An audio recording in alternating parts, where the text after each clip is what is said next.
Так, всем привет еще раз.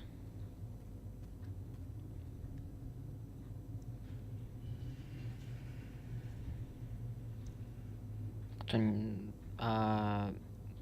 Ладно, пофиг. Короче, будем проходить комментарии разработчиков, как и обещал на прошлом стриме. Попробую уложиться в один стрим.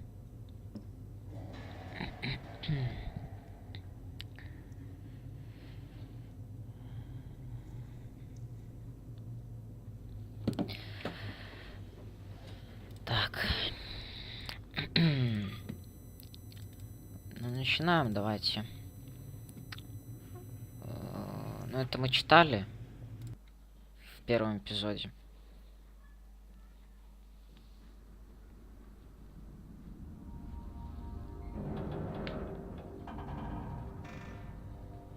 Здорово, Тигрос. Только проснулся и стрим сразу. Это уже второй стрим на сегодня. Welcome to Half-Life 2, Episode 2. We are at the midpoint in our trilogy of episodes, which will conclude in Episode 3. To listen to a commentary node, put your crosshairs over the floating commentary symbol and press your Use key. To stop a commentary node, put your crosshair over the rotating node and press the Use key again. Some commentary nodes may take control of the game in order to show something to you. In these cases, simply press your Use key again to stop the commentary. Please let me know what you think after you've had a chance to play this, our latest installment in the ongoing adventures of Gordona Frimena. I can be reached at gaben@valvesoftware.com. I get about 10,000 emails each time we release a game, and while I can't respond to all of them, I do read all of them. Thanks, and have fun. Блин, тут говорит то, что много было положительных отзывов о комментариях с первого эпизода. Но я не понимаю, зачем это сделано, для чего. Лучше бы они сделали отдельно какой-то видос просто и добавили. Также, может, кто знает такой комикс в виде игры типа Half-Life: A Place in the West называется. Вот там отдельно дополнением идет комментарий, и там просто видос на 50 минут есть. Вот это нормально. А вот когда ты вот так вот ходишь, просто игру перепроходишь, это, конечно, ну, не знаю, не очень как-то по мне. Почему ты необычную игру играешь? То мы обычно уже прошли, вот сегодня, буквально час назад. Я же говорю, еще стрим был сегодня утром. Вот мы допрошли, и сейчас прохожу уже с этими комментариями. Starting episode 2 in the crashed train has several purposes. From a story point of view, it establishes continuity with the end of episode 1. But from a gameplay perspective, it allows players to reacquaint themselves with the basic movement controls in a safe, contained environment. Our earliest design had the player scrambling out of the wreck high above the canyon and forced them to make some precarious jumps to get to ground level. After seeing most playtesters fall to their deaths numerous times in the first 5 minutes of gameplay, we optimized for perceived rather than actual danger.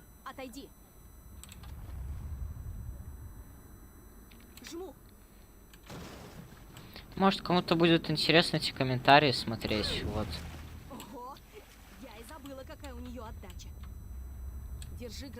Так что пройдем, как бы. Первый эпизод прошли, и тут пройдем. Знаю. Ты всегда сумеешь выкарабкаться.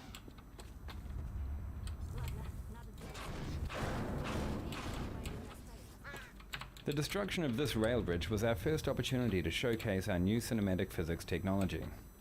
We wanted to convey to the player the scale of the train wreck, and the delicate balance the damaged bridge was left in as a result. The structural deformation of the twisted metal was modeled with the help of surface-based spring networks, driven by particle systems. In this case, we actually passed a rail car through the bridge and solved the deformation dynamically. For the collapse, we used an offline large-scale rigid body simulation, a technology typically reserved for the visual effects industry. In this simulation, we have about 750 moving parts, calculated with coarse, convex hulls. These in turn drove a skeleton network to which the high-resolution geometry was skinned. Particles were then emitted from the transforming geometry and calculated in-game. Having established the super portal as a threat in the opening vista, we decided it would make a useful landmark as the player traveled toward White Forest. In Half-Life 2 and Episode 1, we could count on the Citadel being visible in many of the maps, casting its shadow over the world. The super portal plays the same role in Episode 2, anchoring the player in a world while providing them with visual updates on the developing threat. The addition of beam effects and portal storm shockwaves help bring the portal to life and make it more than merely a static background element.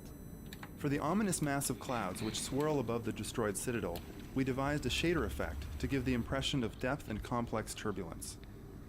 The actual geometry rendered for this effect is a single flat polygon, but through a series of pixel shader effects, which composite several texture layers, we are able to achieve the impression of realistic churning clouds. In the offline pre-visualization work that we did to initially define this effect, we developed a very realistic simulation with more than 30 layers of clouds. With real-time shader techniques, we were able to achieve an equivalent look while maintaining an interactive frame rate. The view of the ruined yet still dangerous City 17 is a good example of a classic Half-Life vista. Vistas are sweeping scenes where many elements of design come together. This one reminds the player of what he's accomplished in Episode 1 while setting up the threat that will hang over the rest of Episode 2. It establishes the mood with a stunning skybox and shader effects, shows off believable character responses, and also literally sets the episode into motion. When the player looks at the scene, a device called a look trigger sets off the portal storm, which causes the bridge to collapse, using Valve's new cinematic physics, which we'll be showcasing throughout the episode. So I really don't think I had any idea what I was getting into when I auditioned for the game, because I really had no clue what Half-Life was, what Steam was, or what Valve was about. But I did really have the feeling that it was something that was really heavy, since when I was in the waiting room, everybody that was sitting across from me just seemed like they were stars or recognizable faces. And then the first time that I sat down with the Valve team, they showed me some rough animations of Alix, and immediately I just couldn't keep my eyes off her. And she actually looked like someone I could be related to, and that has never happened to me.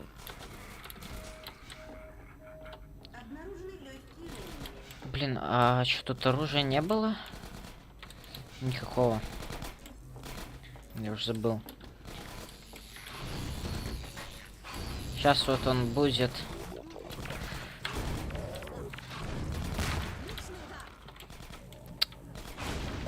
Сейчас будет наш гном. In this first part of the episode, we're restoring the player's connection to Alix by recalling the sort of collaborative activities you shared with her in Episode 1, from combat to collaborative puzzle solving. Notice that as she works to restore power to the transmitter, she's careful not to steal the player's fun by doing it all herself. She doesn't actually solve the puzzle, although she sometimes thinks she has. This adds to her charm and helps her feel more human. Of course, the reason we're doing this is so that you will care when bad things happen to her. This transmission scene was added fairly late in development, after hearing from playtesters that they weren't sure where they were going or why. Setting up the White Forest base as your goal right away was important in an episode with so many open, free-form areas where players might forget what they're supposed to be doing. Так, это в Белую Рощу глава. Так, начинаем нести гнома. Так, что тут надо вообще? Я покажу, как получить достижение. Маленький космонавт в Half-Life 2 садового зовут показать. Так как гнома легко потерять, трудно найти и невозможно забыть. Сначала отставь его в сторону, снова отставь его дальше. Его вблизи куда-нибудь улетит, и тебе придется, чтобы никто не умным через меню. Теперь о событиях в шахте. Дойдя до...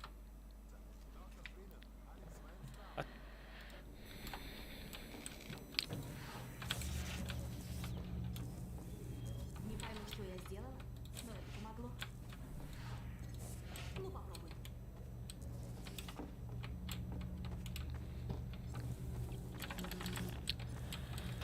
О, блин. Белая Роща, это Аликс Вэнс. Вы меня слышите? Белая Роща, ответьте.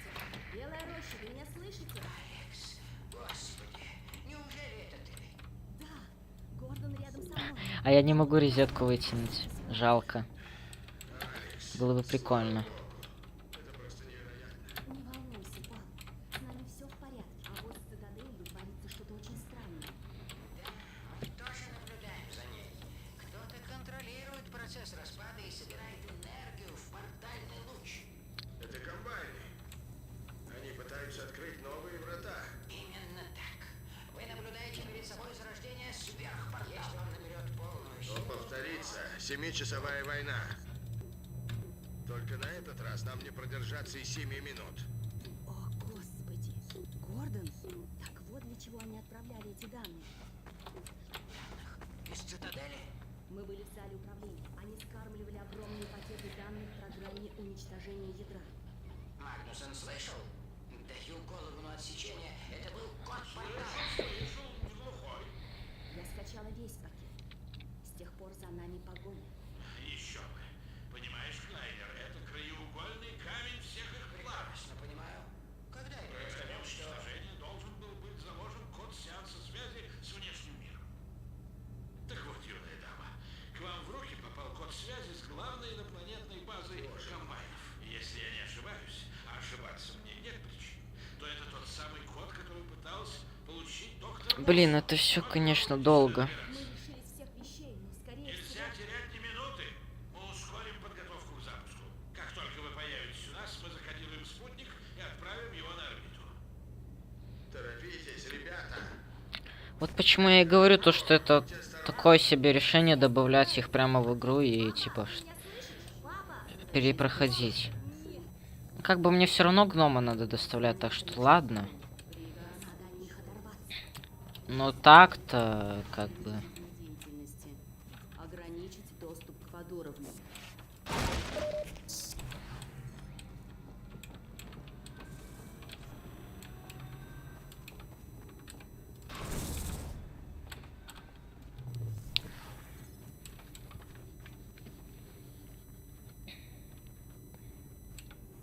Надо этого гнома обязательно, конечно, доставить. Так, куда его? Сюда.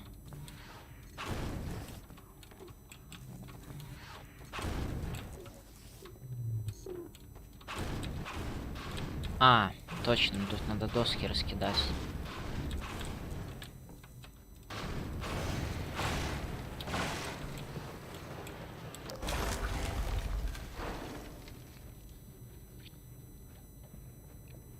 Удачно. Это сработало. На тебя всегда можно положиться. Блин, а куда мне его тут оставить? У доктора Магнусона в Белой Роще спрятана ракета. Он хотел запустить спутник, чтобы внедриться в старую систему связи черной мезы. Но пока комбайны не решились сил... Что это было? Охотник. Блин, вот куда мне его? Так, чтобы... Давай попробуем здесь оставить. И вот так вот.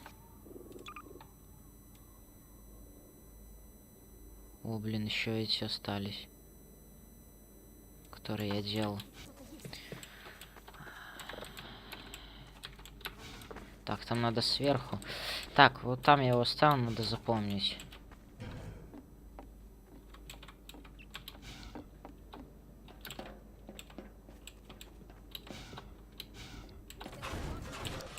Я же здесь.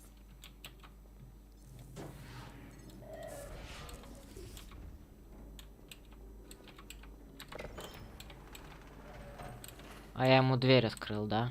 Этому охотнику. А, вон он. Ах ты, блин. Я уже забыл, откуда он выходит. Конечно, есть. Он там он был. Сейчас на тебя вылезет. Боже мой! Ну чё он не вылазит? Ну ё-моё.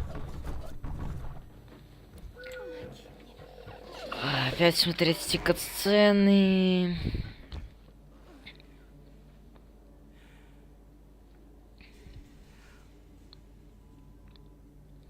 Надо, короче, спидран делать. Побыстрее проходить. то уже хочу проспект начать. Из-за комментариев этих не могу.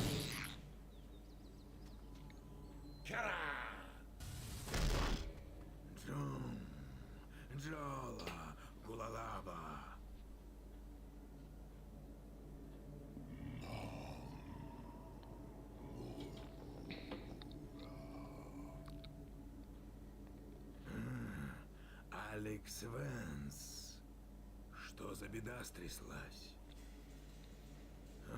Фримен. Чё, можно уже? Это Не, доставляет мне радость. Но Аликс Вэнс попала в беду. Давай, лезь.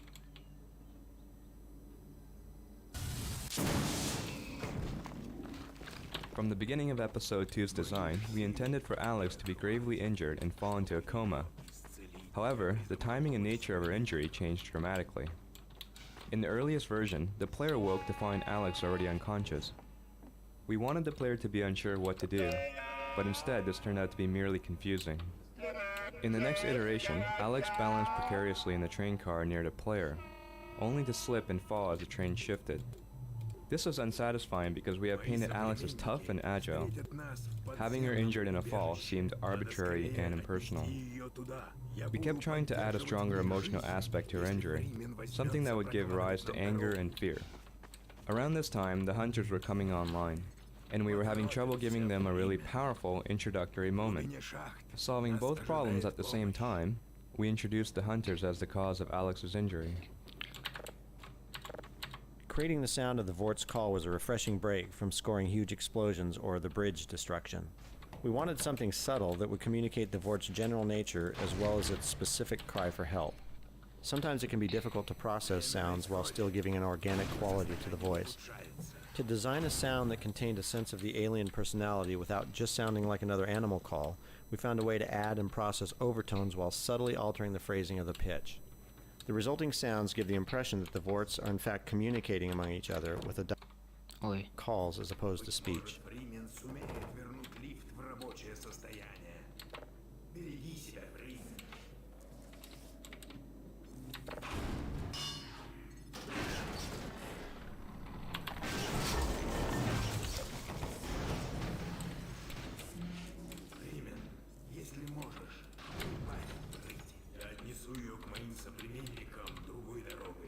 Где гном? А, во.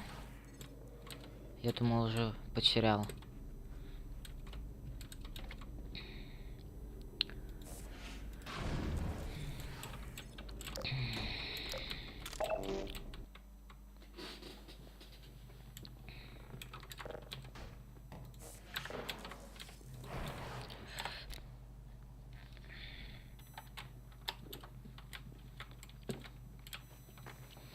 Блин, я вот когда начинал проходить этот эпизод и читал про этого гнома, то я думал то, что он, ну, мне его надо просто найти и там подобрать, там Е нажать и все.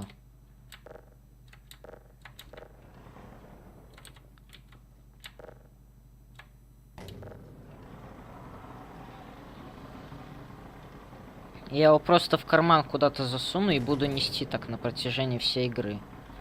А мне его, оказывается, надо вот так вот таскать с этой гравипушкой.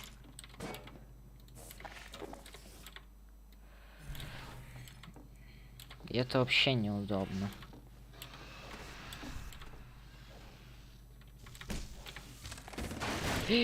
Отдай гнома!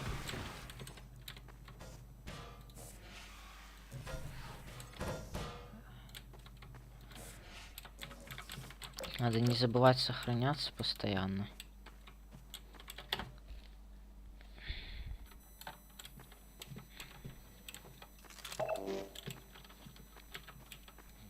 В конец игры его надо нести. Там еще не могу пройти, да? Да, я оттуда пришел.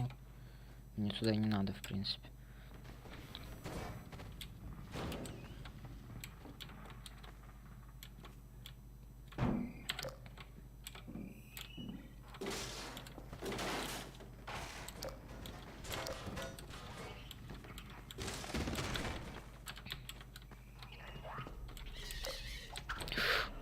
А я могу гномом защищаться.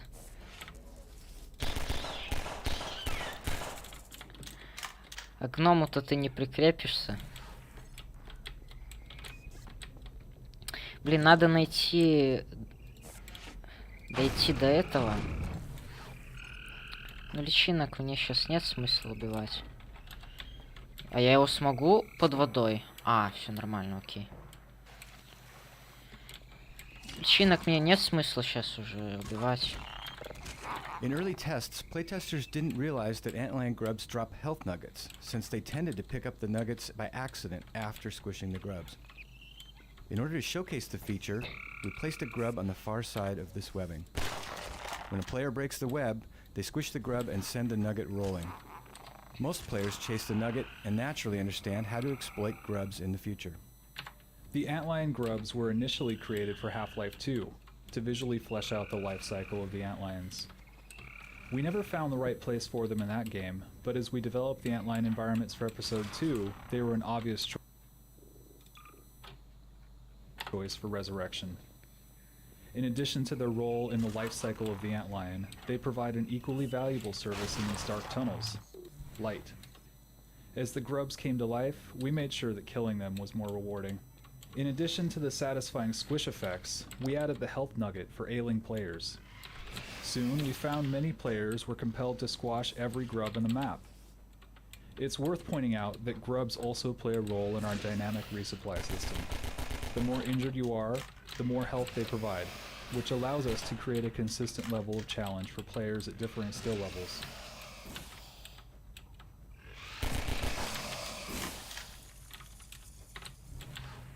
Нормально я так спамил.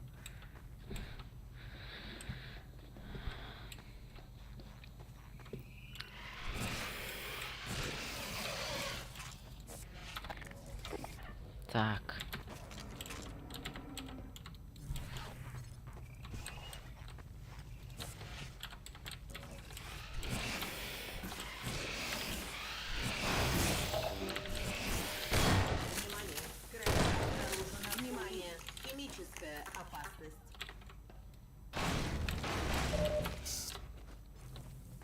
Надо только сохраняться регулярно, не забывать, потому что чуть что с этим гномом произойдет, и все.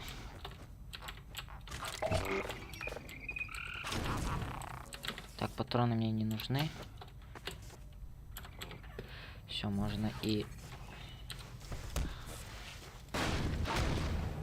Вот теперь точно можно.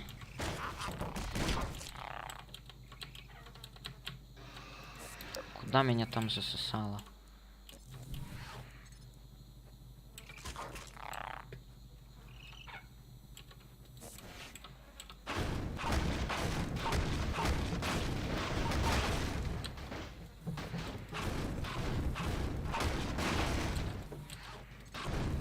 Скелет взял, притянул.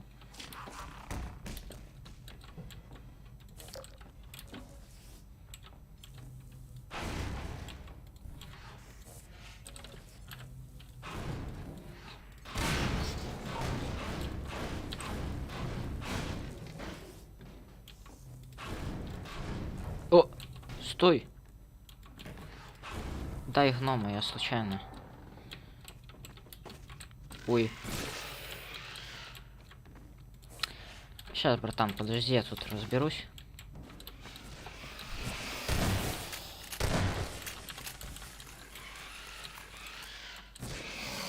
Что-то комментариев нету никаких. Запустить сразу, чтобы проигрывались. Я эти комментарии, субтитры, большинство даже не читаю, потому что... Чтобы быстрее все было. Потому что я не могу идти, управлять героем и читать. Чтобы быстрее было, я сразу все это запускаю просто и иду дальше.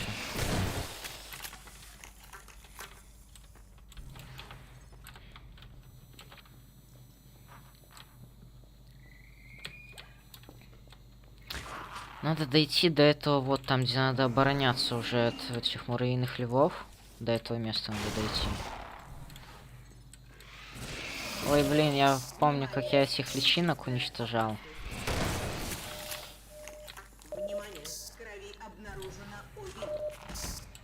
Вот когда начнется вот это... Когда у нас машина появится, вот это будет уже... Сложновато ее там закреплять на эту машину.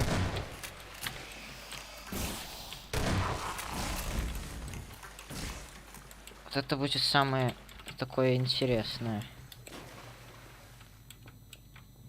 Не, ну я с первым прохождением я бы его не донес. Потому что там этих личинок собирать, эти тайники, это все, это, конечно, вместе все совмещать, это жестко было бы. Ну, это, конечно, возможно, но я еще первый раз играю, точнее, играл, проходил, и это было бы вообще... Тут вообще никаких комментариев нету.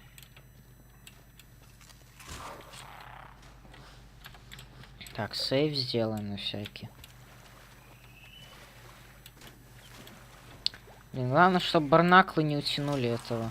Ух ты ж, ё-моё.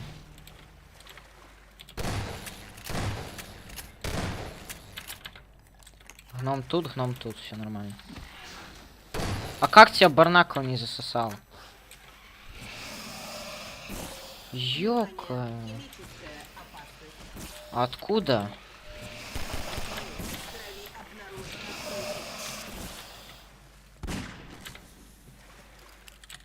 Гном на месте, все нормально.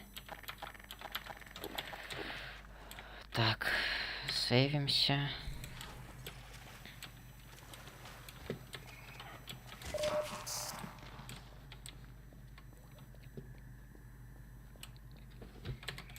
Так, барнакл.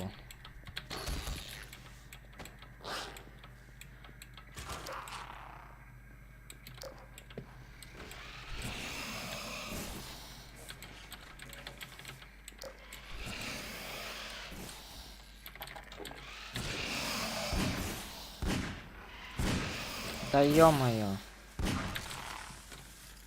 Посрал патронов.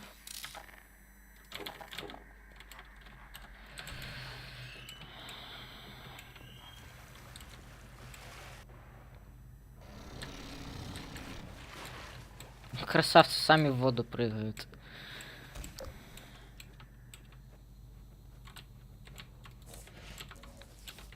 Куда ты убегаешь, ему? Я уже тебя хотел подстреливать.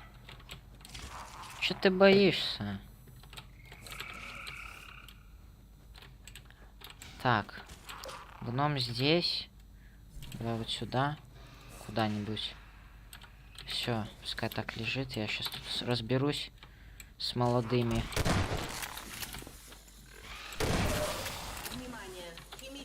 Где еще один? Тут же еще один был. Или мне показалось? Нет, не показалось.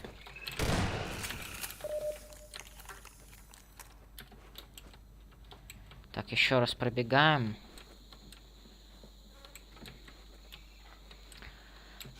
Так, все, нам туда. Сразу прострелю.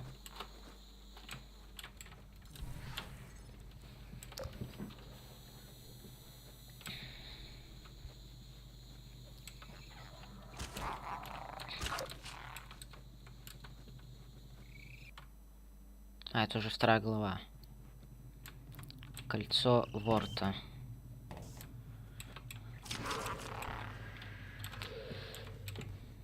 О, найс, дошел.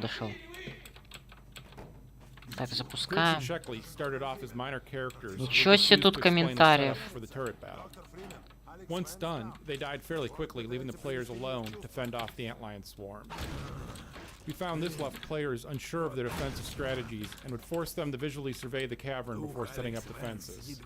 So we made the two characters stronger and had them yell out their state to players, and even suggest what openings the players should cover.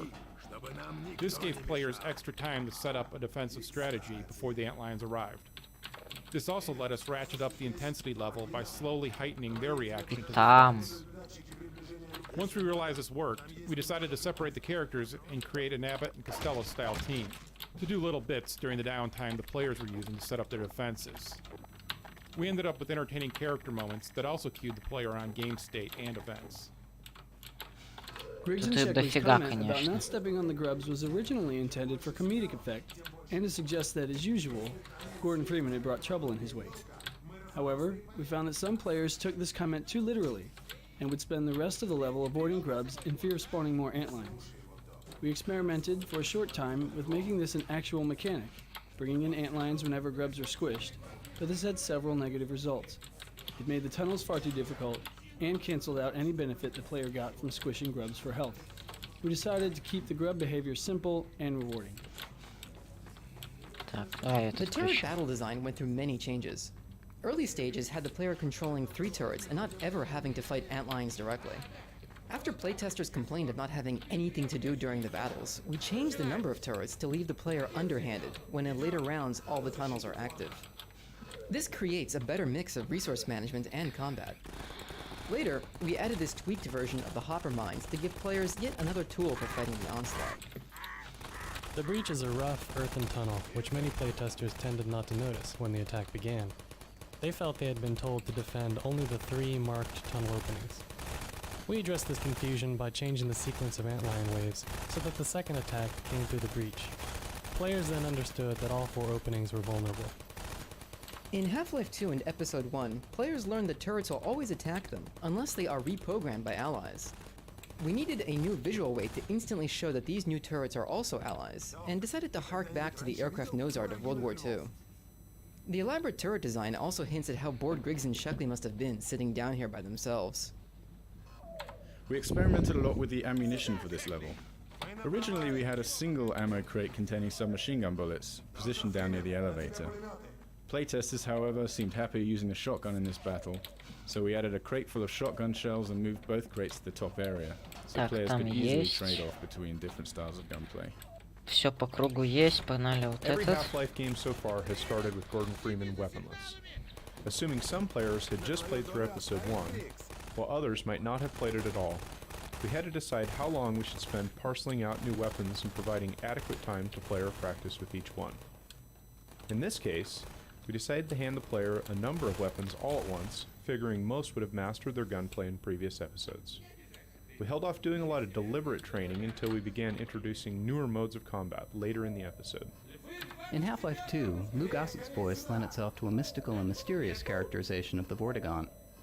In Tony Todd's reading for Episode 2, we heard new possibilities for a Vortigaunt who's more of a mystic martial artist. With new attack animations and companion behavior, we worked with Tony to build the Vortigaunt into a powerful ally, a full-on alien ass-kicker.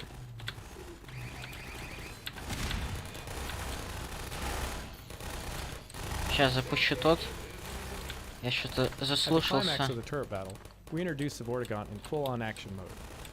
The player can and should take part in the battle, but we were very careful to make it fairly easy for him to hang back and enjoy watching the forts clear the room of antlions.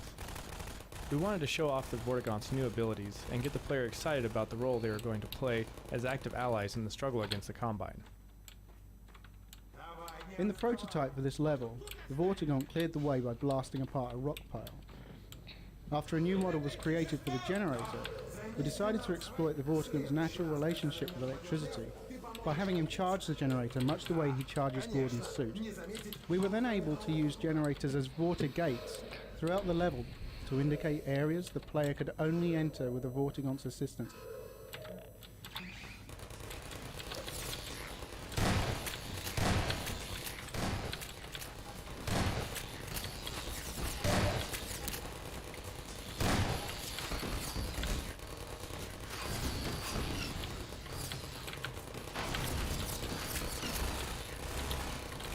Я хотел тот включить, ну ладно уже. Так, я вроде все послушал. Тут послушал, тут есть по кругу все. Здесь тоже.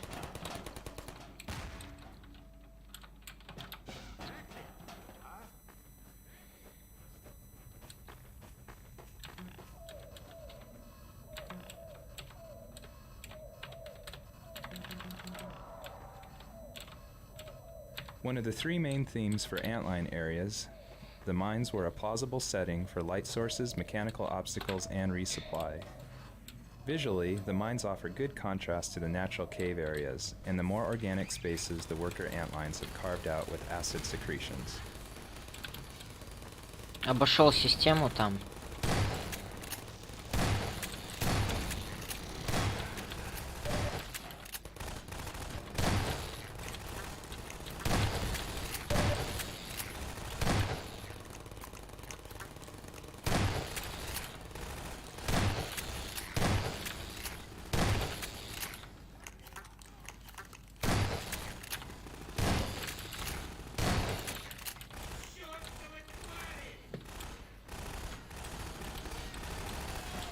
Капец вы, конечно, немощные.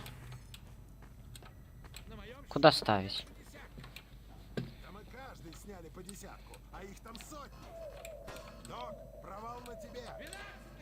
Мы на 24-м. Давайте, держите 24-й, я туда пойду поставлю.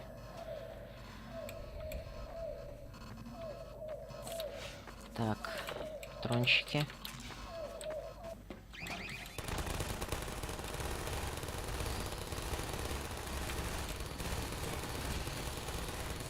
Можно вот так вот поставить.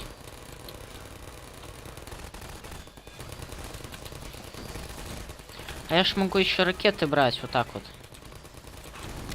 Так. Ой, не ракеты, а мины. Ой. Где мина? Да ё-моё.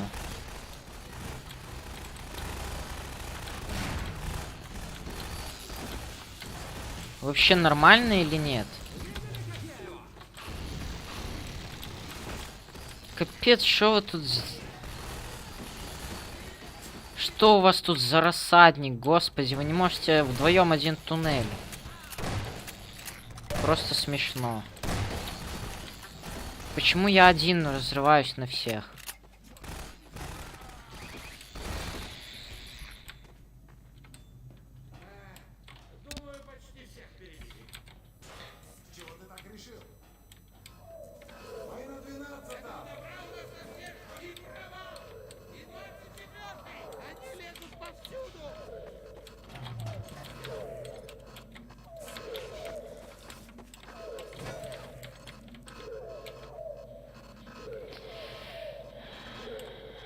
Но.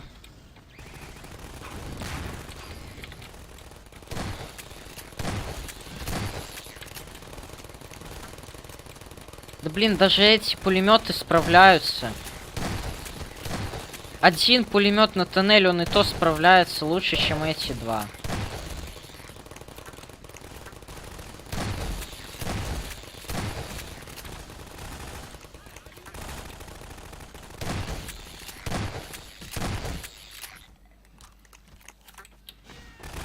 Один вообще тут стоит.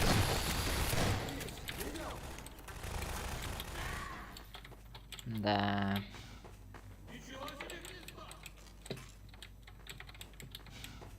Как вы тут вообще без меня были?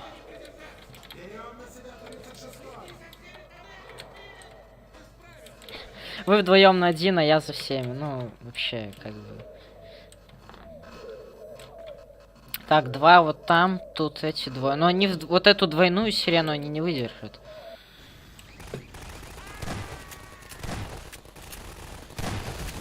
Надо вам было, может, на одинарный лучше. На одну сирену вдвоем, а я сюда бы пулемет поставил.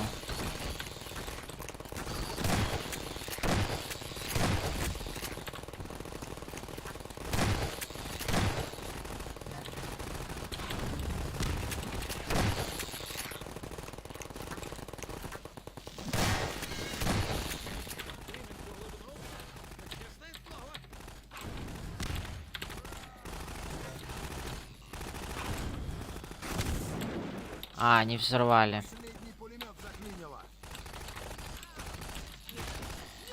А, понял.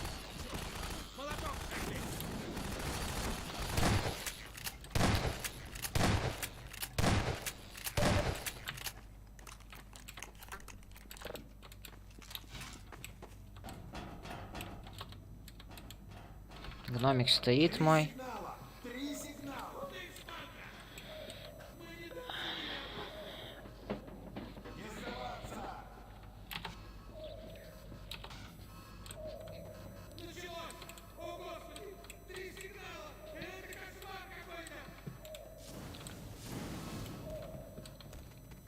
Сейчас тут варсигон-то всех перебьют.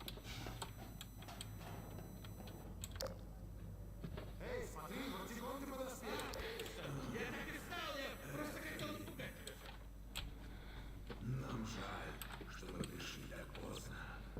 Многие вы убиты. Но многие остались. Надо помочь Приближаются львы. Мы их усмирим.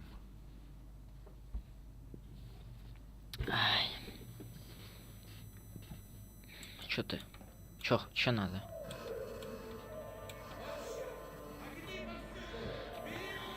Да тут сейчас вартигонты всех перебьют. Давайте я эти. Ты этот, ты тот. Окей, ладно, я этот.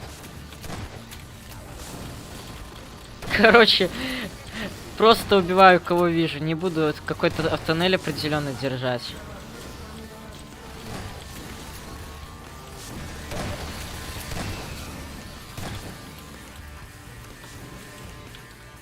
Ну нафиг эти тоннели.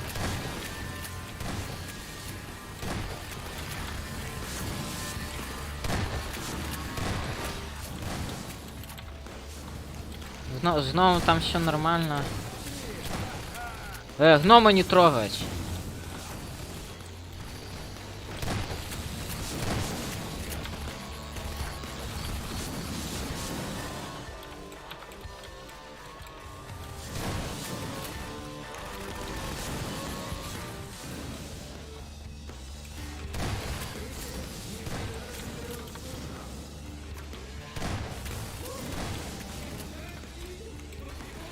Тренируем этот АИМ.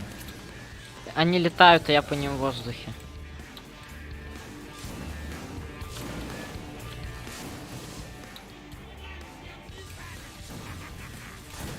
Да вы вообще ничего тут не делаете. Тут вартигонты всех перебили.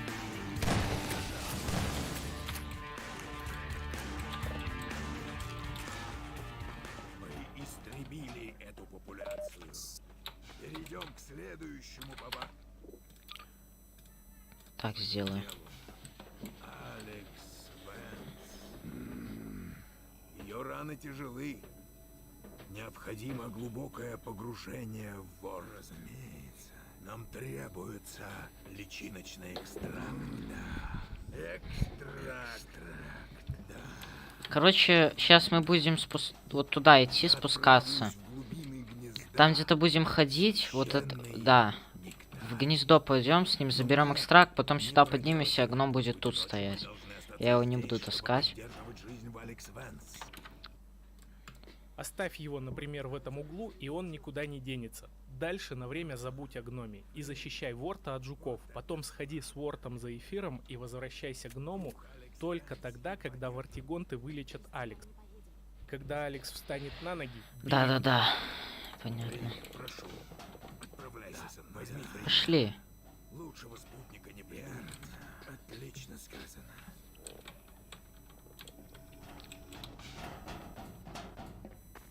Я вроде все послушал там, даже здесь. Даже тут сломал систему, прослушал.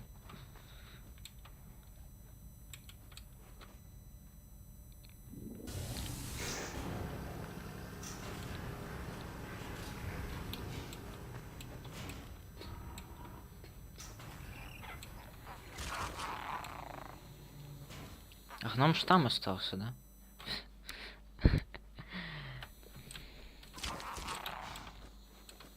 Я надеюсь, он никуда не пропадет. Ну, не должен, по крайней мере. Неприятный сюрприз. The inline web stacks, grubs, and workers show off a new illumination shader we developed especially for this level. We began with concept art for the web stacks, modeled those, then added the material parameter that allows the model's self-illumination to be modified based on the angle at which the player views them. The end result is an object that looks lit from within by a weird volumetric light. We wanted players to work cooperatively with the Vortigaunt just like they did with Alix in Episode 1. We didn't want to make the Vortigaunt too powerful, or he might take away from the player's fun, but we also wanted him to be a good ally to have around. One solution, shown in this scene, was a shock attack where the Vortigaunt would stun a group of antlions so that the player could finish them off. The antlion experience in Half-Life 2 was characterized by a mindless, constant onslaught of bugs rushing your way. We devised the antlion worker for Episode 2 as a way to add depth and variety to the underground sequences by leveraging new types of gameplay. Unlike normal antlions, the worker chooses to avoid direct confrontation, skulking in the background and lobbing acidic globs from a distance. This extends the amount of time players spend with each creature. By contrast, an encounter with an ordinary antline is over in seconds. The spitting behavior was derived from the bull squid of Half-Life 1, but was updated to fit the more physical world of Half-Life 2. To that end, the spit globs are not merely sprites, but physically simulated objects, flying through the air along realistic trajectories. This cave was originally designed with a pit in the middle, so the player could punt antlines into it with a gravity gun. In playtest sessions, however, very few of our playtesters actually used it in this way. The pit stayed in the room, but we changed the path to allow the player to descend into it and come back out. Texturing of these caves provided a couple of significant challenges. We had never made such a large-scale area completely out of displacements before. The convoluted topology of the surfaces made them especially hard to UV map without unpleasant-looking seams and texture warping. After some early attempts, we decided that we were not going to be able to map this area using conventional UV mapping, so we decided to write custom shaders especially for the caves. Our custom shader combines multiple axis-aligned projections based upon the surface normal. This largely fixed our problems with stretching and seams. Since we wanted to provide dramatic lighting in these areas, particularly when lit by the flashlight, we augmented the source engine's radiosity bump mapping with a new piece of technology. This allowed us to create a form of bump maps in which the bump map surface details actually cast soft shadows Как же across они the долго surface. говорят. This emphasizes the surface bumpiness, especially when the light is at grazing angles. Да уйди ты.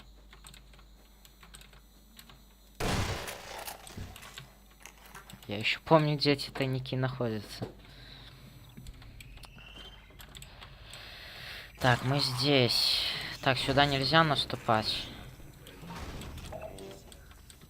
Ничего себе там этих комментариев. А, один всего лишь. Я подумал, что там их много.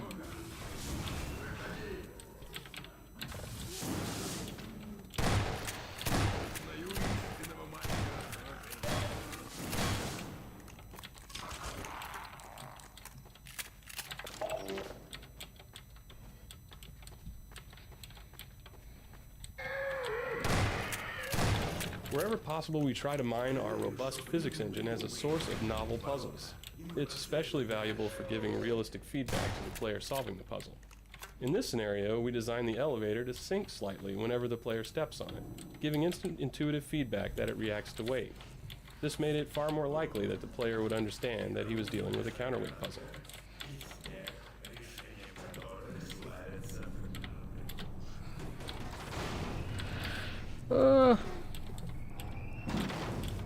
We like to lull players into a trance, then startle them.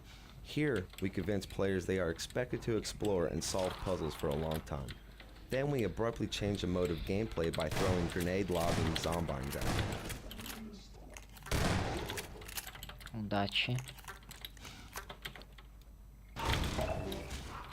Не знаю, зачем я этих личинок давлю.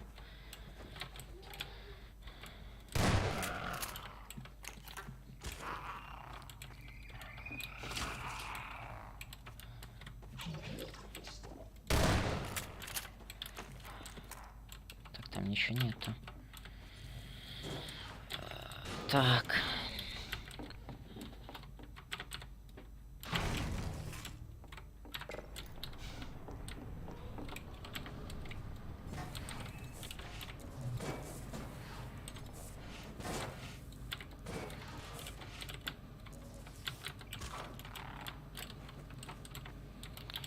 Что, теперь надо ее обратно опускать вроде?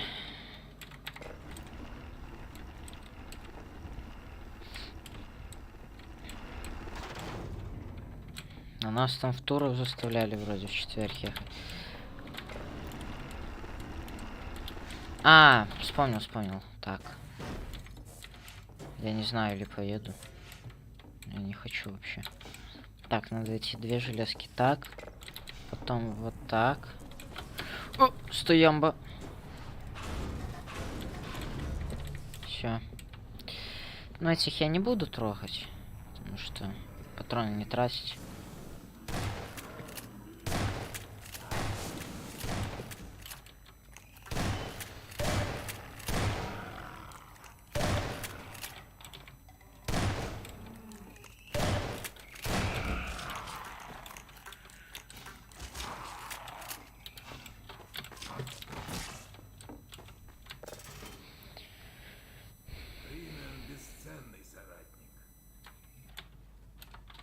Давай, открывай.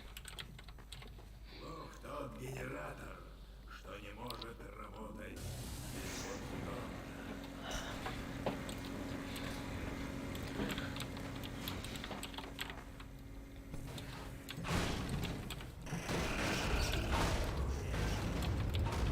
Whenever possible, we try to give the player a glimpse of their eventual goal, even before they realize it is their goal. While we try to design such moments intentionally, sometimes the opportunities present themselves. In this case, while setting up the gag where the rail car slides into the abyss, we opened a hole in the wall and discovered a view of the distant thumper. It became clear that we could tailor the view across the giant cave to foreshadow the spot where Gordon would eventually end up.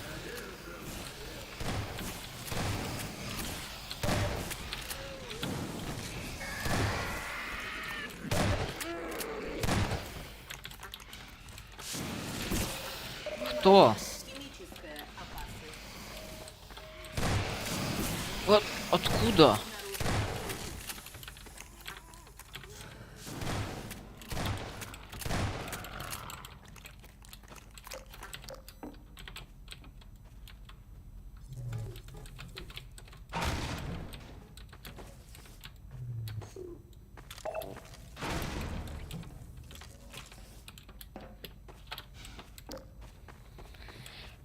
Так, сколько там стрим?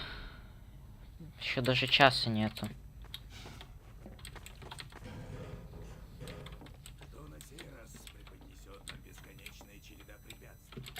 Так, сюда.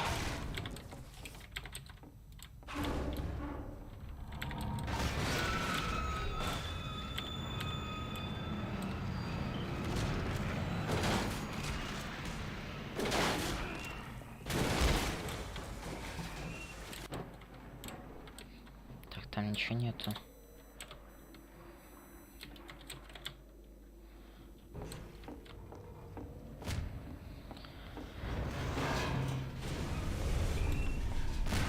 А эту-то кто скинул тележку? Вартигон, что ли? О, господи. Я обосрался.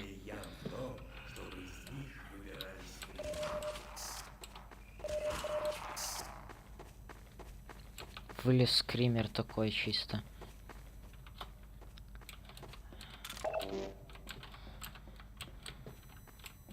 Я уже забыл, что он отсюда вылазит. Зачем так пугать-то?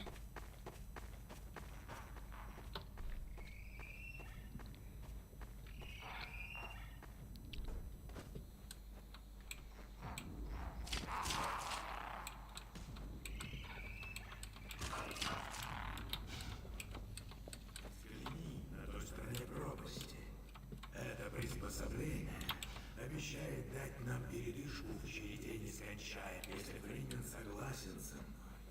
Давай отыщем путь в этот благословенный рай, полный вибраций. Устройство сомнений.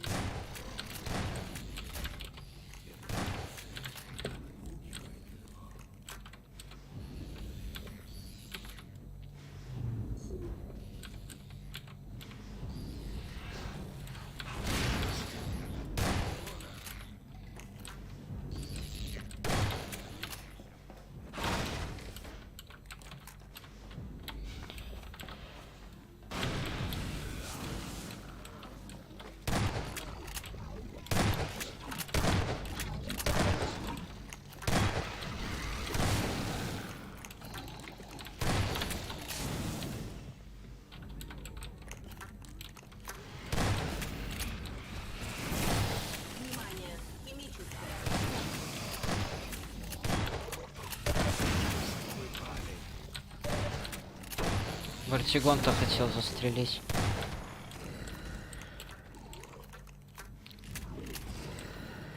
Он сам его завалит. Патроны нет, смысла нет тратить. Так. Что, едет? Да, едет вроде.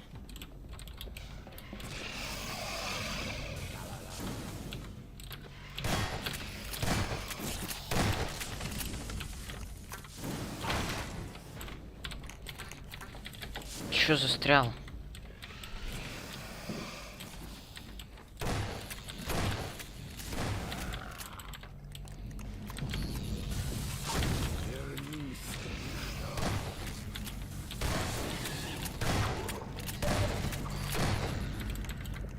Капец, тут жесть творится.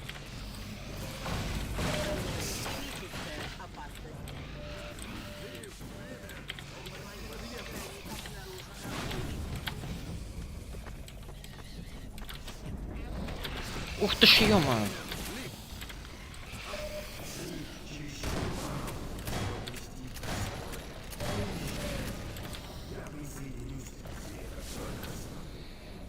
Фух, можно отдохнуть немного.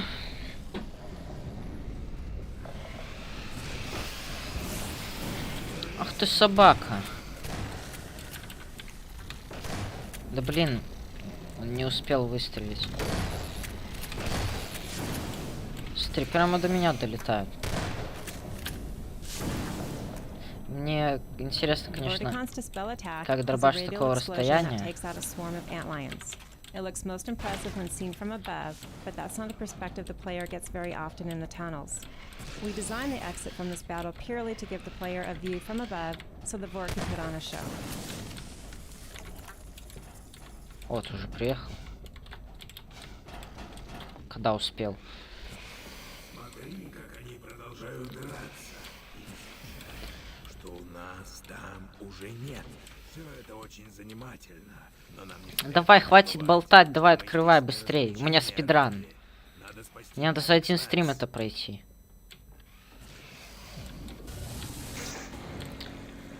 Блин, хочу уже проспект начать поскорей. Что-то новое.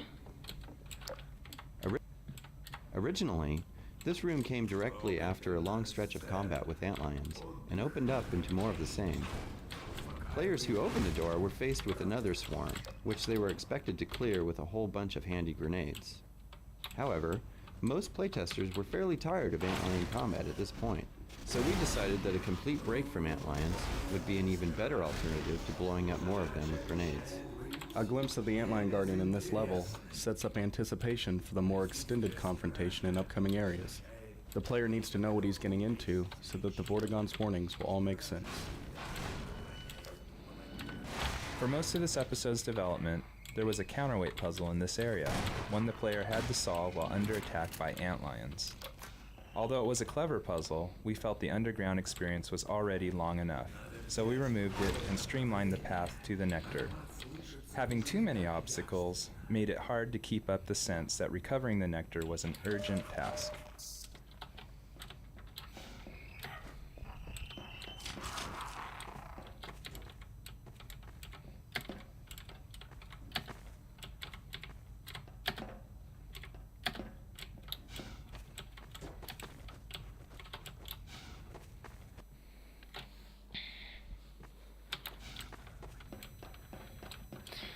До новой главы нам еще чапать и чапать, конечно.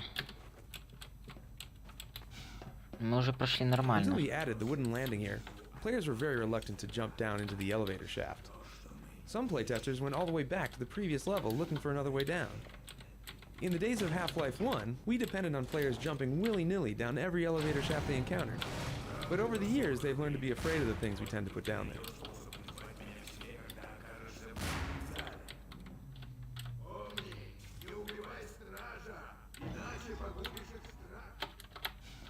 Знаю я.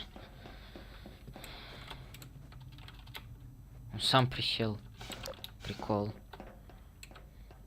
Да, второй стрим уже.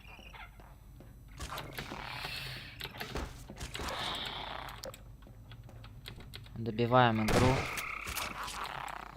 До талого уже.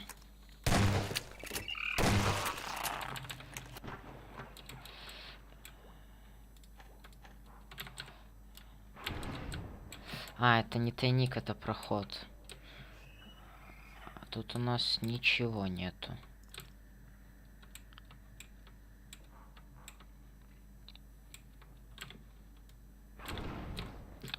Барнакл.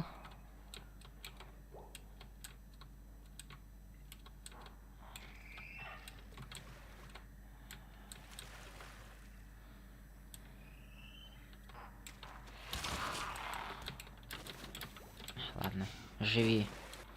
Хотел раздавить. Хотя не знаю зачем. Если мне их не надо давить уже, в принципе. One of the major graphical enhancements we made to the source engine for episode 2 was the addition of shadow mapping for the player's flashlight. This allows the flashlight to cast soft, dynamic shadows into the world, adding realism and drama to the scene, particularly in dark underground areas like this one, in which the use of the flashlight is required to navigate the space. As you move around, notice that all objects in the world cast and receive realistic shadows from your flashlight. А разве нельзя вот тут экстракт этот взять и все? Зачем заниматься какой-то фигней и идти куда-то дальше? А, здесь я был. Early versions of this area had serious problems. It was brutally punishing and unfun. We were trying to make an experience about timing and tension, but playtesters perceive this as another boss battle. But without physics and explosives, there's no way to kill the Guardian. They would empty all their ammunition into him and die horribly over and over before giving up and running away. They hated it. Our first solution to this problem was to add an arena immediately before the maze, where we hoped players would use up most of their ammo and head crabs and barnacles and not even try to слушаем тогда? But clever players managed to lure the head crabs into barnacles and rush past while the barnacles were feeding, arriving in the Guardian's lair with plenty of ammunition and again, the false impression that they could kill the boss. Капец, он тут And рассказывает. it was necessary to have the Vortigaunt tell the player, remember, do not kill the Guardian or the extract will be ruined. Therefore justifying why you wouldn't be able to do what we didn't want you to do and what you couldn't do in the first place. This area is really fun now. The battle is almost exactly like the original layout. The big difference is that we're communicating our expectations to the player, rather than having them learn by dying. In Half-Life 2, the Antlion Guard was originally meant to be a sort of superbug bloodhound that pursued the player through caverns and harassed him while he slipped into small spaces to hide. While we never realized that design in Half-Life 2, this scenario is, for the most part, exactly what his original design sought to accomplish. Over the course of many years of production on various titles, we found that ideas often go away into the ether for years or more, only to resurface and thrive in a new game environment. Even failed prototypes can flourish down the road. Before we simplified the path through the Guardian's lair, we allowed a right turn at this junction, leading the player right back to where they began. One of our playtesters continued to repeatedly turn right here for half an hour. That was a compelling argument for removing the maze-like elements.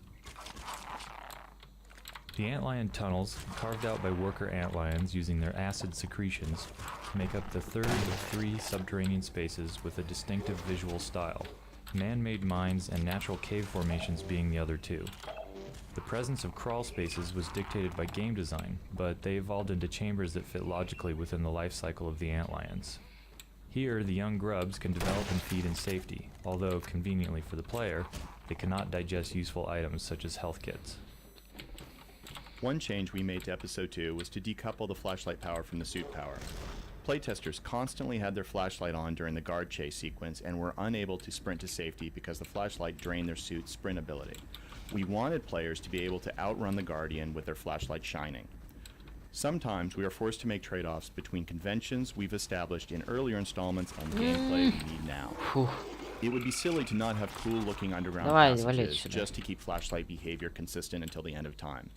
As for the rationale within the story, players might assume this new feature was apparently the result of damage sustained in the train crash. In early versions of this map, the tunnels here were мне туда, branches, налево. loopbacks, and dead ends. After watching numerous playtesters get lost, it became obvious that they were not having fun. We simplified the paths and added a number of one-way choke points. The curving tunnels still keep the player in suspense, but as long as he keeps moving, he'll continue to progress, with very little time wasted in retracing steps. In this scene, we wanted the player to feel under tremendous pressure to break through the boards. Ideally, they just barely make it through the opening before the Guardian arrives. To get this effect consistently, we had to reduce the number of boards again and again until we saw playtesters consistently scrambling to safety at the last moment. Да ё-моё!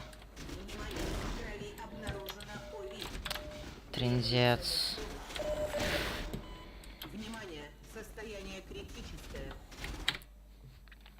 In early versions of this map, the tunnels here were Завтра, maze-like, скорее всего, нет. branches, loopbacks, and dead ends. After watching numerous playtesters get lost, it became obvious that they were not having fun. We simplified the paths and added a number of one-way choke points. The curving tunnels still keep the player in suspense, but as long as he keeps moving, he'll continue to progress, with very little time wasted.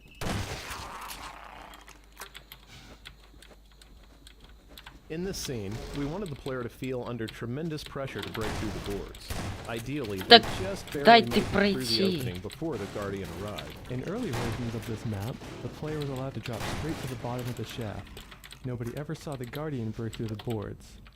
Therefore, we added a small floor area and required the player to turn around to break more boards, making it much likelier that players would see the Guardian's Да не attack. то, что мне надо перекуры, просто не получается.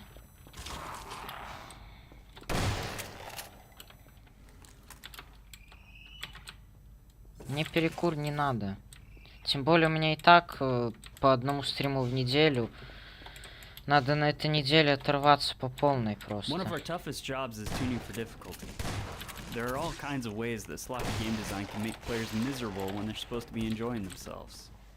If the player is laughing as he dies, it's a good sign. Завтра просто It не means the death is получается. perceived as part of the entertainment experience, that the player died fairly and not as a result of poor design. But if the playtester is beating his head on the keyboard, we usually take this as a sign that there's still work to be done.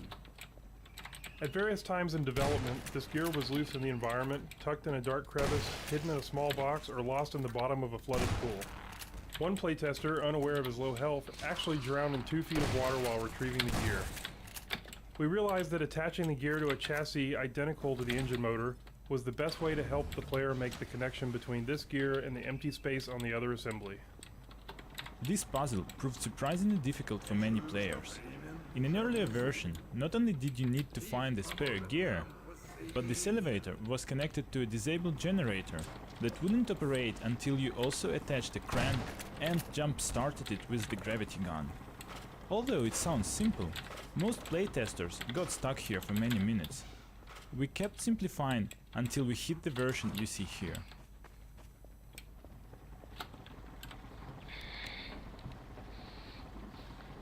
Тут, кстати, уже последние личинки идут. Тут уже и заканчивается глава вроде бы. 2. То есть мы за час 10 прошли... А, блин, я ж не запустил лифт. Прошли 2 главы, можно считать.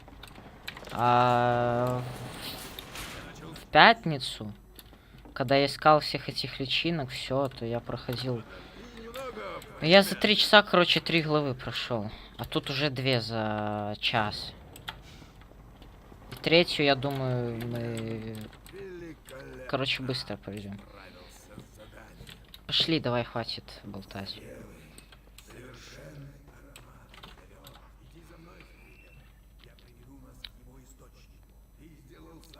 Да ты иди за мной, давай иди уже сюда.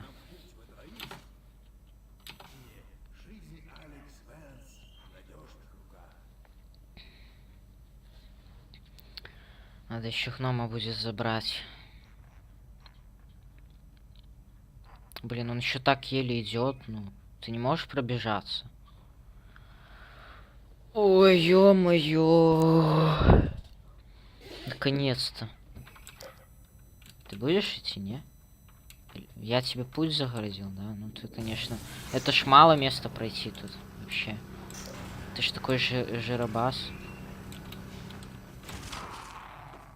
We had wanted to implement a generalized particle system for quite some time, and after episode 1 we set out to create one. In previous Half-Life games, each effect had been hand-coded by a programmer working with an artist. It was effective, but not easily scalable. Our new system drew upon the aspects we found most useful from team members who had worked with both real-time systems in games and offline renderers for movies such as The Lord of the Rings. The results were an artist-friendly, modular, component-driven system. Each system can have renderers which display the particle in some form, initializers which set up certain properties of the particle, operators which carry out actions upon the particle each frame, constraints which provide movement limitations such as collision, forces which impart complex dynamics, and emitters which determine how each new particle is created. Together they are plugged into a system as needed to be as lightweight or as complex as required for the effect. Each individual component is simple, but when combined can create rather complex dynamics. Furthermore, adding additional components to support the specific needs of a game or a mod is easily done. The results can be seen in everything ranging from the simple glows of the larval extract here, to the Citadel effects, blood, smoke, hunter effects, portal effects, fire, and so forth. Dynamic effects are now in the hands of the artists, who can use them to create whatever is needed, from unique one-offs in specific levels, to generalized effects for gameplay. When the Vortigant discovers the extract, we wanted to do something to distinguish the nectar from all the other glowy alien substances that we've seen in the caves so far. Therefore, we had him perform a bit of a chant and had the extract give off a show of its own. Нормально, я так запаркурил там. Так, где там мой гном? Из наших занятий. Оно обеспечивало нас многими важными вещами, но превыше всего ценился этот экстракт. Он способен растворить ложные зависи, разделяющие все это ты увидишь воочию, когда...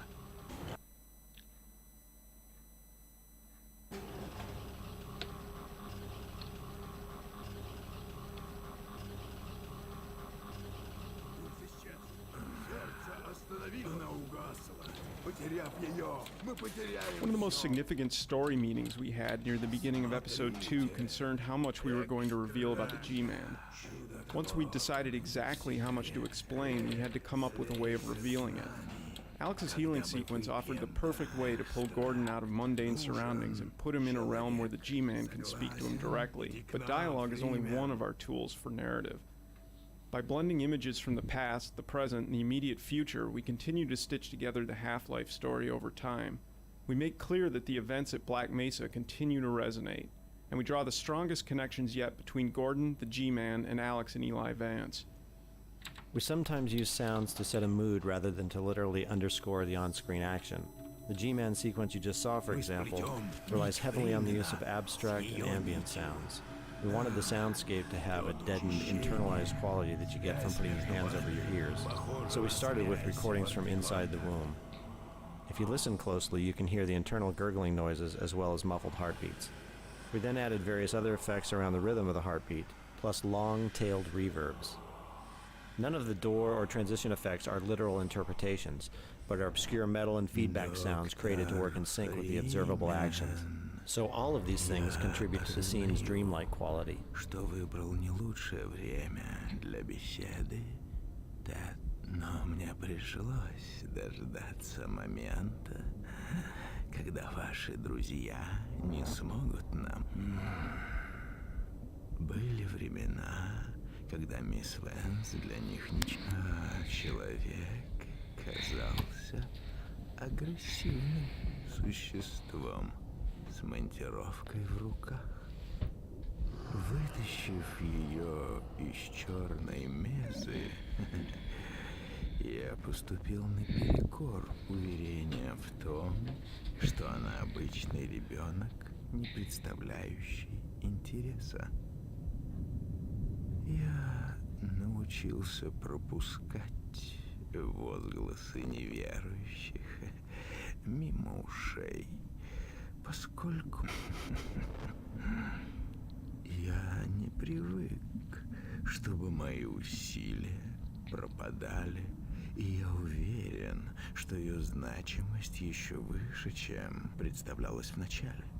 Пришло время вернуть мне должок за то, что я спас вашу жизнь.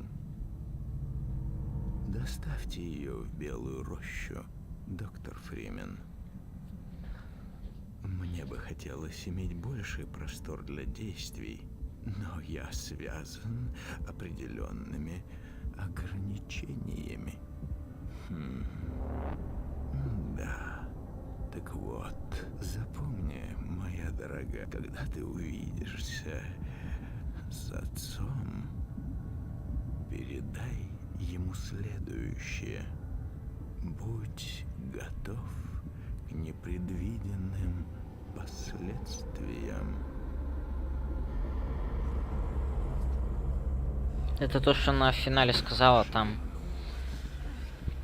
Форма приобрела целостность, предотвратили неизмеримую потерю. Ну что, забираем гнома, уходим. Боже мой,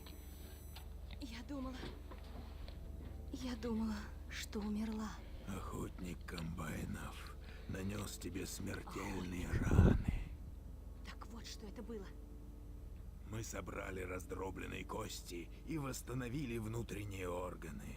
Но твою лорд-сущность вернул в тело Фримен. Да, это похоже на Гордона. Сколько я была без сознания? Несколько часов. Часов?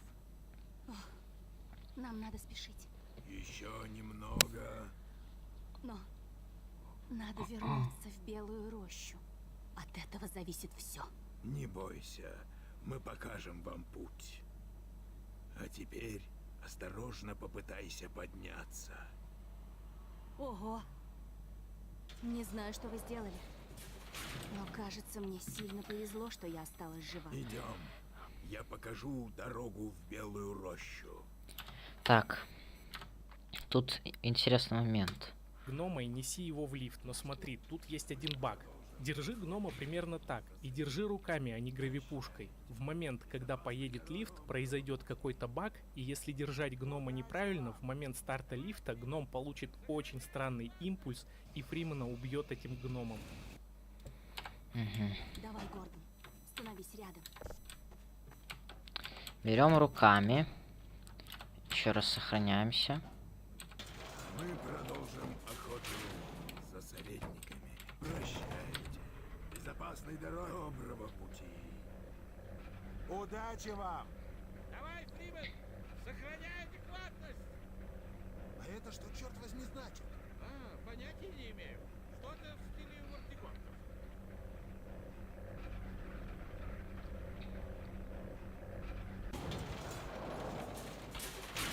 Так, есть. I really consider working on Alix my acting school because it has stretched me, it has made me go deeper in my work, it's sharpened me up as far as being able to call in emotions or really just imagination. A creative spirit is really just a lot of imagination, I think. And afterwards, I always seem to be sharper in everything I do. I always have a good show at night, or I always go on to the next job with a heightened awareness or a heightened presence. And it's only helped me. So thank you, Alix, for that. Так, сейвимся и дальше.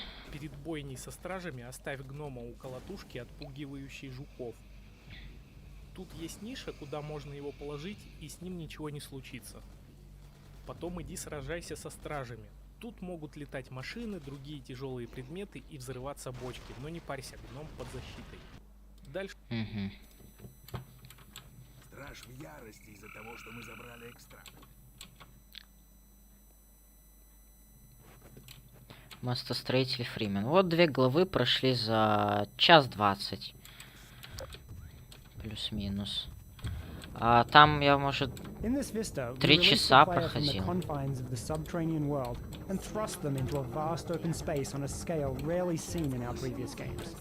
The narrative takes advantage of this scale as well. With our allies at close range and our enemies on the distant bridge, we are reminded of the personal stakes and the larger threat, all in one short scene. Приятного аппетита. Most of our dramatic scenes are constrained in such a way that the player can't progress until the scene is over. For example, there might be a gate that only Alix or a Vortigaunt can open. In this scene, where the Vortigaunt and Alix first see the Combine marching on White Forest, we simply placed a few barrels to block the way while Alix and the Vortigaunt speak. With just this slight impediment, every playtester stayed and watched the scene as intended, so no explicit gate was needed. Сейчас послушаю. Sometimes very small changes can make a big difference. Originally, these troops all marched in lockstep, using the same walk animation. This looked extremely robotic. We took a second walk animation done for this troop skeleton, a more upright casual walk, and programmed each soldier to randomly blend between the 2 walk cycles as he crossed the bridge. This 30-minute change made a huge difference in the scene. Где мой гном? Гном. Гнома нету. А, вон он там.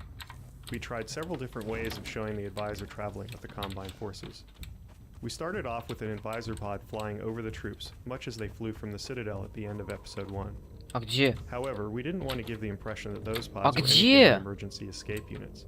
They were not meant to be во. self-powered flying crafts that could be piloted around in future episodes.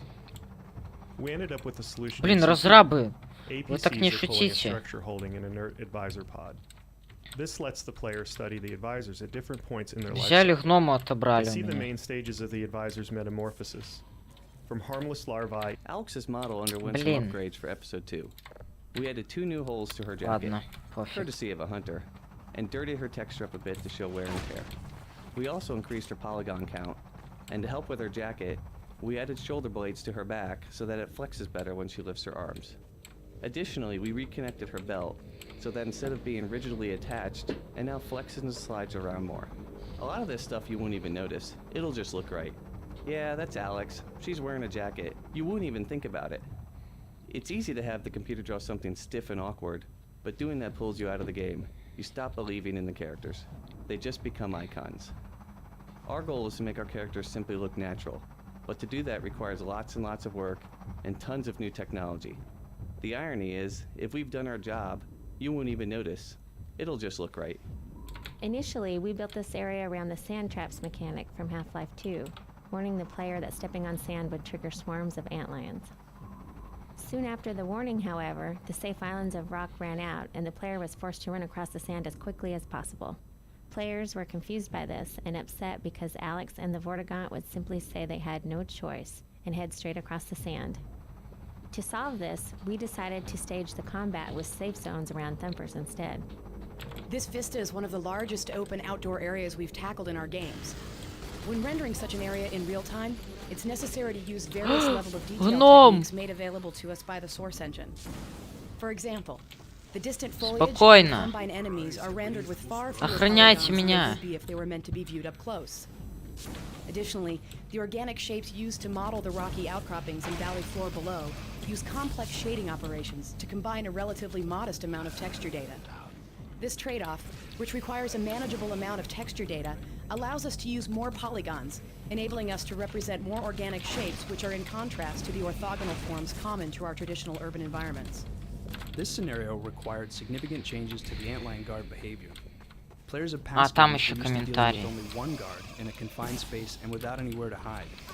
In this scenario, the player had a safe zone but couldn't remain there to accomplish their goals. One change we made to the guards was in altering how they throw objects at the player. Originally, they shoved objects directly toward the player at high speeds. These objects were really hard to dodge, and if you weren't paying complete attention, you could easily be blindsided and killed. The guards now hurl objects along an arcing trajectory, which not only gives the player a greater opportunity to dodge, but looks awesome.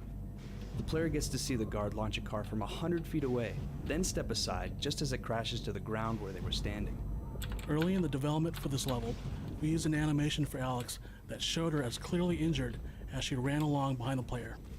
This really slowed her down, however, and playtesters did not enjoy waiting for her to catch up or going back to retrieve. Здорово еще раз, Никита. To address this, we started a recovery in the preceding map to make sure she was healthy enough to run at a regular speed before reaching this area.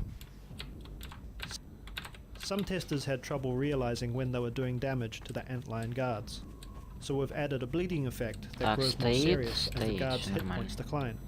This kind of visual feedback makes more intuitive sense to the players. It suits the biological nature of the creature and frees us from having to rely upon spoken explanations of gameplay. We wanted to create a tension between Gordon and the antlion guardians that would develop over several levels and only resolve out here in the open. In order to differentiate this guardian from the others the player had encountered throughout Half-Life 2 and episode 1, we changed his texture to a glowing green. This gave the player the satisfaction of revenging himself on the creature that had chased him through the underground lair. Всё.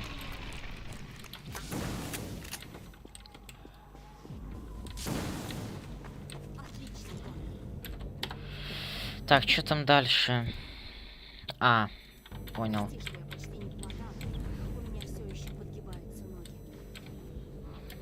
Можно ж, кстати, вот так прыгать, это быстрее будет.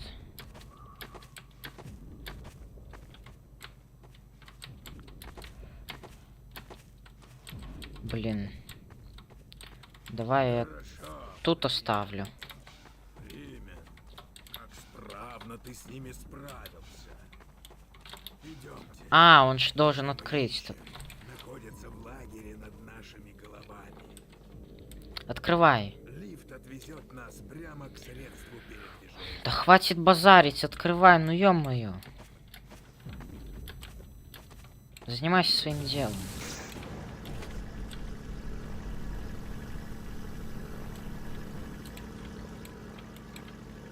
Чё, лифт не работает?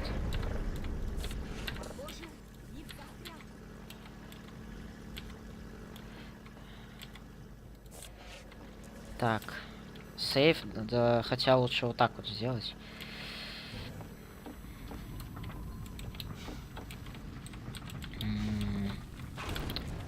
Я просто уже не помню, что дальше будет.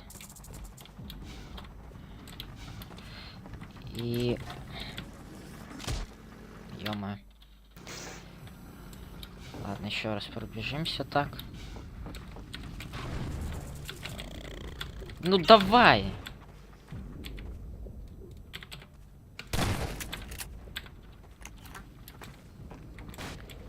Сколько процентов? Ну тут процентов нет. Как бы.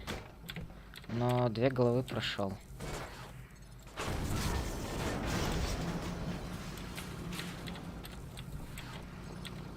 Давай лучше я так тоже возьму. Спасибо, Гордон.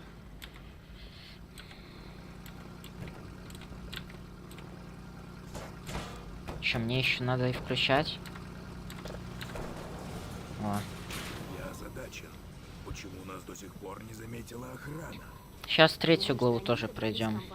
Эта теория имеет право. Пол игры уже будет пройдено.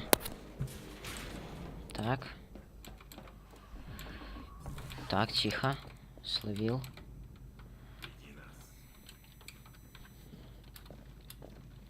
Тут как бы процентов нету, я просто в названии пишу на 100%. Ну, ну просто как бы...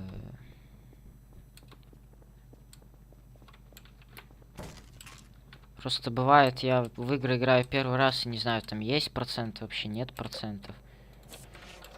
For attentive players, this is the first time we've allowed a glimpse of the G-Man since Half-Life 2. In Episode 1, we suppressed the G-Man's visitations completely, to show that he had lost track of Gordon.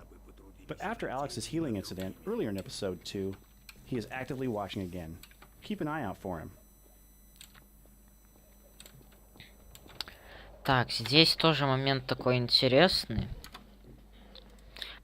Ну хотя 100% тут есть достижения.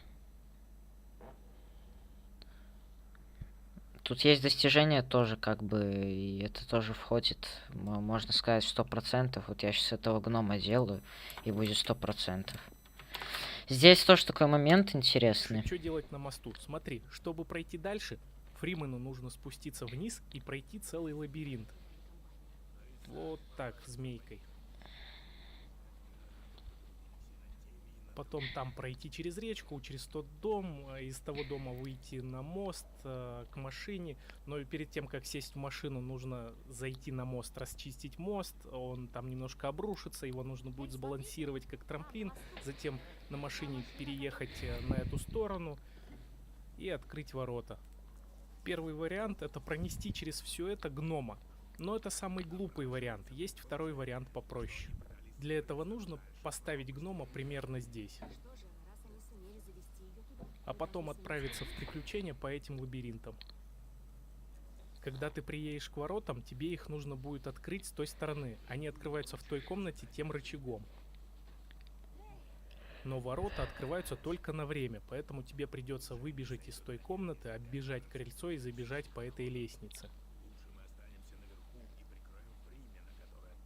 Но лестница слишком узкая, и пока ты будешь все это оббегать, по ней пойдут два этих существа.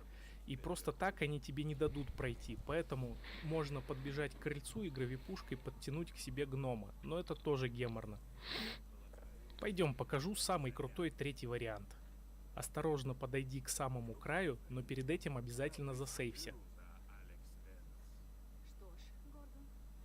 Подходи к столбу забора и на самый край, но только не упади. Теперь смотри, как прицелиться, чтобы не потерять гнома. Видишь эту елку? Совмести гнома с этой елкой так, чтобы его ноги как бы стояли на дальнем краю моста, и швыряй его гравипушкой.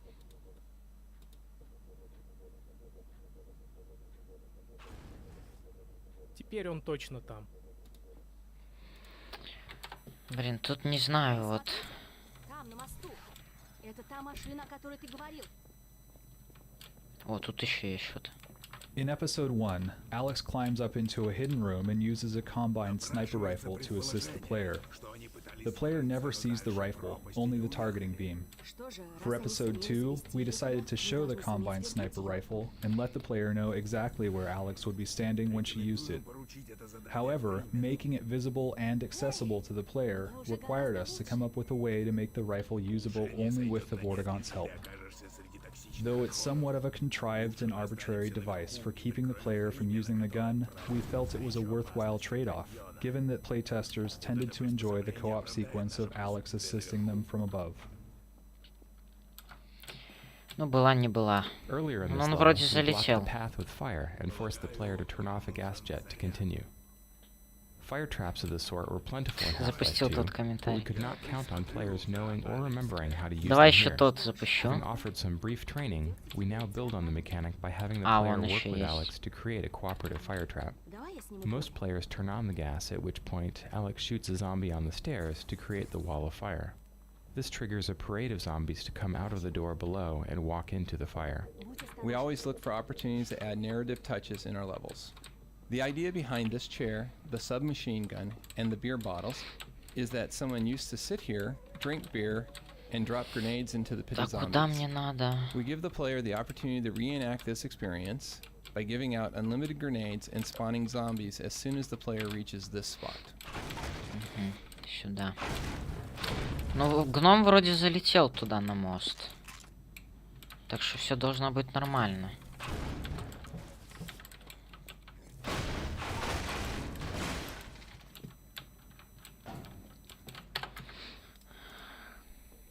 Осталось только пройти весь этот лабиринт, приехать на машине сюда и открыть эти ворота.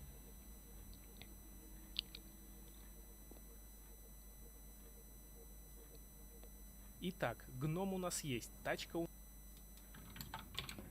The ambient sound of the poisoned zombie breathing was placed here to make the descent into the building scary. Although most of the team thought it was comical, there were a few playtesters visibly unnerved by it. One playtester stood at the opening Ух of ты the ж, room for a ё-моё! long time, afraid to go in.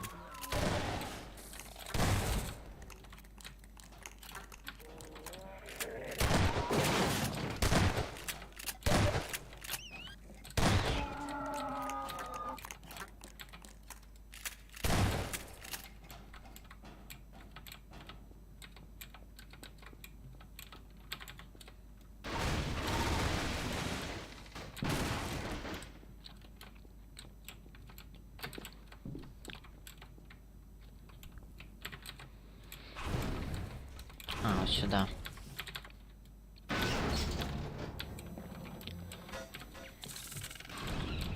Мне вот реально интересно, что там в этом проспекте будет. Там ж продолжается история Шепарда из Training Опосинг players who Форса. haven't played previous episodes is always a challenge. Those who had not played episode 1 did not immediately understand that the combined sniper beam was friendly. Что там They придумали? avoided it, thinking it could damage them.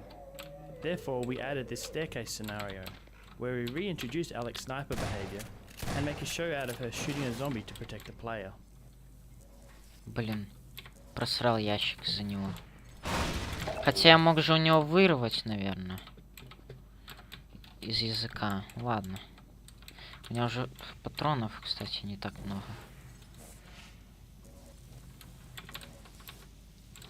Давай, давай. Опа! Надурил Барнаклов. Так. Ах вы собаки.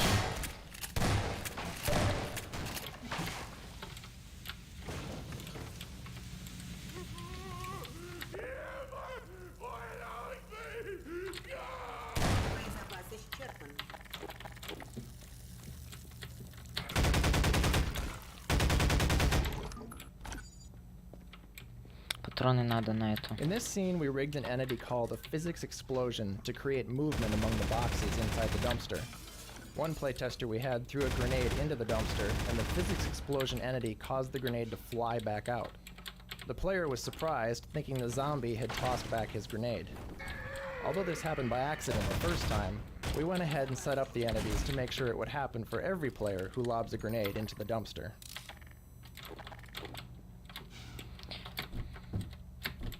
Так, там... This is an instance where observing playtests gave us ideas for tuning the experience.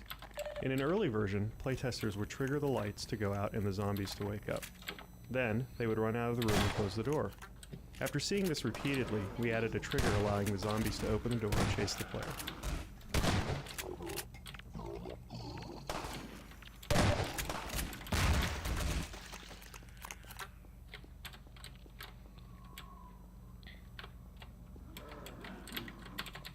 А этот я уже прослушал.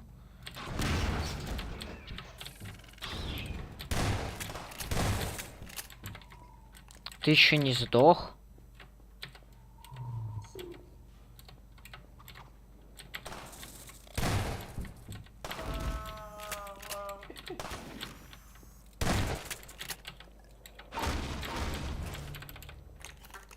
Хотел канистру у него кинуть.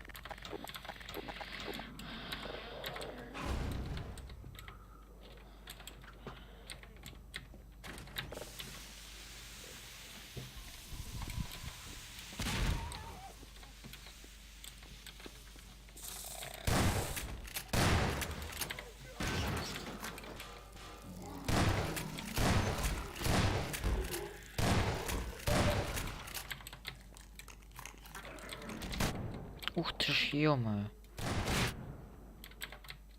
Берут, кидают.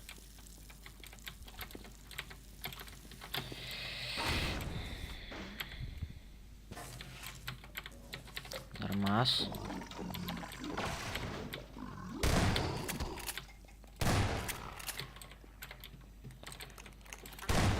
Так, я не понимаю, как эти хэдкрабы остаются живые, если я им прямо по голове Saw blades are a стреляю. prominent weapon in Half-Life 2, and we wanted the player to recognize them as part of their arsenal in the upcoming warehouse battle. After watching several playtesters ignore them completely, we decided to add the zombie pin to the wall. Most players pull out the saw blade and instantly realize its potential for destruction. After that, they tend to find and use saw blades without further prompting. The battle in the warehouse was created fairly late in the development of this map, when we realized that the level had a steady stream of combat, but no real climax. We wanted to take advantage of Alix's sniping abilities, building on the scene in episode 1 where the player can punt boards off windows to give her a better view of attacking zombies. Here, we have the player removing tin roof panels to give Alix a line of sight into the room below.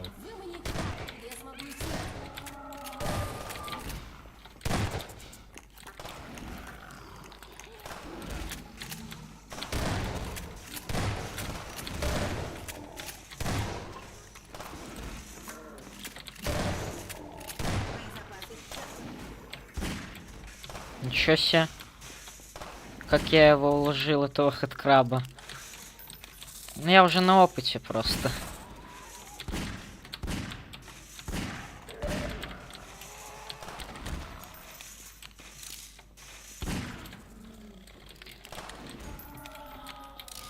Что, завалило его?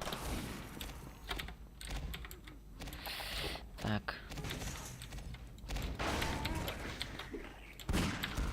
Блин, револьвер, конечно, имба. У него отдача слишком, конечно, большая. В принципе, не страшно. Вот бы патронов на него было больше, я бы только с ним бегал.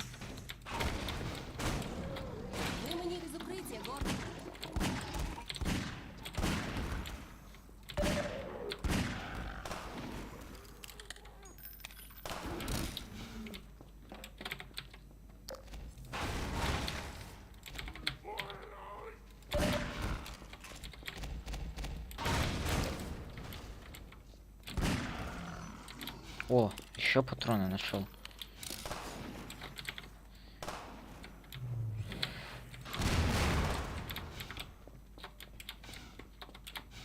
Что, на всех завалило?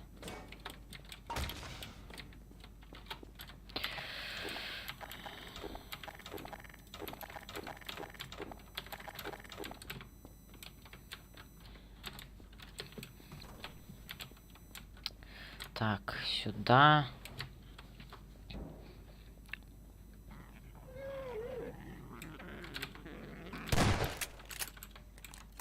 Лежать.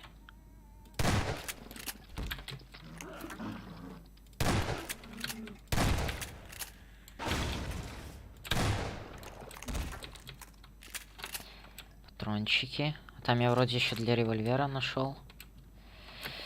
Так, сюда. Сюда, сюда.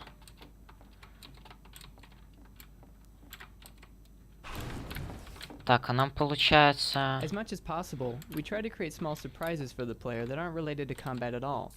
Ух ты ж, ё-моё! Puzzle, we wanted to trick the player into assuming that once they operated the lift, the puzzle would be solved. However, the Ничего player себе, soon realizes that паркурист. the obvious solution is actually a bit of misdirection. Нам, получается, осталось проспект пройти и Блэкмезу, и все. Не считая Half-Life Аликс.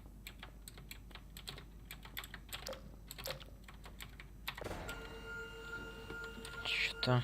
Я думал, еще какая-то игра там есть. Или это я перепутал? Так. Я, конечно, паркурист, блин, еще тот.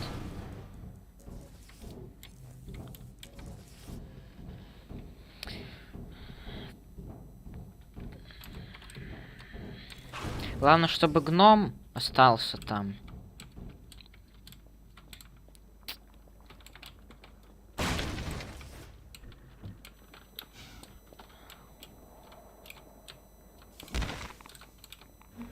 In previous versions of this level, the platform opened directly into this pit of toxic waste.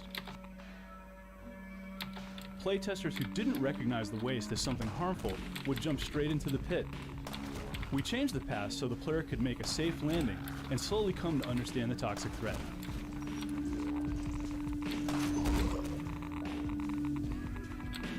Вон.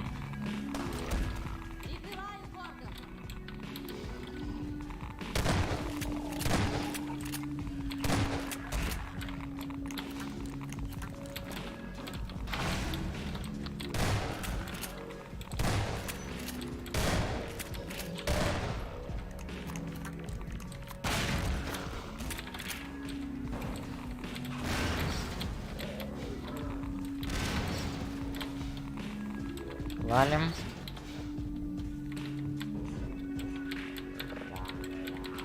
Подствольники. Точнее, для подствольников эти. Еще не могу достать.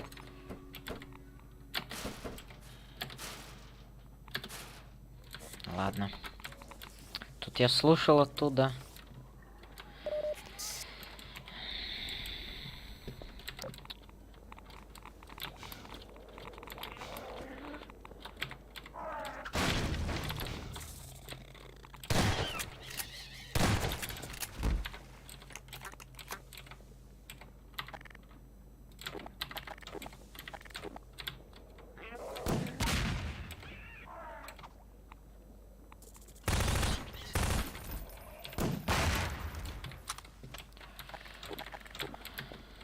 Мозги не компасировал.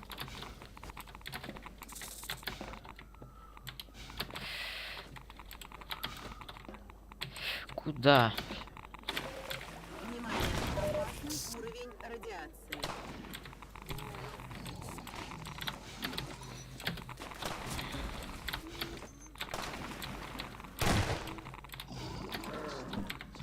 Опять я тут подпрыгнул. Меня в прошлый раз тут подкинуло и сейчас. Это зомбань меня подкидывает или кто? Я не могу понять. Второй раз, блин. Ну, я не могу поверить, что это совпадение просто. Ух ты ж, ё-моё.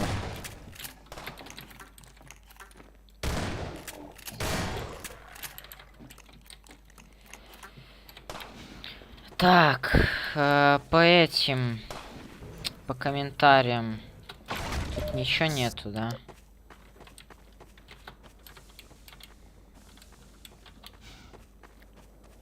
А сейчас уже и 4 глава будет. Получается, ну, почти 2 часа. То есть Мы на час быстрее прошли, чем в пятницу. Или подожди.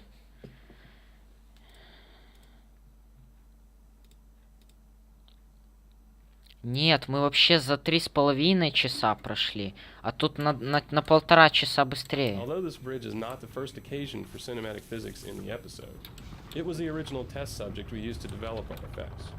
In early prototypes, the bridge started off in its broken position. It was a static object the player had to navigate to retrieve the car. When we incorporated the cinematic physics, we thought this bridge would be a great opportunity for players to see an immense piece of the environment transform before their eyes. The bridge collapse not only showcases the cinematic physics, it reminds players of the growing threat from the super portal, and sets up a navigational puzzle they must use the car to solve.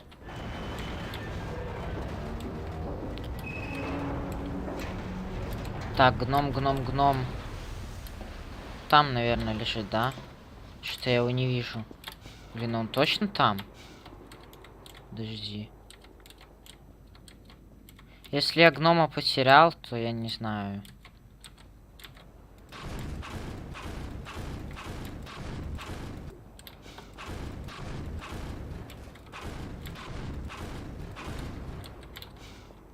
Но он залетел сюда, я видел даже. Ой, ладно, не буду о плохом думать. Если буду думать, то точно его там не будет, не окажется.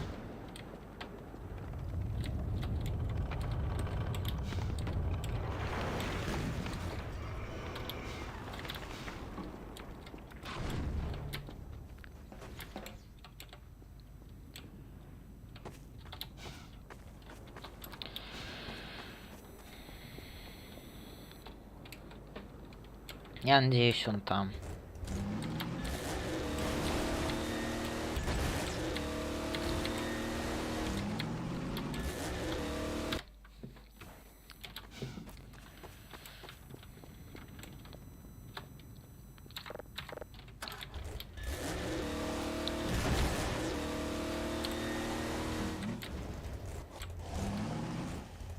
Так.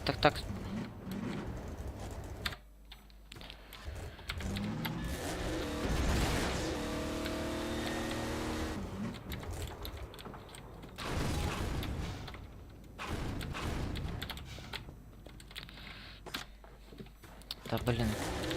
Что ж тут делать, блин?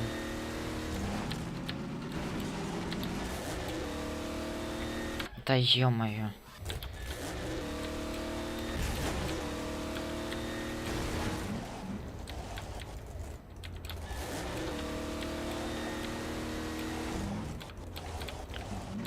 Эти вообще скинуть надо отсюда нафиг.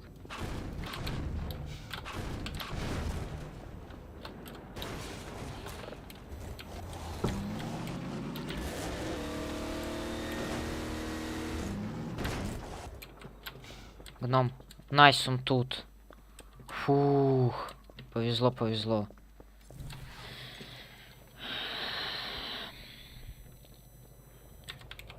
Having decided that we were going to rely on a car to get to White Forest, we had to figure out how to get Alix into the vehicle. Games often accomplish this by moving their characters close to the vehicle and then teleporting them inside in a very visible and jarring manner. We knew this would ruin Alix's believability as a character, so she had to smoothly get into a vehicle the way you would expect a person to in real life. This was no small task, given all the strange angles and positions the player could work the vehicle into. Хорошо, что я его сюда не ставил, потому что я бы не успел, given that the doorway she wanted to use could be blocked or otherwise inaccessible. This also provided interesting moments for Alix, where she could vault over the hood of the vehicle in a very heroic fashion. The interaction between her and the vehicle was intriguing just by itself. Once we were sure she could enter and exit the vehicle convincingly, we then had the task of making her believable as she sat next to you.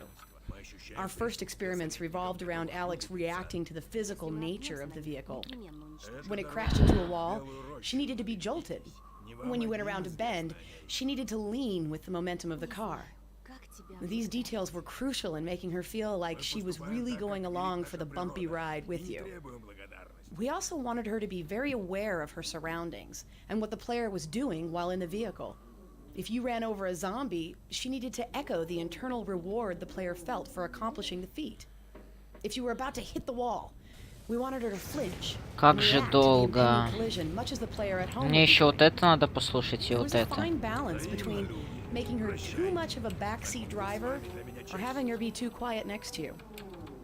Ultimately, we wanted Alex's presence in the vehicle to seem so natural that players would never consider it anything other than normal. I don't think I really got the full scope of what Alix Vance is or how she's created until the first time that I went to Valve headquarters. And what was really important was that I got a better idea of how big the team was. I mean, a lot of people work really hard to make Alix Vance who she is. And I mean, you hear my voice and, you know, it's easy to say, oh, that's Alex, or Jamil is Alex, but that is so not the case. These people spend hours in front of their computer or writing their scripts or dreaming up this beautiful person, and it really just, I'm just the cake topping, really. The original episode 2 vehicle was... Так.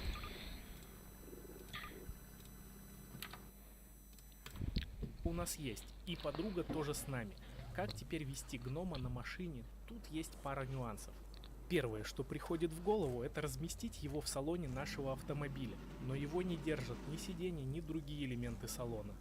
Второй момент – это туннели с загрузкой. Когда выезжаешь из такого туннеля, то ты всегда будешь терять гнома, как бы ты его ни закреплял. Смотри, что тут нужно делать. Разбуди меня, когда вернешься. Просто возвращайся в тоннель пешком. Гном там лежит на полу, только смотри, далеко не заходи. Чтобы не загрузить предыдущий уровень, просто подтяни гнома гравипушкой к себе.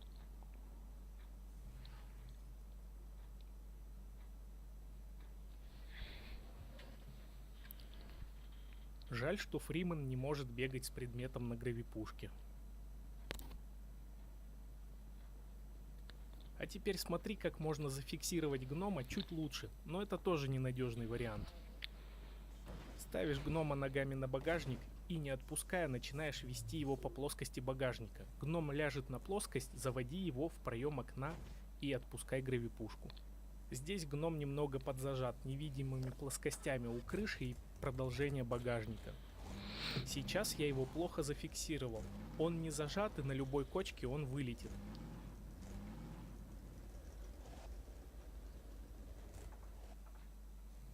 В таких случаях выходи и пробуй зажать его по новой.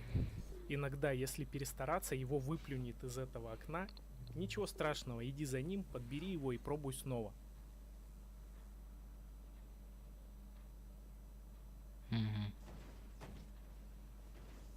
Вот сейчас его неплохо зажало. В таком положении он не выпадет даже при повороте.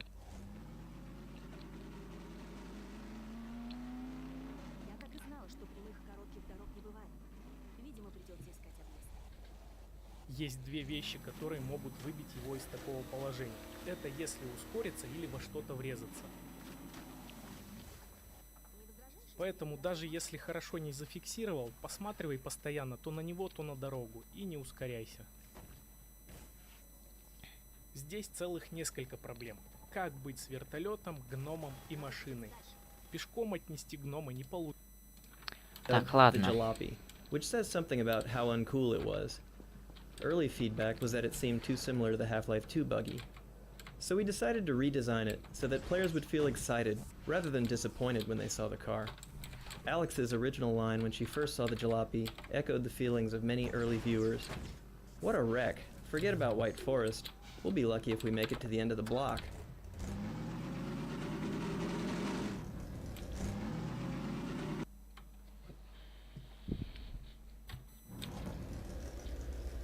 Так, выбило. Так. Поставим так, сейф.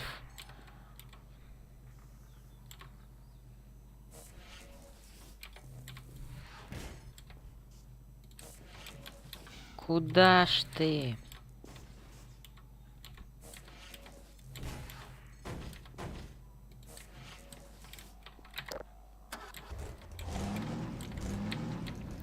Так, это у нас уже новая глава. Так, я сохраню вот так. Сейчас. Через минуту приду и продолжим.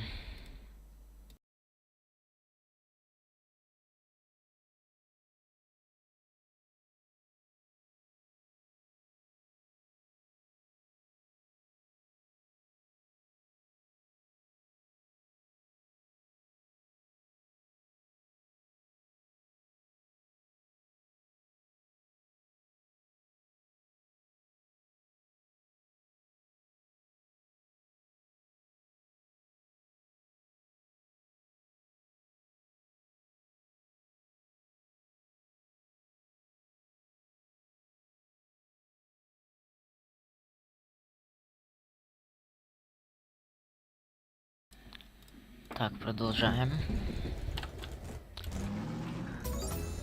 Опа.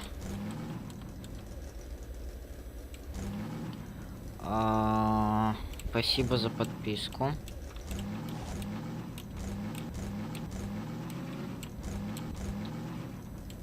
Я так и знала, что прямых и коротких дорог не бывает. Видимо, придется искать объезд. Блин.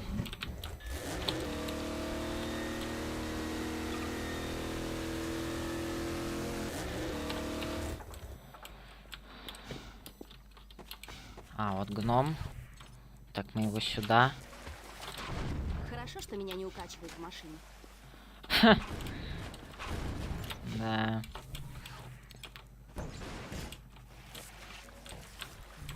Так. Крепляем.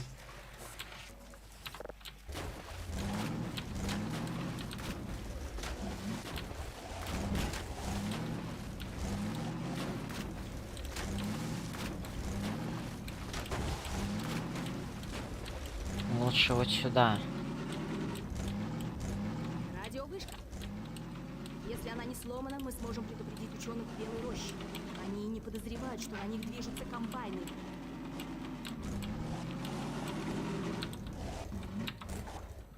Я подожду тут. Блин, зажало. Не, нормально.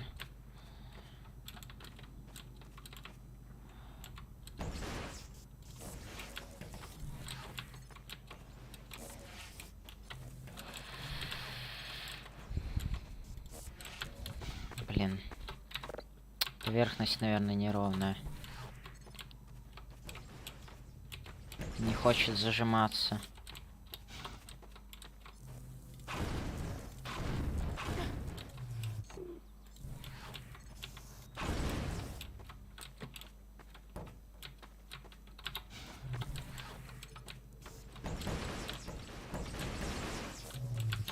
Да блин, она не хочет.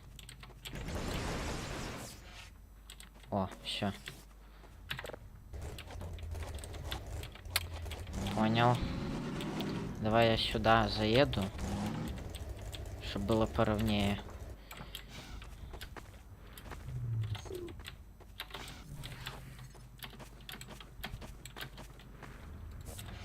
Так, вот так. И вот так. Сейчас нормально должно быть. Фигушки, да?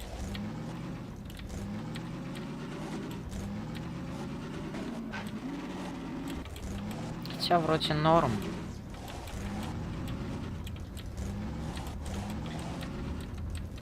Блин, а где мне его тут оставить?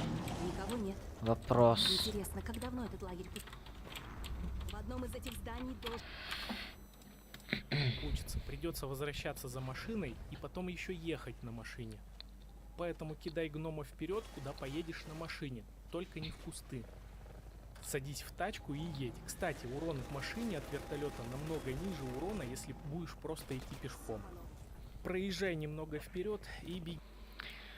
Понятно, но это еще далеко. Так, давай-ка я вот так вот сохранюсь. Он вроде в машине лежит, вроде должен остаться. Мы пока пойдем там Even по though this делам, compound appears open and nonlinear, потом we're striving вернемся. for a fairly reliable progression of events so that we Он, can по сути, fine-tune не pacing. должен никуда пропасть, The тут только building on the right охотники is bright будут. and eye-catching, with the intention of drawing the player there first. The entrance to the ruin Ух ты, building is блин. around the back, so that initial exploration through the center of the compound tends to lead to the radio room first. The drop-down entrance from the roof of the ruined building also helps us pace the experience, Чё, хоть краба because задавил? players are cautious about committing to a space until they've explored the alternatives. Правда, он обесточен. Ну да. Источник питания.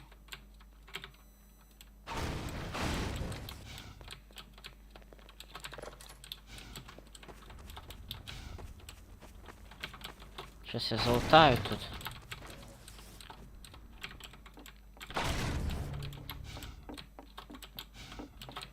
Но он, по сути, не должен ниоткуда из машины пропасть. Привет, я уже все части проходил. Молодец. И Black Mesa с проспектом тоже проходил. Я как бы тоже прошел вот эту часть, но просто перепрохожу уже.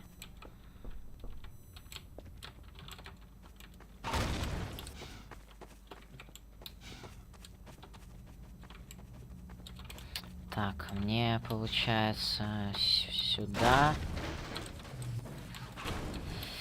Сюда. Так, зном там. Гном лежит. С ним, по сути, ничего не должно произойти. Я постою на страже, а ты посмотри, что тут.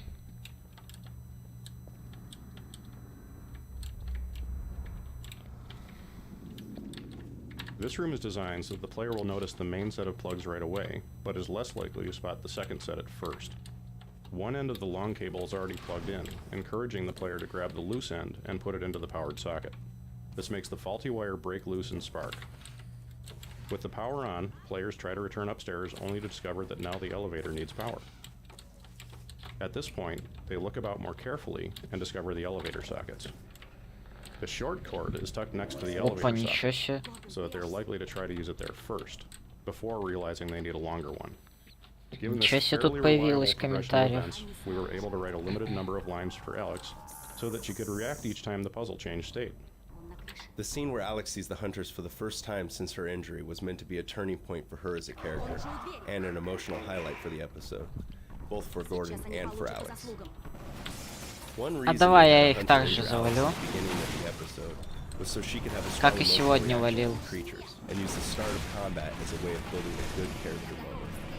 Alix's previous encounter has given her a visceral fear of hunters, but now she has to make a conscious choice to get past her fear and into the right state for fighting them. She uses anger to get there. We also use Alix's intensity to draw the player's attention to subtler aspects of the scene, getting the player in position for the best view of the hunters as the attack gets underway. In earlier versions of the Hunter intro, the hunters burst physically into the room by shouldering their way through the door. As the hunter's flechette attack came online, we decided this was no longer appropriate. Now that the hunter had an effective ranged attack, having him burst into the room with you actually put him into his least viable tactical position during your very first encounter, making him seem ineffective and a bit dumb. The current design is intended to showcase his abilities while giving the player the time and space to understand the situation before pushing out into close combat. Oh, the other thing that's so great about acting for video games, and I guess voiceover in general, but for this particular game, is so amazing. I don't have to worry about hitting my mark, or playing to the camera, or forgetting my lines. That's usually my biggest thing. You can see the wheels turning on camera because I'm trying to keep up with my lines. But this, they're all right there, so I don't even have to worry about that, and I can just worry about the delivery, the emotional vibe that needs to come across, and just the sense of immediacy. I don't even have to worry about the words. So that takes a whole other level off to let the actor just get down and into the work, which is really, really great. It's just why I love this job. This area was designed to train the player in the art of hunter combat, and during the development process it changed continually to suit the hunter's behavior.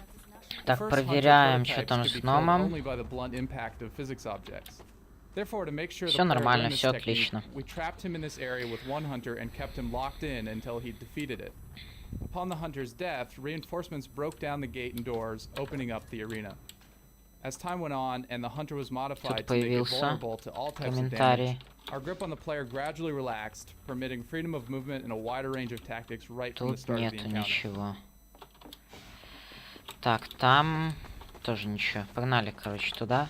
Ты иди базарь, а я буду слушать. In this brief transmission scene, we are restating the goals of the level, while introducing a note of uncertainty and developing Dr. Magnuson's character. This scene was not strictly necessary, but it helped players feel some connection to Dr. Magnuson when they finally reached White Forest, and met him in person for the first time. In earlier versions, we tried having the hunters cut the power and interrupt the transmission, but this felt arbitrary. Players were more receptive to the scene after they had solved the power puzzles and survived hunter combat. It feels like a small reward in addition to the simple satisfaction of beating the hunters.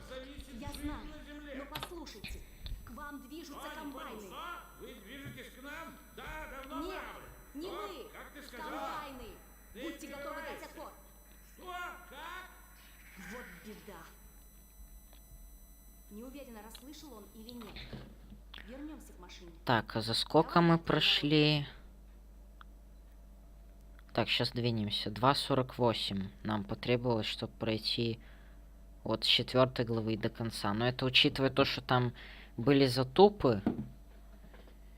Ну, я думаю, 2-2,5 часа максимум еще будем играть.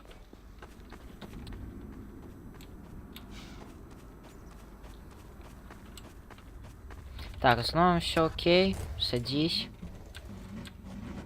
Поехали. Посмотрим. Может, чуть дальше получится вернуться на трассу. Так.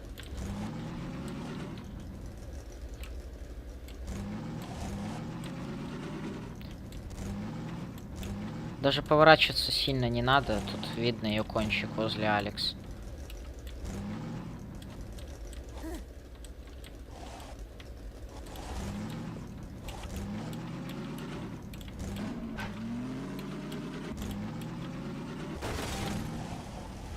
Блин, я думал, сейчас врежусь.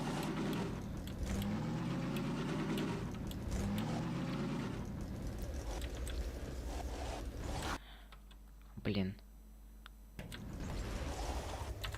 Подгрузка была. Подожди. А, вот гном. Всё. Я думал, он там остался.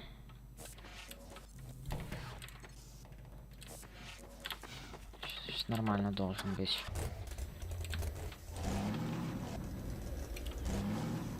Он так себе закрепился, конечно. Ее видно из Белой Рощи. О, сейчас нормально залетел. Движемся в верном направлении.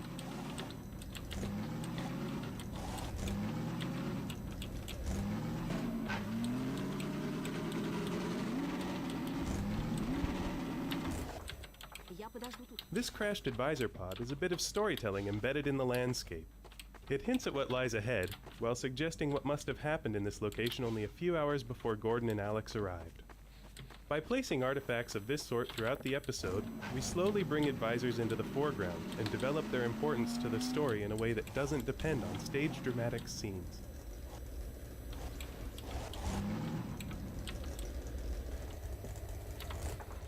А тут я не помню. Ну, гном опять вроде должен быть нормально. А, тут этот... Ну, он не мерзкий, конечно, этот чувак. Который там будет. Особенно этот его... Непонятно что. Там он там, в этом здании. Вот тут вот. О май гарбл. Похоже, мы не первые сюда пришли. Ты, короче, здесь я пошел. А, ты же со мной идешь тоже.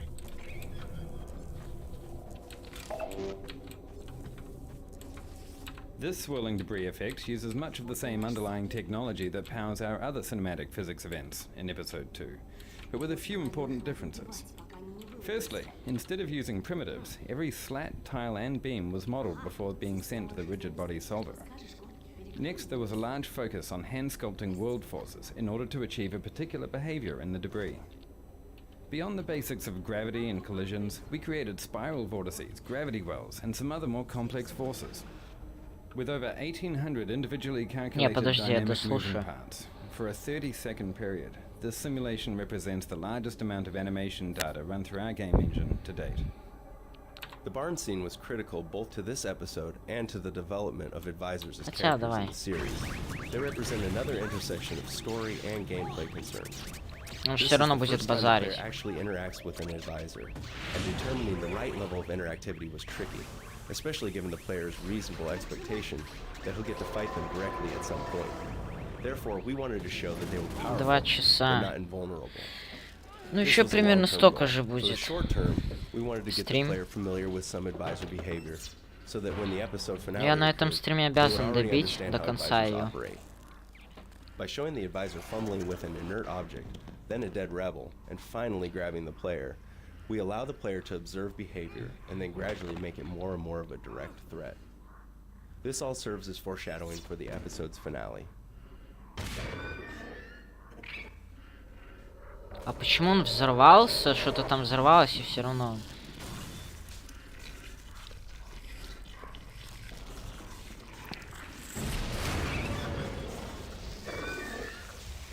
Давай.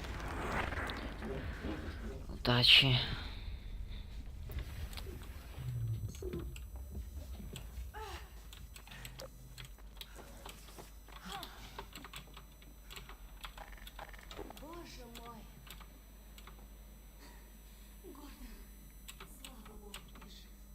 Ага, я ж могу сюда закинуть.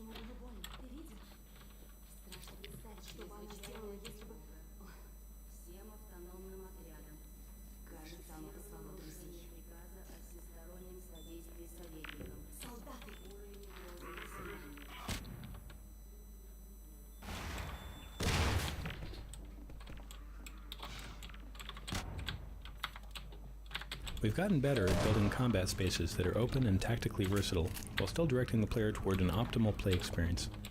This combat is on its face pretty straightforward, but we're doing some subtle things to keep the experience even and well-paced. We're using quite a few of our combat tools in this one scene. As the first soldiers enter the barn, we send them in the right direction with an initial cue about the player's location using an NPC enemy finder. The first soldiers serve primarily to draw the player outwards, where the real meat of the combat takes place. The wave of soldiers that spawns as the player rounds the corner to the exit are the most directly controlled. One pair uses assault points to dash across the open ground and flank the player on the way. Others are constrained to hint groups in and around the house across the way, spaced so that the player is hit with an even front of fire, keeping them pinned for a while and encouraging cautious sniping and probing at the windows and doors. The broken down truck gives a vital bit of mid-ground cover as players leave the barn and advance on the house. Finally, as the player leaves the barn, we spawn the reinforcing hunter.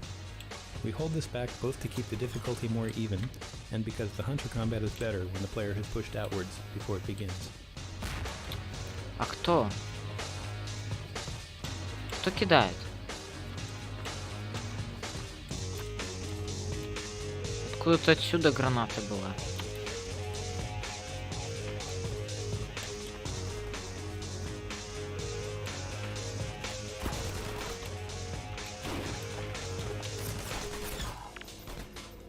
Да блин, тут физика гранат.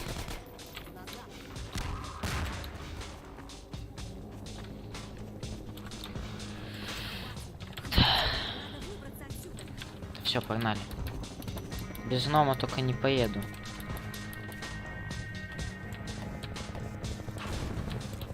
Блин, случайно на ЛКМ нажал, но это не повлияло, в принципе. Давай, валим отсюда.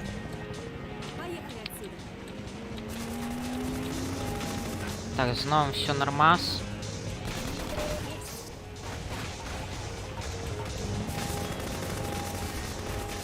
Так.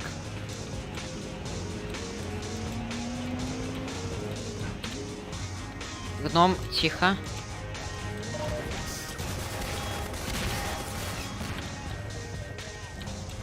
Гном, живи.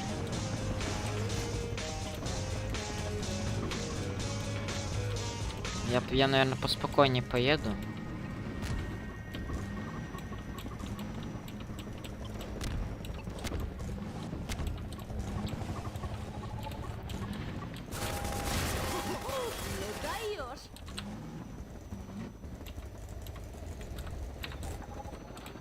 Так. Куда ты по гному моему палишь? Собака ты такая. Гном-то тебе что сделал?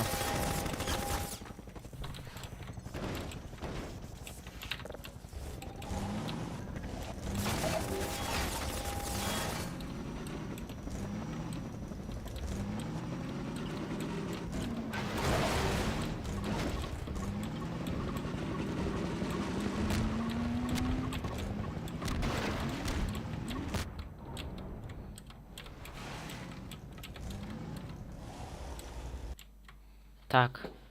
Гном должен выпасть сейчас.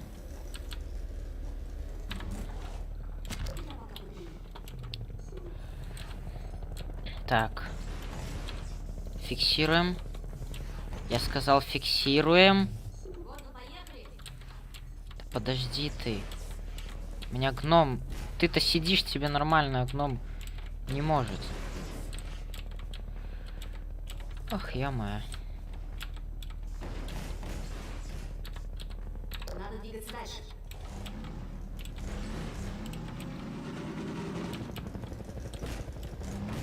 Поехали!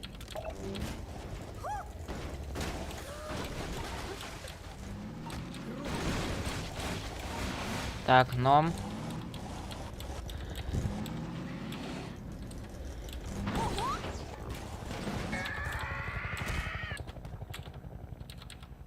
Так, комментарии. Я не знаю, зачем именно тут поставили комментарий.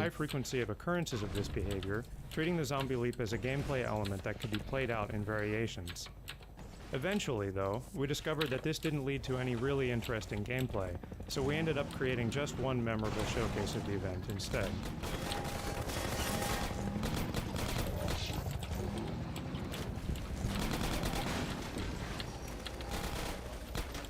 Так, аккуратненько едем. Где гном? Гном... Барнакл хотел гнома забрать.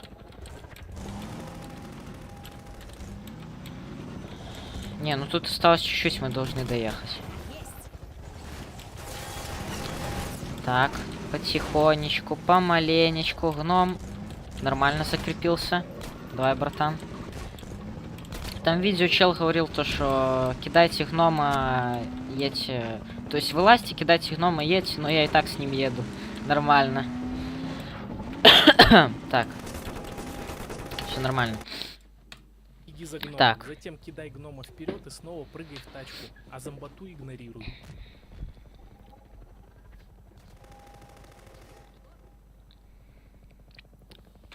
Так, ну это понятно, давай. Заметь, я прохожу этот момент с 16 хп. Понятно, то понятно. можно почти... Мне интересно там, где вертолет, с вертолетом будет сражение. И смотри, что делать дальше.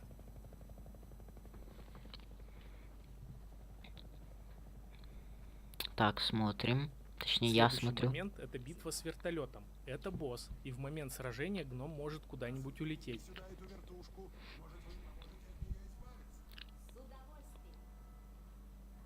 Здесь падает мина, поэтому отойди, чтобы не поджарило огнем.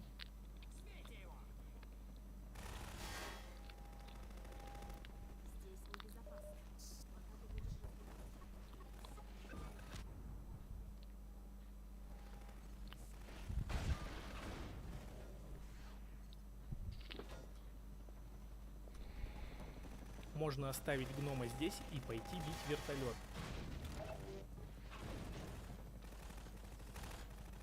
Кстати, здесь можно выполнить ачивку «Не дрогнувшая рука». Да, понятно.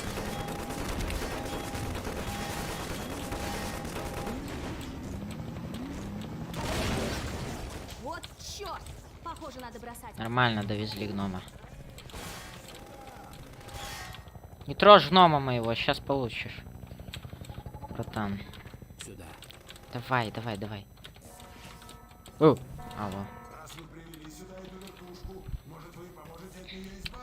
Лучше вот так сделаю.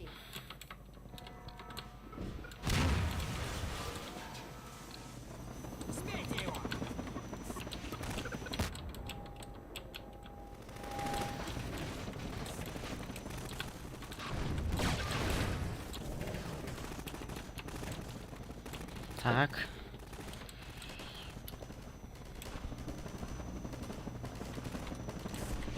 Тихо, тихо, тихо, тихо, гном. Братан. Сохранить игру. Вот так, все. Даже в каком-то случае интересно этого гнома переносить. Давай, кидай. Оп. Originally, the Episode 2 chopper battle was a classic fight that relied on the use of the RPG. In the meantime, we were experimenting with a completely new way of fighting the chopper, which we had hoped to have ready for Episode 3. The early Episode 3 experiments were so successful that we pulled them straight into Episode 2.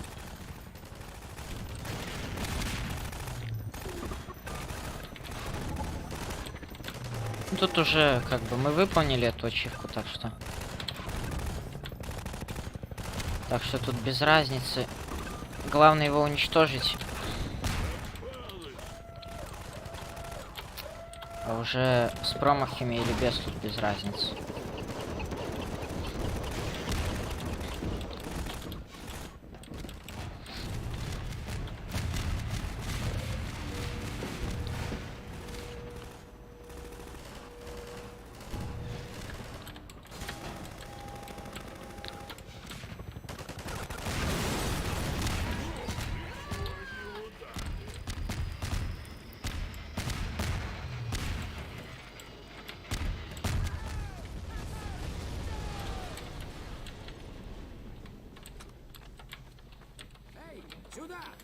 Так, смотрим дальше. Видео, как это сделать, есть у меня на канале. Ссылка на него будет в описании. Только смотри его после того, как досмотришь это видео. В битве с вертолетом все просто. Подлечился и бери гравипушкой мины, сыпящиеся с вертолета. Потом кидай их обратно в вертолет.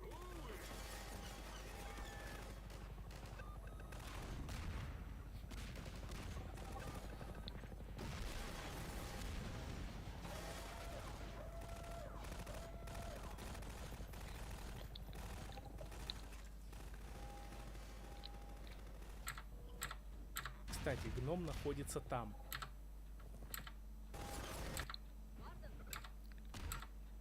Того, как в углу нужно дождаться, пока тебе откроют двери.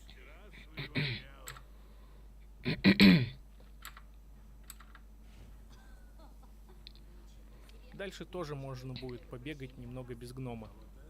Тут Фримену нужно будет сломать пулемет. Для этого нужно будет пройти через задний двор. Потом там пройти лабиринт из машин и добраться до пулемета. И чтобы не таскаться с гномом, можно оставить его в этом гараже. Например, я его оставлю в этом москвиче. Кстати, зацени прикол. Гостиница на пути в Белую Рощу, когда Фримен и Аликс попадают в засаду. Можно гнома оставить в машине.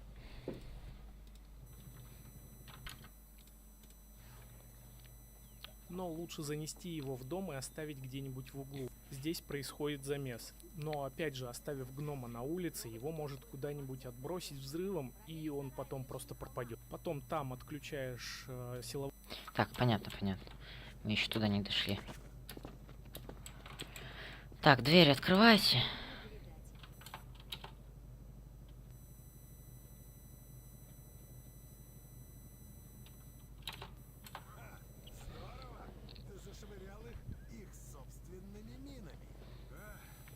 Так, это какая у нас вооружен и на дороге голова?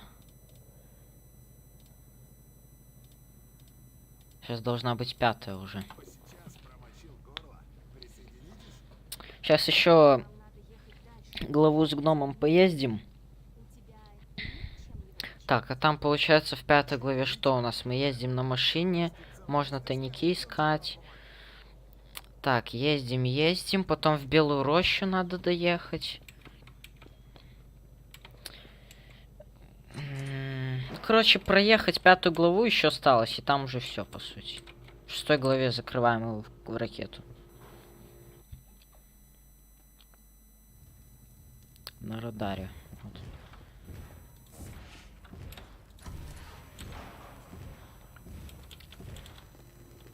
Originally, there was a second driving section between the chopper battle and the autogun trenches. The pacing felt wrong, so we decided to remove it and connect the end pieces so that the train yard opens directly into the garage.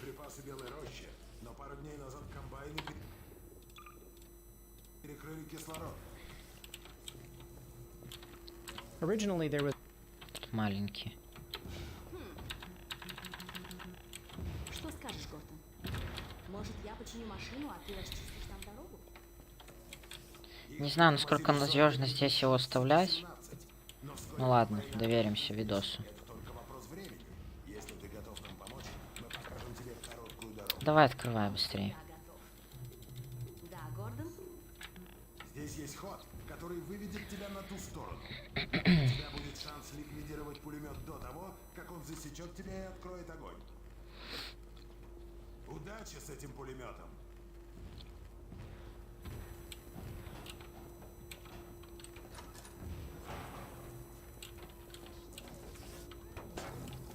Playtesters often failed to recognize that they could scramble through windows while they were avoiding being shot by the autogun.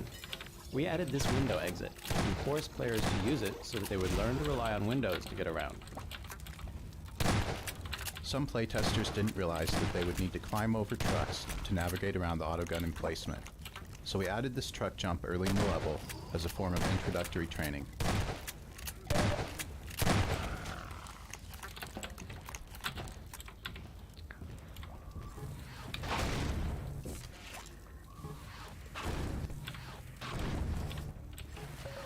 Внимание! Опасный уровень радиации.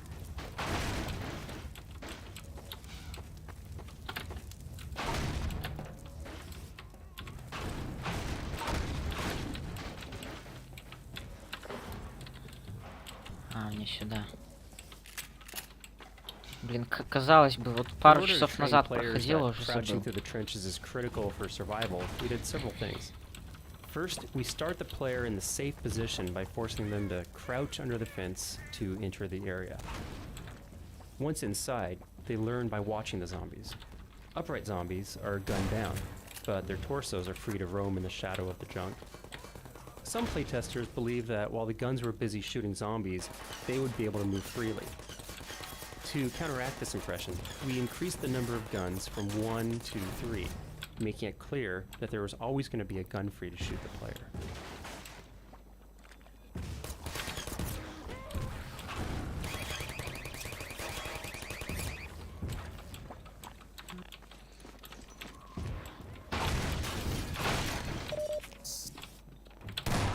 Благо, мне теперь тут гранату не надо ловить.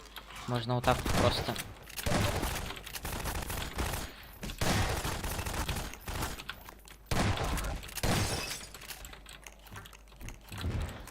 А то на прошлом стриме утром мучился, чтобы гранату поймать его. Кто видел, тот видел. Кто не видел, то можете посмотреть.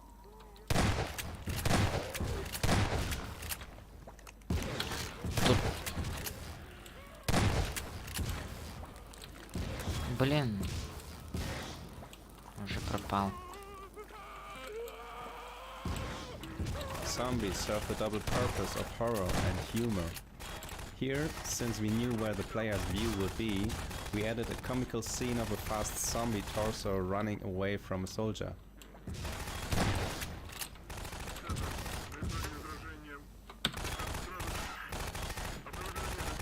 Хотя я уже это скринил сегодня.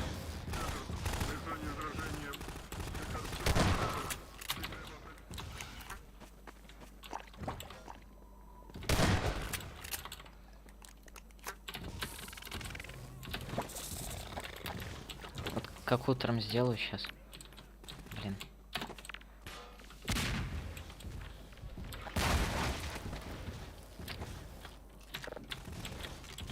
Подствольники дали.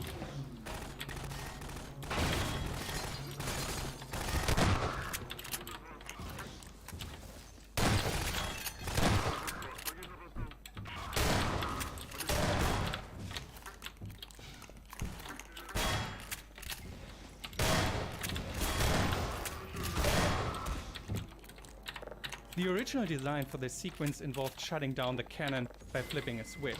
That was neither obvious nor rewarding. We decided to let the player blow it up instead, which gave us another opportunity to use our cinematic physics.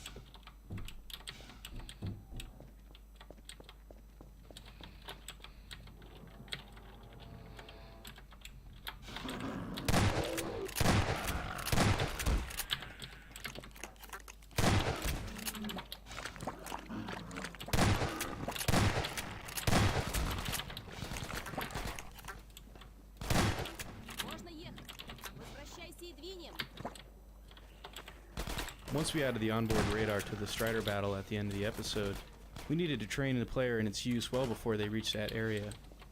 This garage was already in the game as a place where Alix needed to stay while the player went alone through the autocannon area. It was a perfect fit to have the mechanic rebels add the radar to the car while Gordon was busy somewhere else.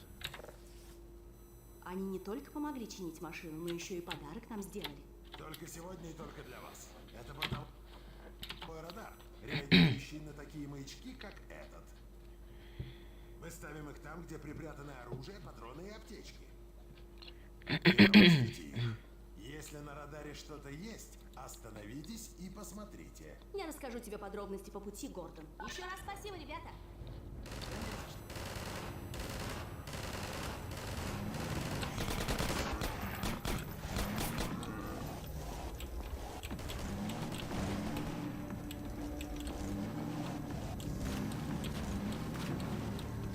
Блин, вот тут главное гнома не потерять. Потому что там была радиационная зона. Что-то на радаре. Притормози, Гордон. Судя по радару, тут есть тайник. Давай. Так, гном там лежит.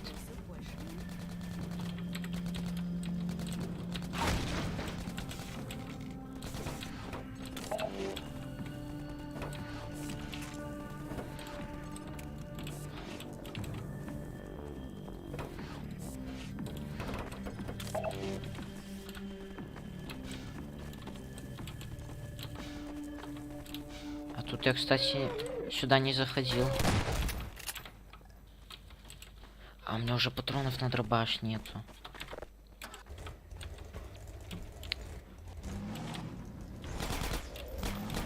Он вроде нормально уже закрепился. Так что можно гнать. Так, здесь опять тайник слева. И там дальше. Так, гном на месте. Strong attention to visual design in this room makes Тут this комментарии unconventional тоже есть, puzzle так что both будем intuitive and заходить rewarding. в тайники. To begin with, the room is sparse, with a reward clearly visible but locked up in the cage. A strange centerpiece draws the player's attention, and the visible switch is obviously a part of the solution. The health charger next to the switch hints that the solution involves getting onto the catwalk rather than activating the switch from the ground. The van entrance discourages players from bringing in objects they might use to solve the puzzle by stacking. The lone grenade crate is a strong suggestion that grenades figure in the solution. And finally, the corpse in the rafters and the scorch marks on the ground and the story they tell provide the most important clue.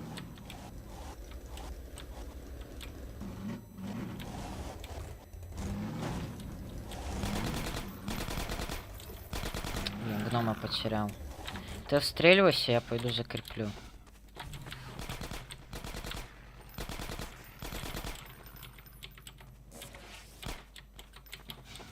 Так пойдет, я думаю.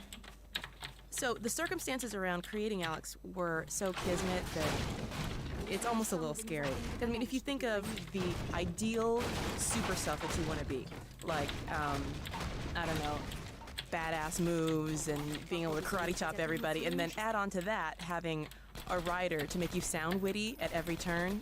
It's like having an uber self for me. So I immediately fell in love with Alix.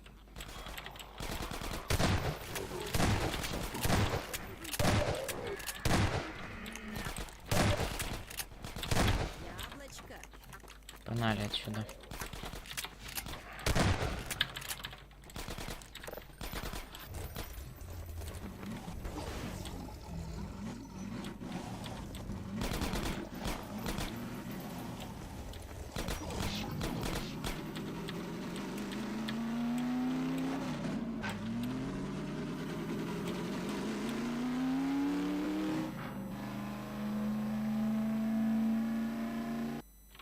Так, опять гном выпадает у нас. Тормозим. Да не, я тут ненадолго. Куда?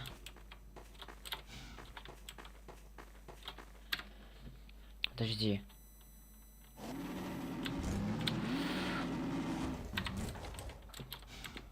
Фух, есть.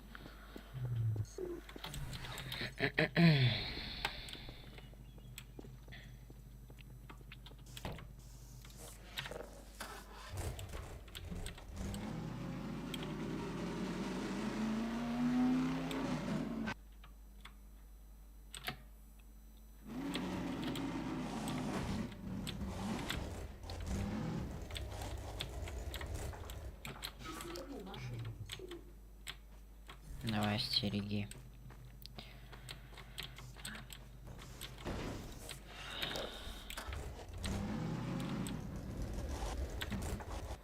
The approach to the White Forest Inn contains a number of elements that set the scene for the coming ambush. The road is blocked by combine walls. A soldier spots you in the distance and radios you in, and 2 hunters run across an opening on the far side of a fence. All these clues are there for the attentive player to spot directly, or to create a sense of growing apprehension in the player who might be paying slightly less attention to the details. So in each episode, we start by agreeing on how to use color choices to create and reinforce the right thematic tone. The tint of a scene can be a powerful source of mood. Episode 1 was pervaded by deep reds. For episode 2, we made heavy use of blue tints in the outdoor areas. The blue was meant to set an ominous tone, while the warm splashes of sunlight were intended to offer visual contrast that suggests a glimmer of hope.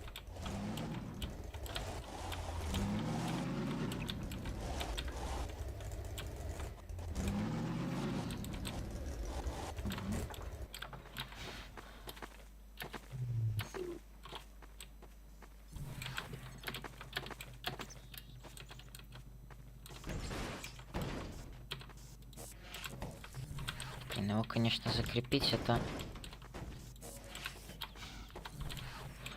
Так, лучше я вот так сделаю.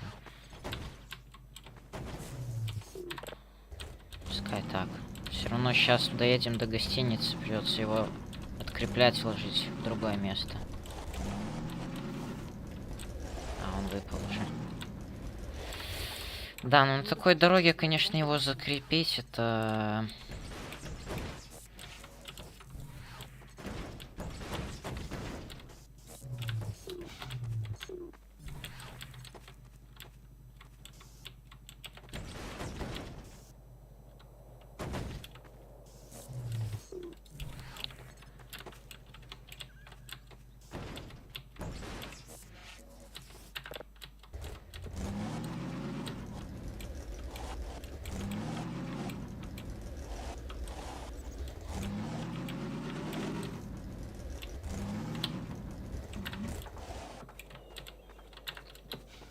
A question I get asked a lot is, what is the big difference between acting for a stage and film and then acting for a video game? Because this is the first time I've ever done a video game. In general, in acting, it's helpful to have a director's clear vision from which to spring. Then the actor can run with the idea, play with it, imagine new things, fill it out, and make it a tangible thing or a tangible character. And the great thing about video game acting for me is that I'm completely unlimited. I'm not bound by what I can do physically or how I look or what kind of environment that can be physically created. So the possibilities are completely limitless. There are no boundaries with this.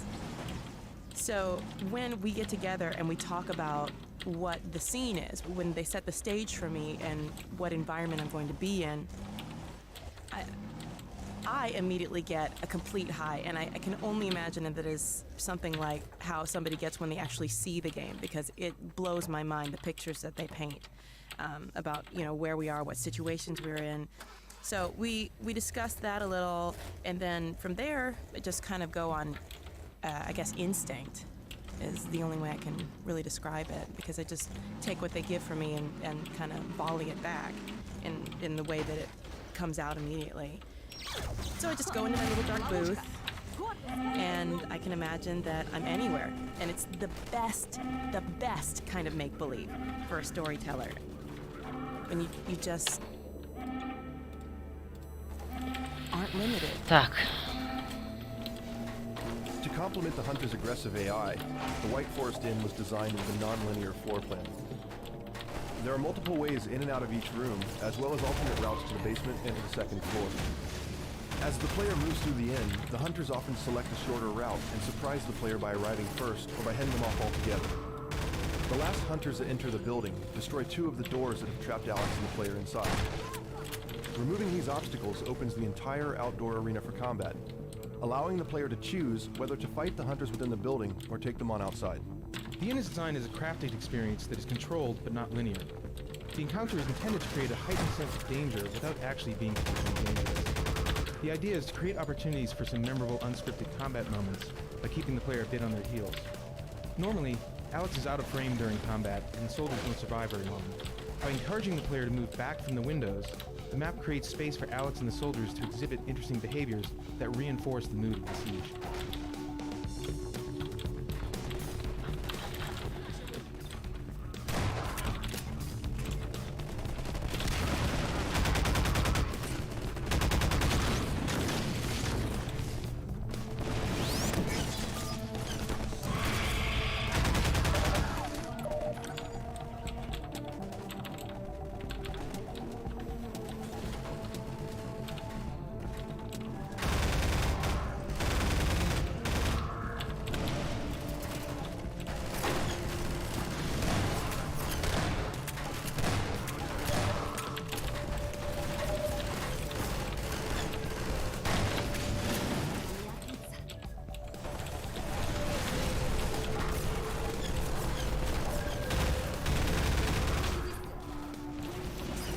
One issue with a number of our encounters with the Combine is they don't live long enough.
Так, как там мой гном? Нормально.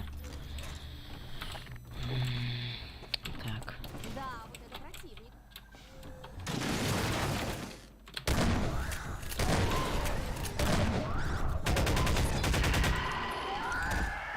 Смертельная ловушка. Давай убирай.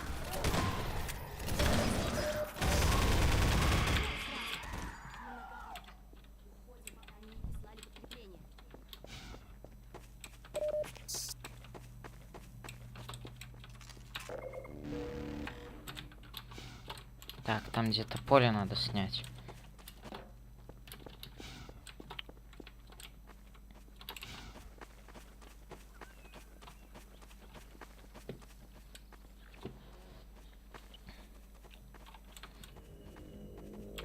Их все больше.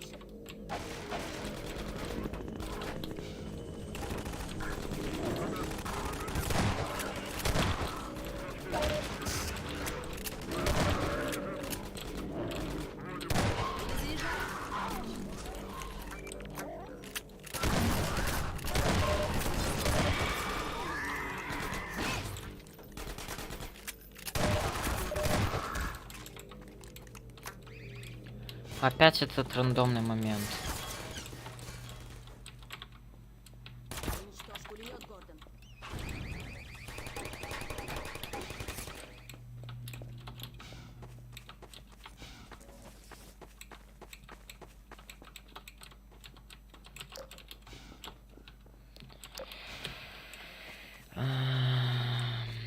Так.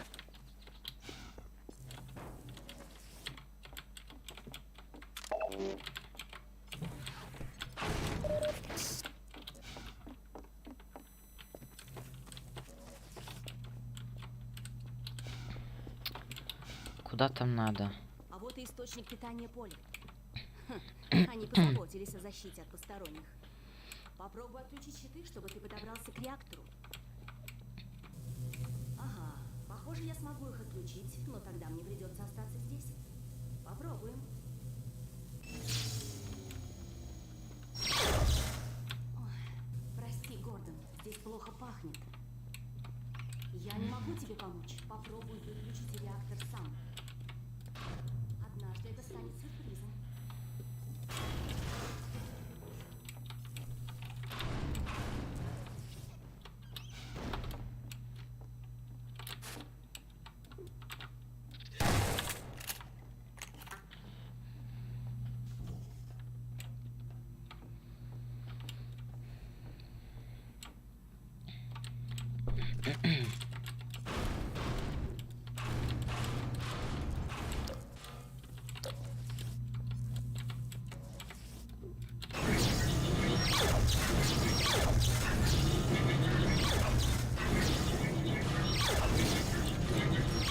Опять этот рандом.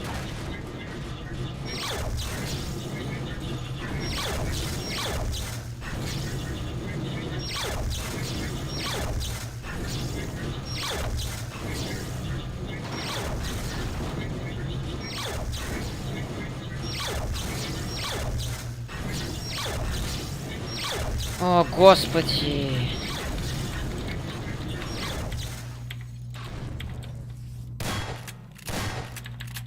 Я не знаю, тут чистый рандом просто.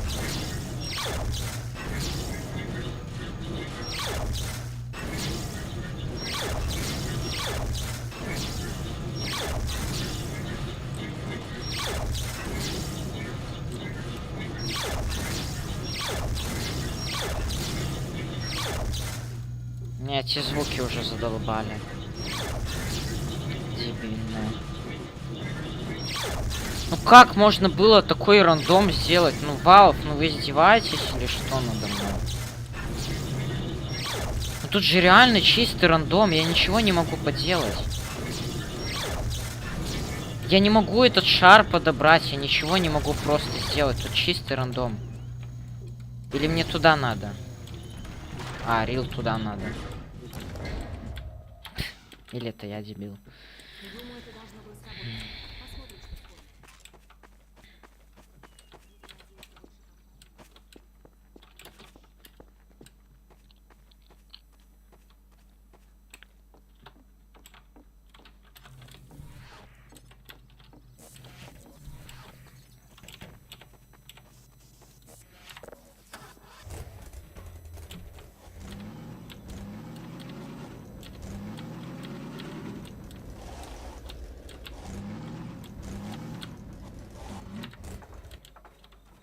Sometimes, even in an action game, it can be hard to convince players to act like an action movie hero.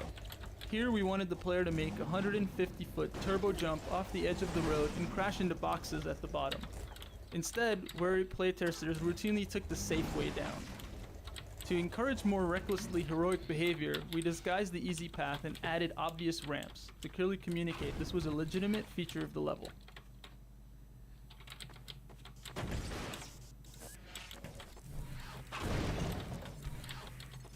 Здесь, конечно, был рисковый момент.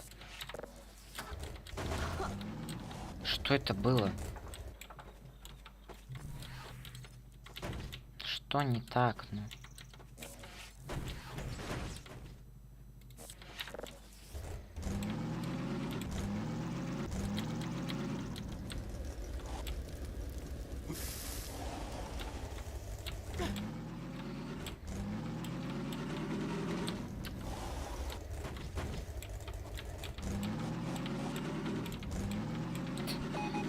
вроде что-то есть. Идите.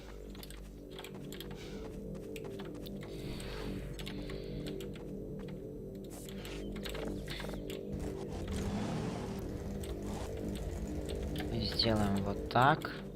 Сделаем сейф. Сейчас еще тайник заберу.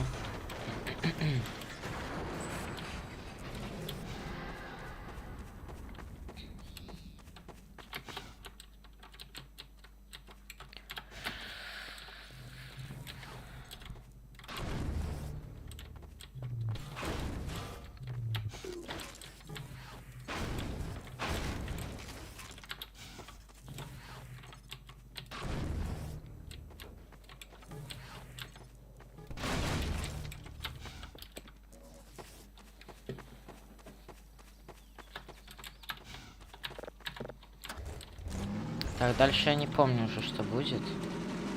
Может, мы уже до Белой Рощи доберемся сейчас. Ой-ой-ой.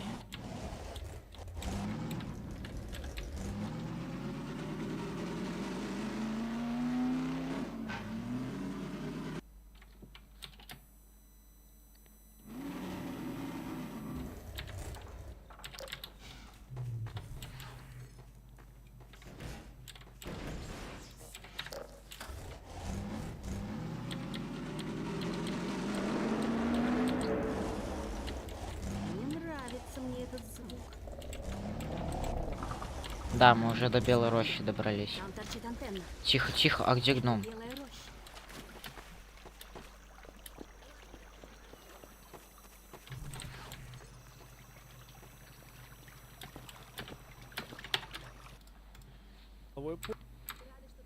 И наконец, что же? Да. Все, там можно видос закрывать уже.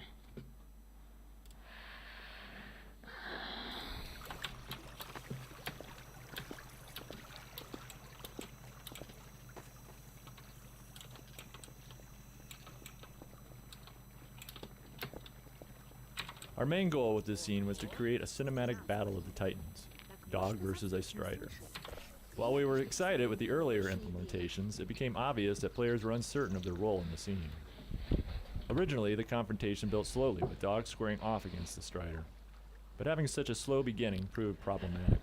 It looked great in the trailer, but didn't play well in the game. Instead of the slow build, we decided to send Dog straight into action. He makes a grand entrance, jumps on the strider, and the fight is on. The quick start helps to grab the player's attention instead of giving them too much time to worry about what they ought to be doing. The Strider has big parts of him that rip off. He spews goo everywhere. He's a great testbed for new modeling technology and our new particle system. We custom built him just for this sequence. With our episodic process, a lot of new technology comes online throughout development. Since any new technology takes a year or more to really work out all the bugs, we like to look for isolated areas, like this one, where we can test out new things without risking all the things we know already work. We did this with HDR in our Lost Coast demos. Once we're sure we didn't break anything, we can move the features back into general use. Since the Strider worked out really well here, he'll be the new Strider as we move forward, and we'll be applying what we've learned to any new monsters in Episode 3.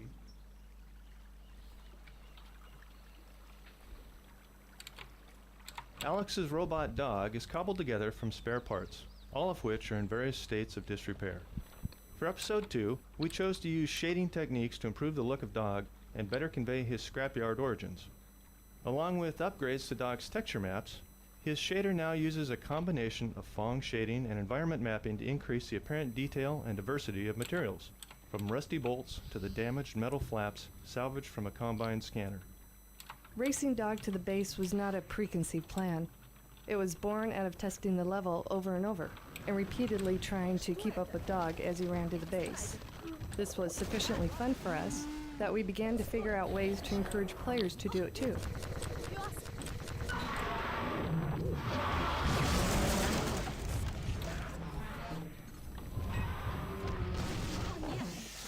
Три часа уже.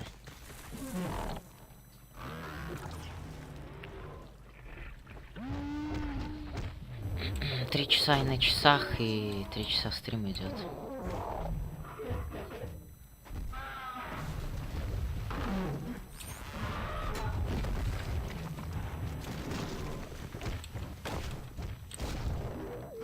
Молодец, песик.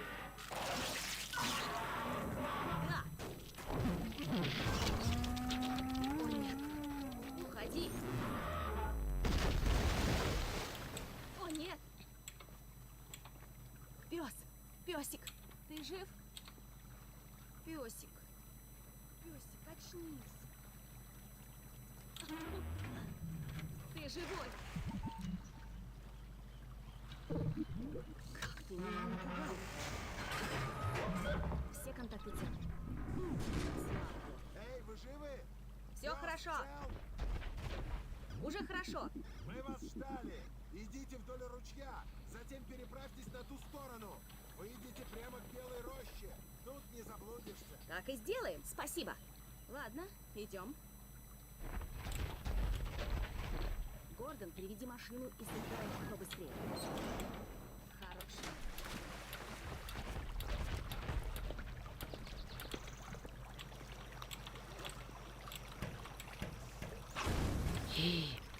Перепутал кнопки.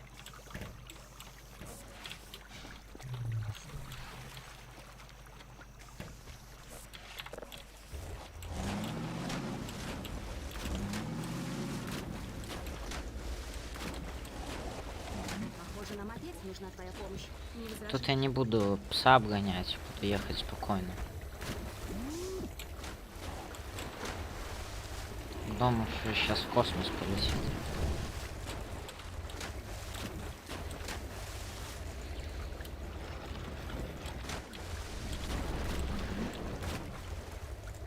Молодец, песик. Ну, пес, давай к базе на перегонки. Поднажми, Гордон.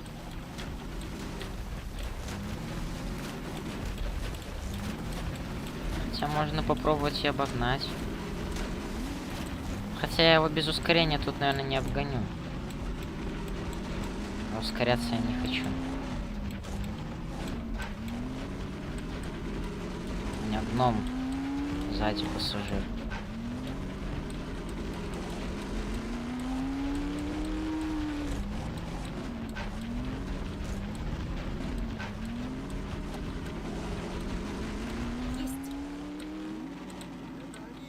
Аликс и Гордон Фримен.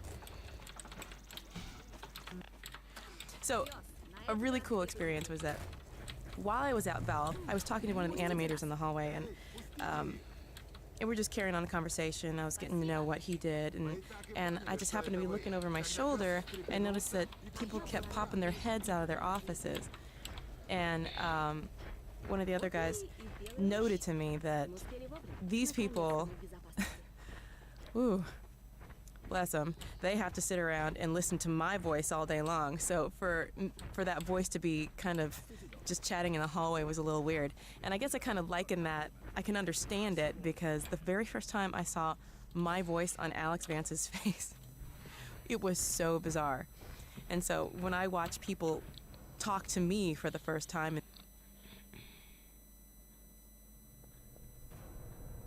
Наш общий недруг. Доктор Фримен, сюда. Привет.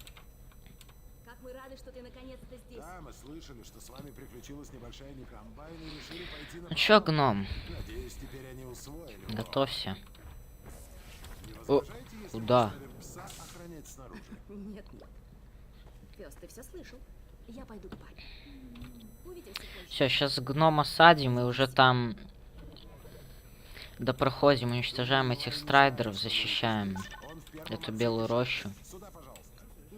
По-быстрому уже там. Что дальше? Так, а мне вот сюда, наверное. Всем вернуться к работе. Очередная ложная тревога во втором отсеке. Идем на прогулку? Узнаю доктора Магнусона.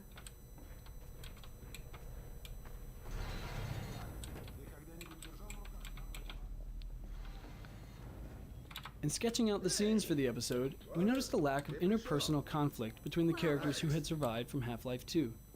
Alex, Eli, and Dr. Kleiner have a lot of affection for one another, as you will see in many of the scenes. And while we all value the benefit of strong, positive relationships, we were happy to have Dr. Magnuson around to get irritated by all the hugging. it means a lot to me to have multi-ethnic heroine. When I was growing up, that didn't happen a whole lot. I mean, maybe Storm from X-Men, I don't know. But it wasn't commonplace. So to have someone that's my type be in that kind of position is really really amazing. I mean, I think it's a popular trend now, but that wasn't always the case. Сейчас уже буквально, я думаю, полчаса и уже заканчиваем, финалем. Максимум час. Сюда, Гордон. Они с Магнусом постоянно огрызаются друг на друга, как будто до сих пор соперничают за град.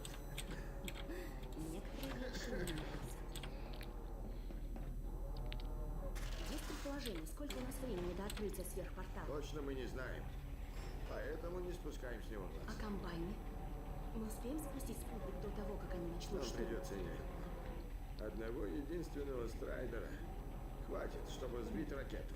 Но мы готовы к встрече. Прости, что мы пришли так поздно, папа. Не переживай, Алекс, все будет хорошо. Я так рад, что мы снова вместе. Я рада вернуться домой. Ну все, гном. Вот она, твоя ракета. Было приятно познакомиться с тобой. Было приятно с тобой путешествовать. Но ты сейчас познаешь Due to космос. the number of characters involved in this scene and the cramped spaces, we found that the actors were constantly pushing the player around in order to get to their marks. We developed some tech that allowed the actors to gauge the position of the player and the other actors, and choose among a selection of marks. This not only solved the congestion problem, but made scenes feel more dynamic.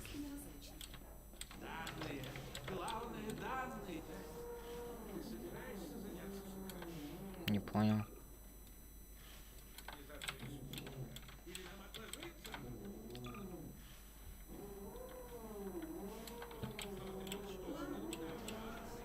If you listened closely to the Vortigons in the Antlion tunnels, you may have heard one of them using a complaint very similar to Dr. Я что-то не Magnuson's понял. here. Я что-то не понял. Вообще. А где моя ачивка?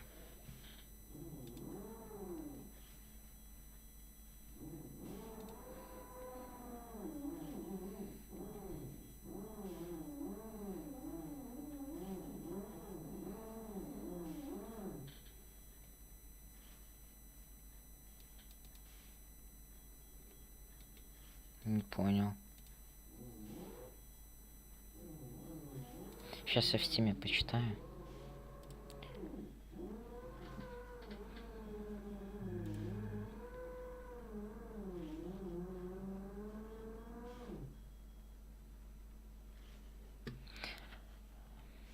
Подожди. Сейчас. Сейчас. Может, его дадут, когда ракета запустят.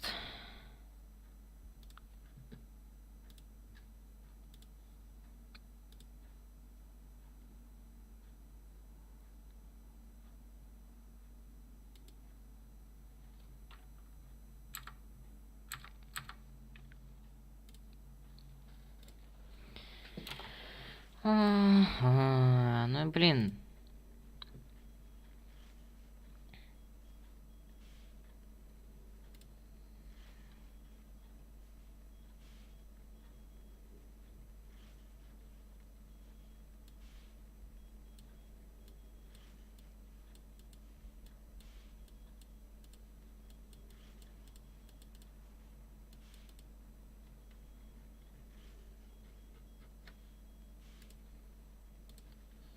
Если мне не выдадут, тогда я сейв скачаю и сейвом получу.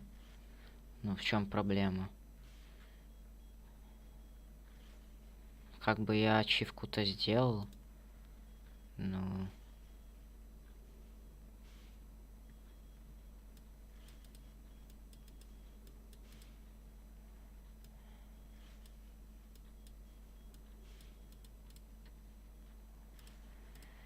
Но может мне ее дадут еще потом.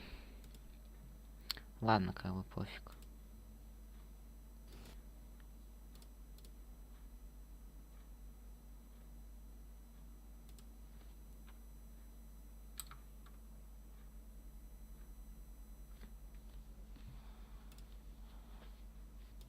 Her affinity Ладно, to Dr. погнали. Magnuson has caused some of his mannerisms to spread among them. Может, By way реально of their дадут в low-grade конце игры, telepathy. когда надо ракету запустить. Dr. Magnuson was a result of a Не decision дадут, to то я bring потом forward сейв another скачаю, signature получу character from the сейва. original Half-Life, along the lines of Dr. Kleiner and Barney. As we developed the character, we kept... Сейчас.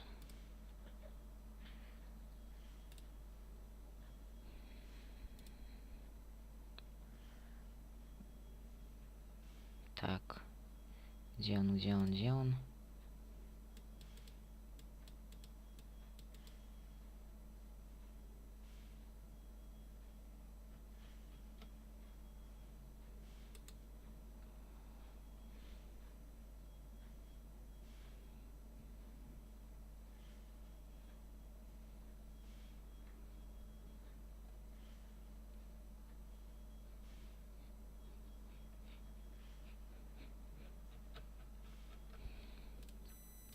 Referring back to this line Может, в from комментариях Half-Life не to keep us on track. засчитывается.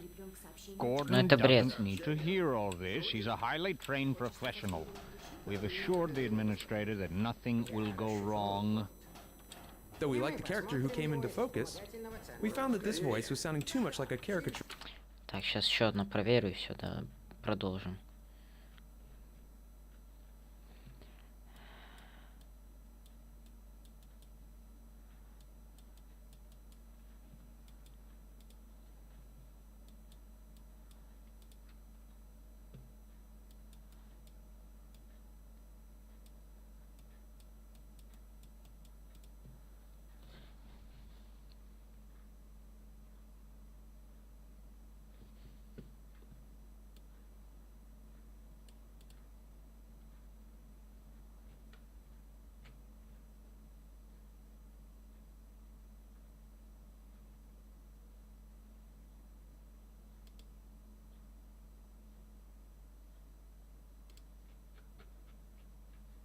Ходи сколько Так, ладно, For our погнали. increasingly grim and realistic world.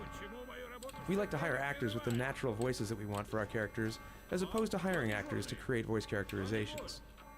In John Aylward, we found someone who could deliver the brusque arrogance of the original lines, and also take the character forward into some of the richer and subtler Прикол. Есть предположение, сколько у нас времени до открытия сверхпортала? Точно мы не знаем. Поэтому не спускаем с него глаз. А комбайн? Мы успеем запустить спутник до того, как они начнут Нам штурм? придется нелегко. Одного единственного страйдера хватит, чтобы сбить ракету. Но мы готовы к встрече. Прости, что мы пришли так поздно, папа. Не переживай, Аликс, все будет хорошо. Я так рад, что мы снова вместе. Я рада вернуться домой. О, конечно, я только и мечтал, чтобы великий Клайнер выдал мне, чтобы мне вовремя выделяли людей и инструменты. И держи своего мозгуса совокуплялиса подальше от моей ракеты. Послушай, Магнусон, не надо переходить на личности. Боже правый, Илай. Due to the number of characters in Dr. Magnuson was a result of a If you listened closely to the Dr. Magnuson was a result of a decision to bring forward another signature character from the original Half-Life, along the lines of Dr. Kleiner and Barney. As we developed the character, we kept referring back to this line from Half-Life to keep us on track. Gordon doesn't need to hear all this. He's a highly trained professional. We've assured the administrator that nothing will go wrong. Though we liked the character who came into focus, we found that this voice was sounding too much like a caricature for our increasingly grim and realistic world. Сейчас.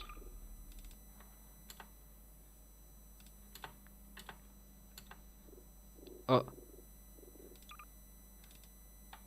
Dr. Magnuson was a result of a decision to bring forward another signature character from the original Half-Life, along the lines of Dr. Kleiner and Barney.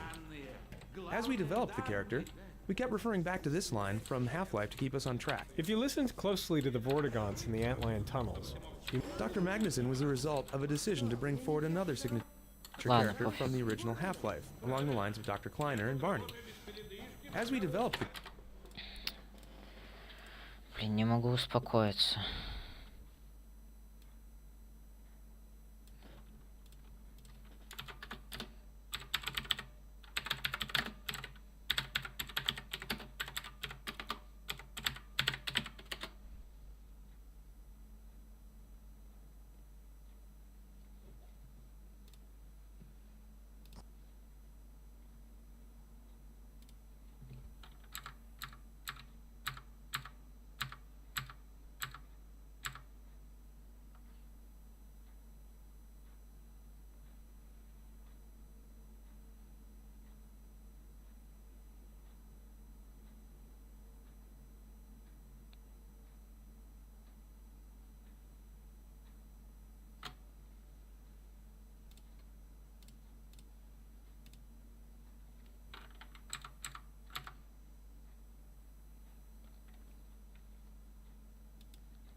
Ну, короче, сохранение есть для этой ачивки. Если что, я просто сейв скачаю. Gordon doesn't need to hear all this. She's a highly trained professional. We've assured the administrator that nothing will go wrong. Though we liked the character who came into focus, we found that this voice was sounding too much like a caricature for our increasingly grim and realistic world. We like to hire actors with the natural voices that we want for our characters, Я уже тут 10 minut на этом месте сижу. voice characterizations. In John Aylward, we found someone who could deliver the brusque arrogance of the original lines and also take the character Блин, ну forward если into в some of the комментариях richness of the достижения opportunities нельзя we foresee выполнять, for то it. это вообще бред. Это ж та же самая игра, как ну типа, в чем смысл? Ну тут то же самое, что и с одинокой пулей, по сути. Если мне не дадут эту ачивку, то я получу ее сохранением, и мне как бы все равно. Потому что я гнома-то донес. А то, что ачивку дают только в обычной игре, а не в комментариях, то это уже не мои проблемы. Гном-то есть и там, и там. И этого нигде не говорится. Так что, ну... Двери заблокированы по тревоге, так что тебе придется идти по дну пусковой шахты. Я открою люк, через который ты спустишься. Я предупрежу Урию, чтобы он спустил тебя во второй отсек. Rather than just make up something that would fit our fantasies of a rocket, we designed Dr. Magnuson's rocket around blueprints from the Titan family of missiles. Grounding the details of our world in reality, making them as precise as possible, makes the invented, fantastic elements seem that much more believable. Поскольку сотрудники второго отсека шахты не в состоянии решить проблему с воронами собственными силами, мы поручили эту задачу небезызвестному доктору Фримену. Надеемся, он найдет решение. Тем временем я жду от персонала шахты объяснений. We intended White Force to offer a change of pace from the constant action that preceded it. A few moments to reunite with old friends and get to know Dr. Magnuson. A breather before the big battle ahead. However, our first version of the sequence was a logjam of long, talky scenes. Gordon and Alex stood around listening to Kleiner and Magnuson argue at the top of the silo, then rode an elevator to the bottom of the shaft while Dr. Kleiner lectured them about rockets and satellites. They wandered into a control room to watch Dr. Mossman's transmission, and then hatched a plan to get her back. We knew we were in trouble when even the authors of the scene were bored, and no one had the patience for the revelations that followed. We divided the sequence into a number of smaller pieces that could be interleaved with solitary exploration and some combat. This required rebuilding the path and moving the control room upstairs, where the transmission scene became a reward for surviving the secondary silo. As a result of these changes, the White Force experience is more varied, the narrative comes in digestible portions, and the players are able to play at their own speed, rather than being led by the nose the entire time. This steam jet is an example of something we call a mechanic refresher. It's meant to refresh the player's memory on how to perform a certain task they may not have used in a while. In this case, we remind the player about using valves to turn off steam in a relaxed environment. In the map just ahead, this trick will be fresh in their mind, and they'll be far more likely to realize they can use steam jets tactically when they encounter them in a combat situation. In Half-Life 2, when we first decided to make Vortigaunt ally characters, we played around with having a prominent Vortigaunt companion. We intended White... This steam jet is an example of something we call a mechanic refresher. It's meant to refresh the player's memory on how to perform a certain task they may not have used in a while. In this case, we remind the player about using valves to turn off steam in a relaxed environment. In the map just ahead, this trick will be fresh in their mind, and they'll be far more likely to realize they can use... In Half-Life 2, when we first decided to make Vortigaunt ally characters, we played around with having a prominent Vortigaunt companion. Because of their bowed posture and semi-servile manner, this individual was dubbed Heap, after Dickens' character Uriah Heep. In Episode 2, we named the prominent Vort at White Forest Base Uriah. In Episode 3, we'll find out Dickens' unused middle name for Uriah Heep. Originally created as a minor background character, the Vortigaunt lab assistant, known internally as Labby, was so popular with playtesters that he evolved into a fully developed character with a unique name and a special place by Dr. Magnuson's side. Many of us are fans of Lost, and we noticed several strong Half-Life references. Прекратился. Окей.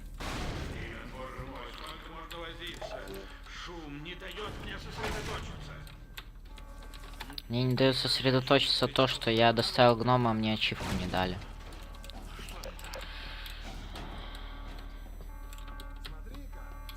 Зачем тогда вот в комментариях вот здесь достижения есть вот эти? Я не могу понять.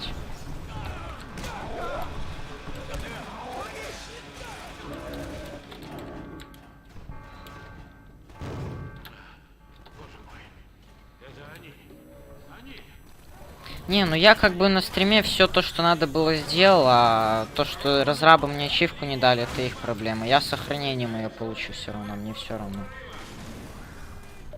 Я как бы все, что надо было, сделал, так что, ну, я считаю, честным способом я получил.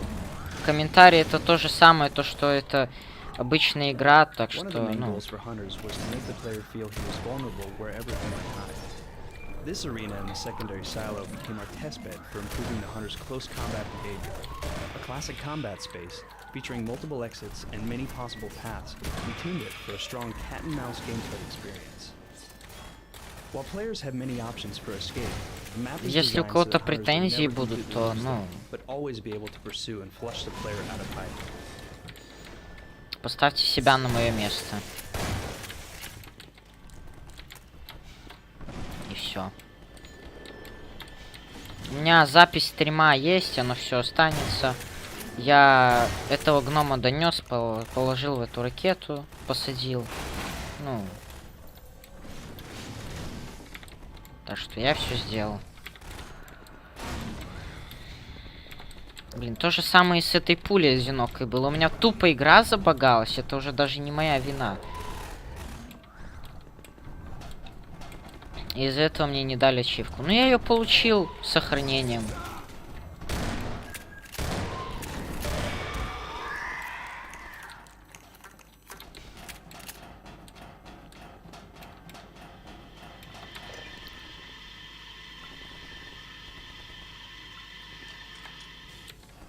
Вроде все послушал там.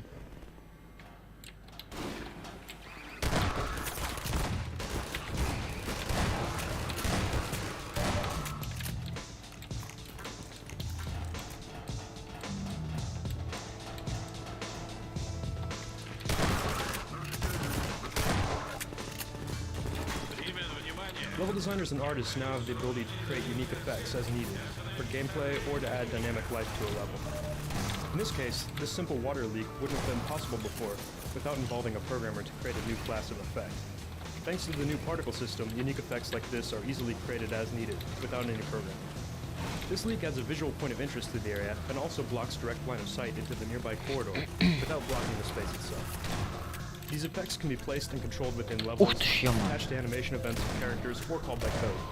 Allowing particles to be attached to objects in the world, emitted from a model's hitboxes, and locked to bone positions allows them to serve a wide variety of functions, such as the new Vortigaunt beams or the burning effect of a zombie. We hope this feature will allow level and mod authors to create a wide variety of effects quickly and easily to suit their purposes.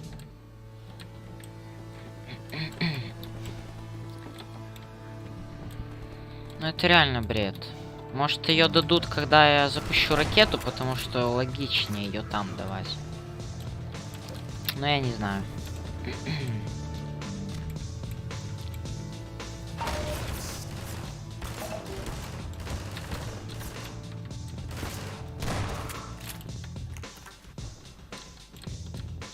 Если там не дадут, то, ну, мне как бы что, мне сложно что ли сейв скачать? Да нифига подобного.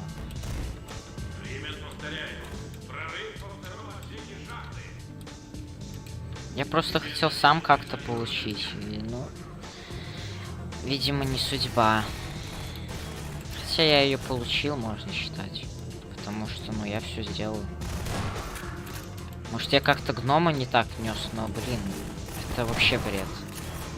Ну, там не зависит от того, как ты гнома этого несешь. Тем более, главное то, что ты его донес. Еще скажите то, что мне нельзя было с сохранений загружаться. И это вообще уже другая моделька гнома, не из первой главы, это вообще уже другого гнома мне просто подбросили, типа, да? Вы мне еще так скажете? Это ж смешно. Это реально смешно.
Так, 3,5 часа стрим. Но если бы я еще 10 минут там не просидел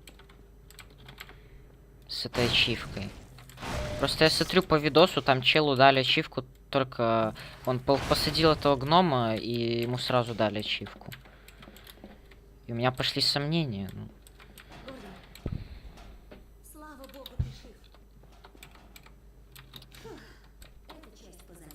Я нигде не пропустил комментарии случайно. Блин, случайно.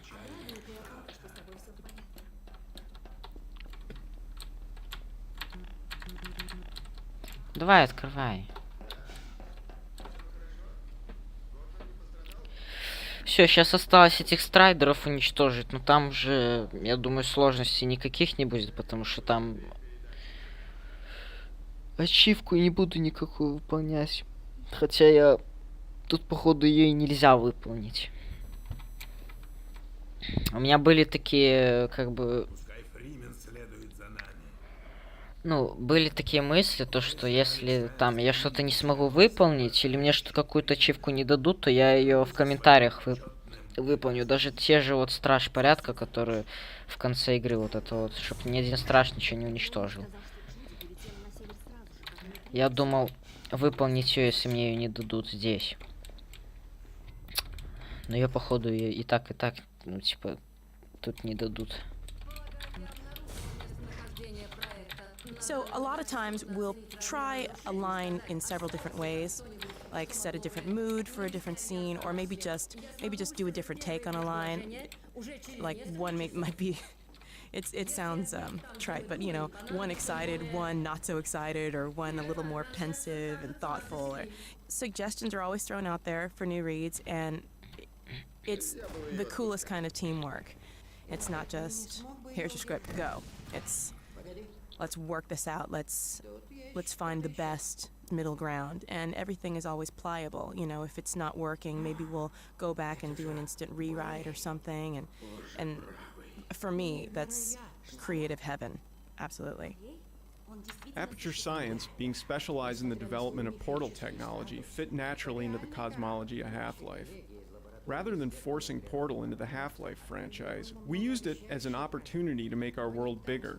By suggesting a long-term rivalry between Aperture Science and Black Mesa, we open up possibilities in both games that didn't exist when they were separate entities. А вот, кстати, разрабы даже подтверждают то, что Portal и Half-Life это одна там вселенная, одна серия. Так что вот. А Portal 1 в 2007 году вышел. Как раз в этом же году вышел и второй эпизод Half-Life 2, вот этот вот. Может, надо было сначала Portal пройти, не знаю. Хотя ладно.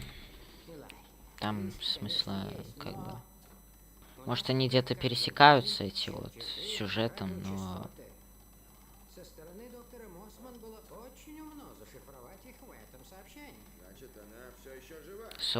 Особой какой-то роли это, я думаю, не влияет. Они вытянут из нее все, что ей известно, полностью разрушив мозг. Но вовсе не обязательно, что...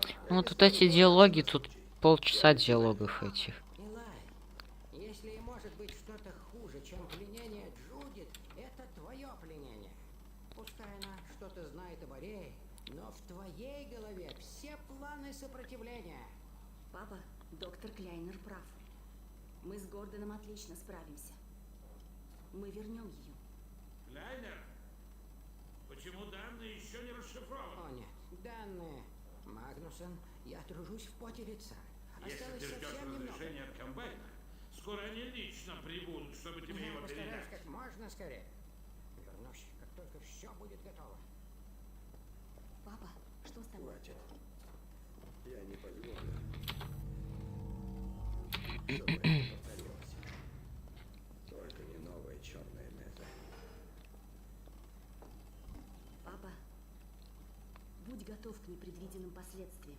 Что ты сказала? Папа, ничего, все хорошо. Обопрись на меня. Ты едва стоишь. Спасибо, милая. Через минуту-другую. Мне станет легче. Хорошо. Тебе что-нибудь принести? Да, если не трудно. Чашку чая. В зале для персонала есть чайник. Вскипяти, если он... Я мигом. Гордон, присмотришь за ним? Я никуда не тянусь, милая. Спасибо. Как будто меньше FPS тут проседает какой-то. Хотя показывают 60. Ну, как будто просадки есть. Также еще глава о первом Half-Life называлась. Непредвиденные последствия вроде.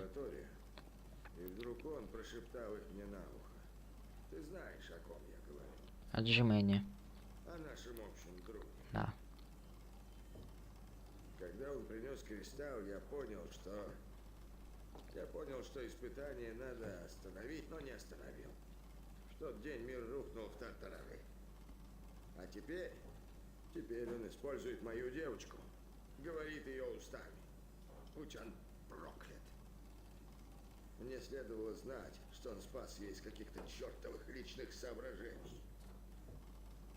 Гордон, мне столько надо тебе рассказать. Между нами, наконец-то, у нас есть возможность. Держи.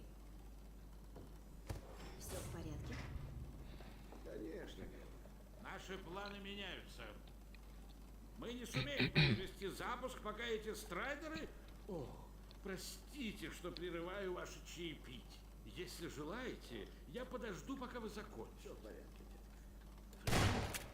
Кажется, я нашел тебе идеальное применение. Идем. Скорее. Поговорим потом.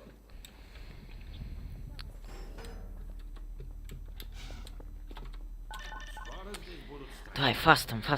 Не хочу тут задерживаться долго. The Strider Buster, or Стой. This whiteboard art went through several iterations, from highly stylized to absurd, through to something we believed we could ship. The Strider Buster, or Magnuson device, started life as a Half-Life 2 weapon called the Hopwire. This was a weapon that would leap into the air and create physical connections via ropes to the surfaces around it. Once attached, the ball would be suspended in the air, ready for action. We never shipped that weapon because it wasn't generally usable enough in our environments, especially outdoors. One side experiment created the black hole hopwire that the mod community found in episode 1's code. You can still find videos of this in action on YouTube. The black hole version created a true physical vortex that sucked anything near it into an incredibly dense singularity. This created a small dense block comprised of all the mass and matter the vortex had collected, which the player could then pick up and hurl at enemies. We returned to the hopwire for episode 2, where we thought we could use it to tie the Strider's legs together and make it trip. But the mechanic of hurling and attaching the Strider Buster was more fun for players, so we moved the weapon in that direction. Fans of Half-Life 1 may remember a gag involving a microwave oven in the Black Mesa lunchroom. If you push the microwave button several times, the casserole inside it explodes, a memorable experience for many first-time players of Half-Life. In episode 2, we thought it was finally time to let you know whose lunch you had ruined, and give you a chance at redemption. Подбрось вот так. Теперь целься в корпус. Вот и все. С близкого расстояния все выглядит элементарно. Учти, что боевая цель при этом будет двигаться, а теперь несколько усложним задачу. Урия, Передвинь мишень на дальний конец. Мне надоело проходить, да нет.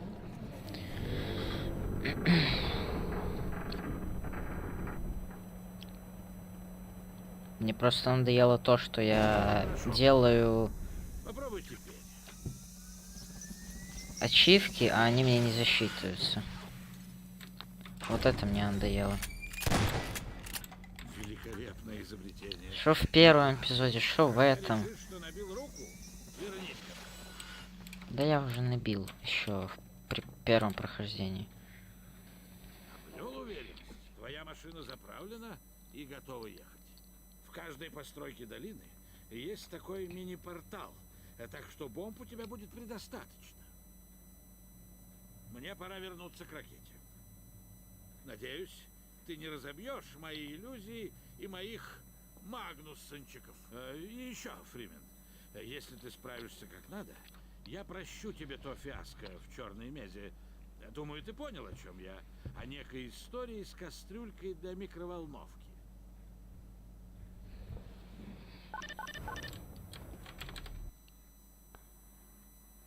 Так. Так, до сих пор не дали. В Стиме тоже не дали.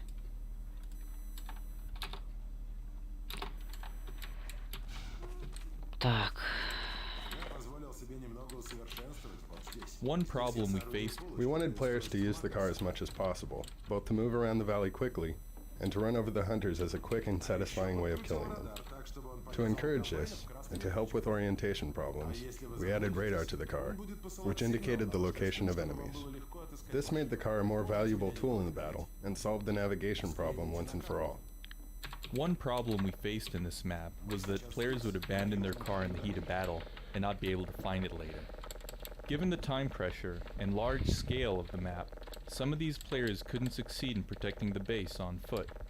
To address this, we started by adding flashing hazard lights to the car, which helped when the car was in view, but we still saw players lose the car among the trees or behind hills.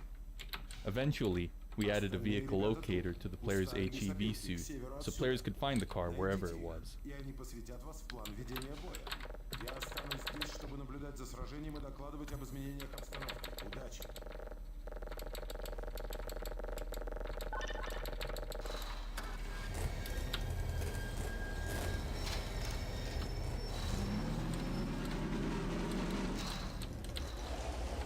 Лесопилка там, в дальнем конце долины.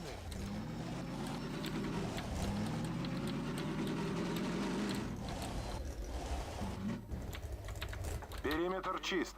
Before we create any final art, we use placeholders to see if the gameplay is working, and to figure out the proper dimensions and shapes for the model. In this level, we used an old pumpkin model as the placeholder for the Magnuson device.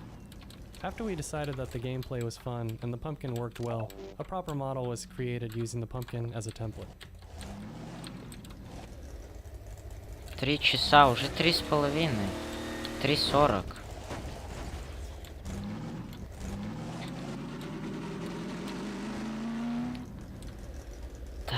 The massive Strider battle was in production longer than any other map in the episode. Tuning it required many months of testing and iteration to address playtester feedback. And this was complicated by the fact that every time we playtested, we saw individuals adopt completely different approaches to defeating the Striders. Some threw logs at the hunters, others relied on their rebel companions to kill them. Some players never sprinted, while others never used the car. We tried to keep supporting all the different strategies that occurred to players so that their experiments with tactics would be rewarding rather than frustrating. Meanwhile, we had to make sure the Strider and Hunter behaviors were consistent and balance the experience so that it would be great for all different playstyles at every skill level. Players under pressure can overlook basic tasks, so we try to make the important ones foolproof. On this map, players often forget to check their health level, but rarely forget to seek out Magnuson devices. We narrowed doorways and set... Так, сейчас.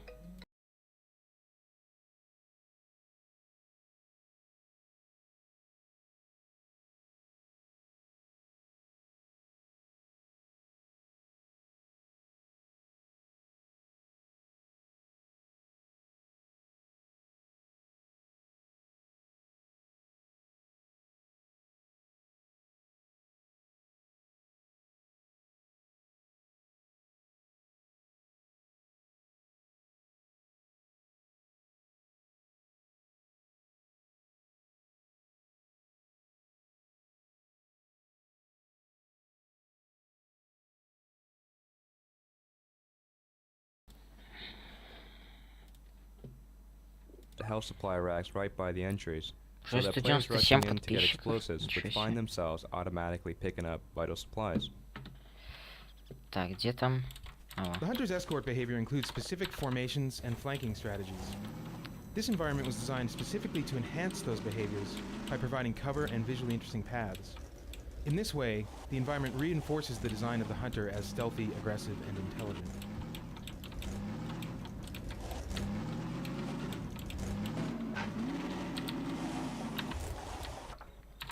Many players had a hard time orienting themselves in the valley. Before the fight, we send players to the sawmill without telling them how to get there. This was a way of familiarizing them with the map without any time pressure. Still, the size and nonlinearity of the map was confusing for first-time players once the battle began. The loudspeaker announcements that direct players to incoming striders initially referred to compass directions, which most players couldn't follow because they couldn't remember which way was north. We added White Forest Peak as a global landmark and distinctive local landmarks like the cranes and the water tower, and referred to those landmarks in the announcements instead of compass directions. This helped, but some players still had a hard time knowing which way to go at any given moment. Our ultimate solution was the car's radar, which, along with the landmarks, helps players go where the action is. A great deal of work went into making sure players would see the buildings get destroyed as they travel around the valley in the final battle.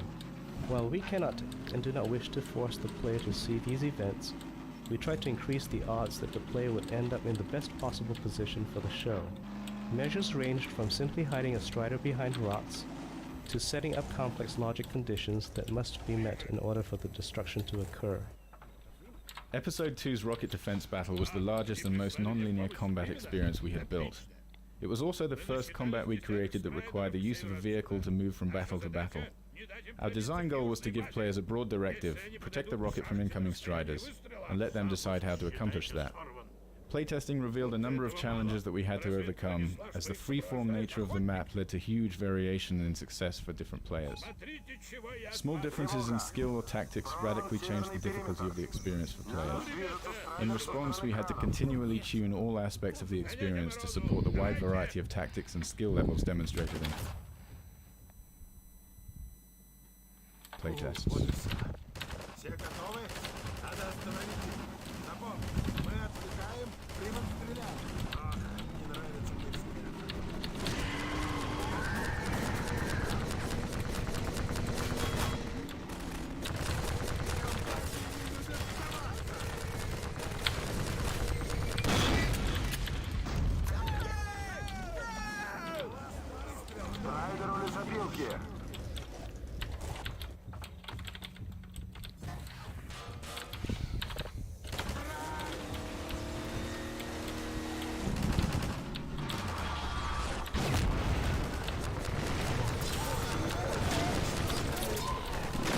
Да ж ты.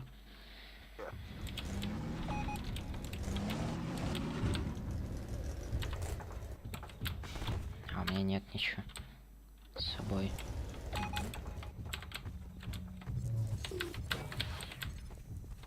Меня не убьют. Меня не убьют.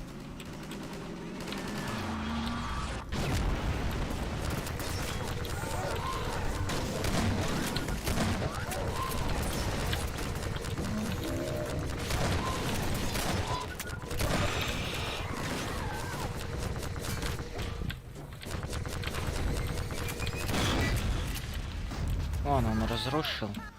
Мне-то все равно уже как бы. Смотрите в оба. Похоже, их охраняют охотники. Пускай разрушают. Они держатся единой группой. А, вот так даже.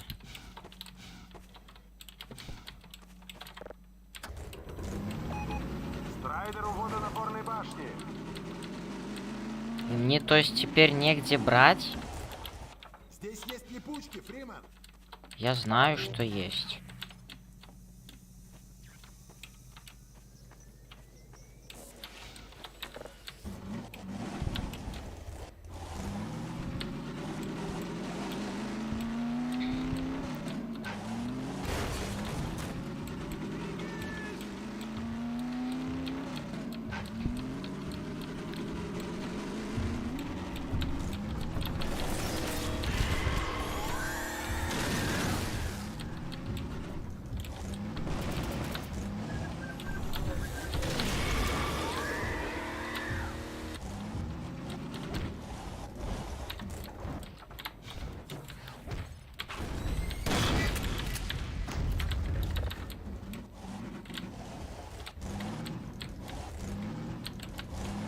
Да ё-моё, что с этой машиной не так?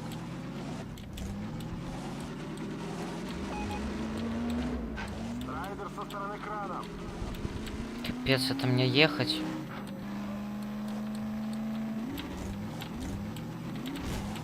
Аж вот сюда.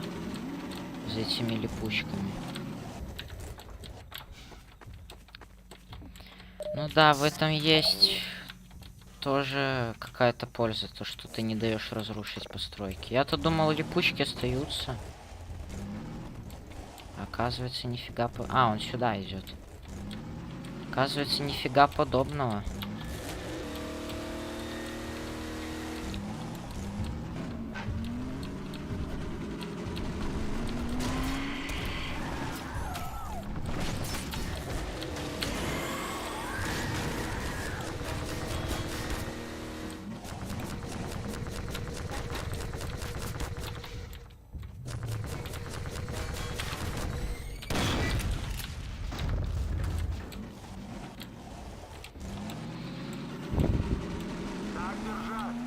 Почти всех уничтожили. Да какой почти всех? Только 4.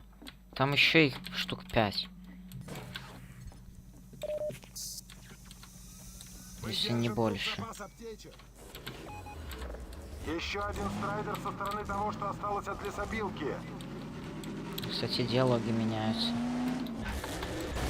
Да блин, не ту кнопку нажал, ну чтоб тебя.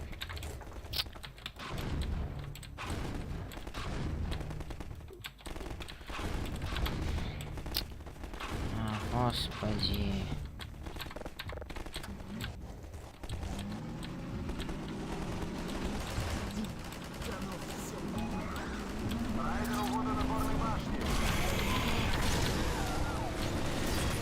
Вот пытаюсь их так сбить.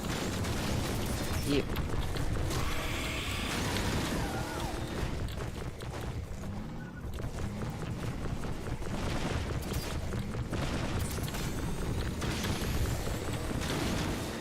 Пошел ты в жопу.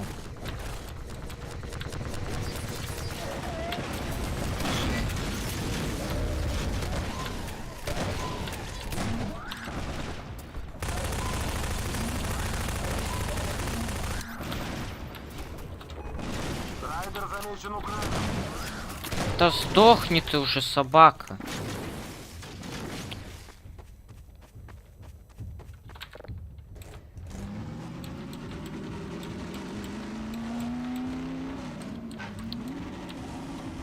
Надо тут не дать уничтожить. Надеюсь, ракета взлетит.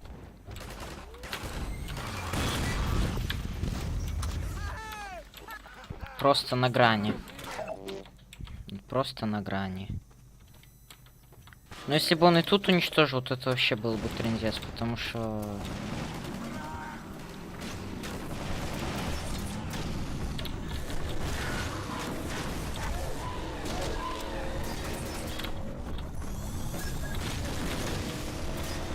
Короче, фиг с вами.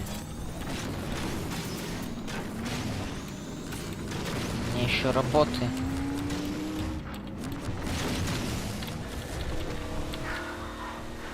Да куда ты едешь? Ну господи, почему он не останавливается?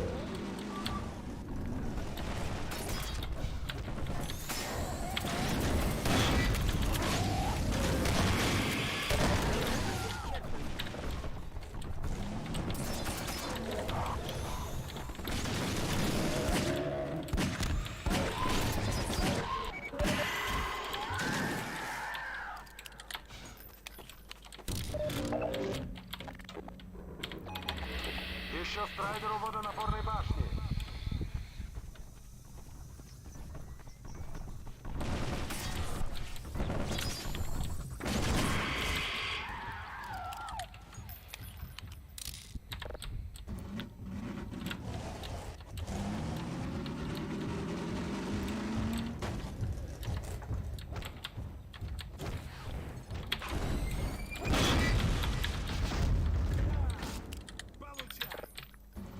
Эти точки я не дам сломать. Эти точки я не дам сломать. Вы мне одну сломали, и с этого на этом хватит. Похоже, это был последний.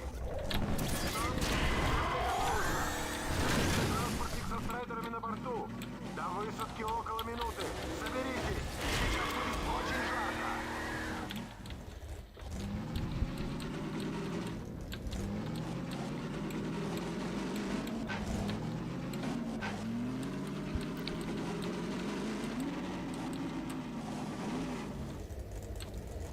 Ну откуда? Где будет?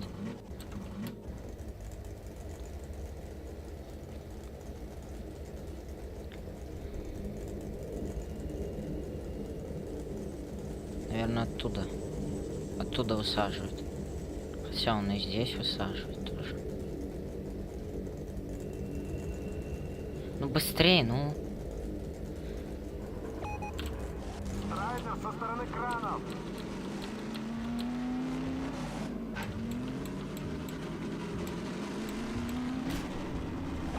Еще один у лесопилки.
Пес, так там их дофига.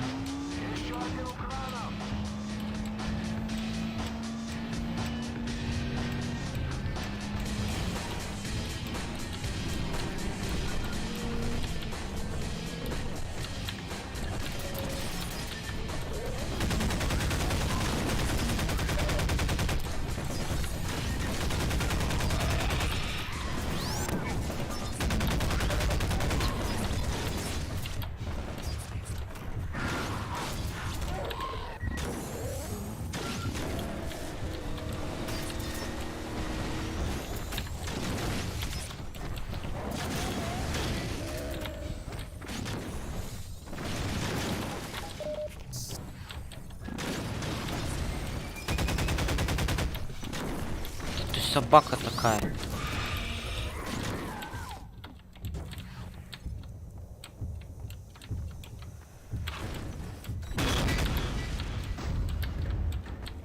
Вон еще.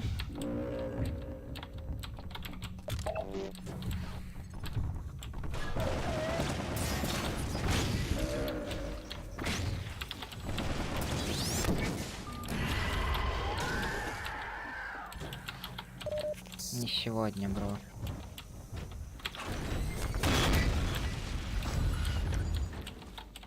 Все. Должно быть все.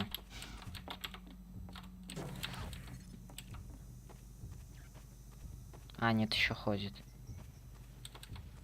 Один.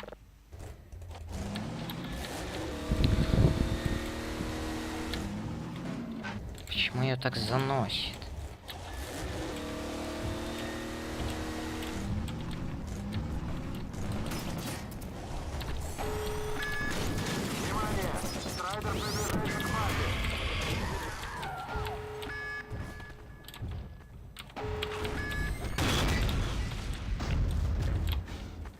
Удачи, пацаны. Получилось! Мы отстояли базу! Хорошая работа, ребята! Внимание! Внимание! Атака страйдеров отбита! To create a climactic finish to this level, we ramped up strider density and citizen presence, and then systematically destroyed outer installations in order to move the action as uncomfortably close to the base as possible. It was important to us that everybody be able to play to the end of the episode, but we also wanted them to feel that defeating the striders required a heroic effort. A balance had to be achieved between the feeling of being overwhelmed and the possibility of completing the level. We made many trade-offs to keep the experience enjoyable while keeping the intensity high, and sometimes this required removing enemies. For example, Не договорит, да. T-1, все. Ну, можно считать то, что мы уже прошли.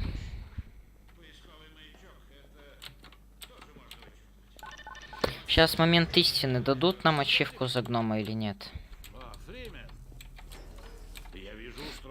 It constantly amazes me how many people are involved in creating her, because everyone who's involved seems to have the same vision for her. And for so many people to have one mind about a character, it blows my mind. I mean, very rarely do I get a piece of direction or a script that doesn't ring true to how I feel about Alex and vice versa. And strangely enough, as soon as I try something out and something doesn't ring true, I'm usually not the first person to say it, even though I might be feeling it, somebody else will say it. And it's just, I guess, a testament to how in tune everybody is about what kind of person Alex is and what she would do, what she wouldn't do, and, you know, what kind of girl she is. И снова лифт.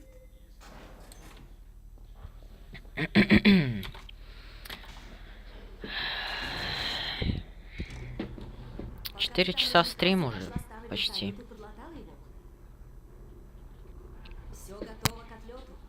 Если бы не эта ачивка, можно было бы на 10 минут раньше закончить. The launch of Magnuson's rocket ties directly into the rocket Gordon launched at Black Mesa. Here, the portal satellite array that opened a gate to Zen in Half-Life 1 has been repurposed to shut the Combine out. This is just another example of the way we constantly try to weave the old threads of the Half-Life story into the new episodes.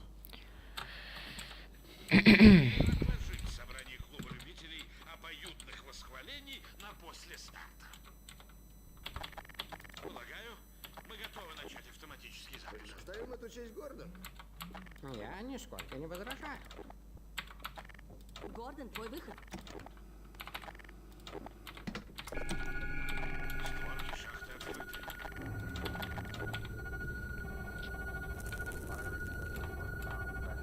Мне кажется, не дадут.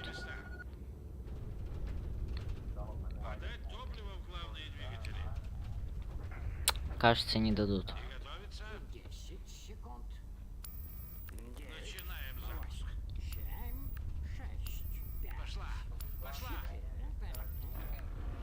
Не дадут.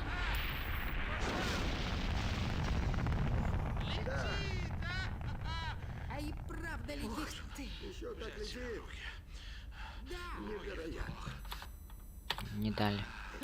В Стиме тоже. Буду сейв скачивать после этого тогда. Совершенно верно. Время уходит. Еще немного, и было бы уже поздно. Все ведь получится, правда? Обязано получиться. Как только ракета окажется в непосредственной близости от портала, мы запустим Предлагаю выйти наружу. Люблю наблюдать фейерверк на открытом воздухе. Это будет невероятное зрелище. Жаль, нам с Магнусоном нужно снимать показания полета. Вы не хотите нас проводить? Разумеется, как только освобожусь. Ни за что не отпущу вас, не попрощавшись как следует. Хорошо. Ловлю вас на слове. И вас, доктор Магнусон.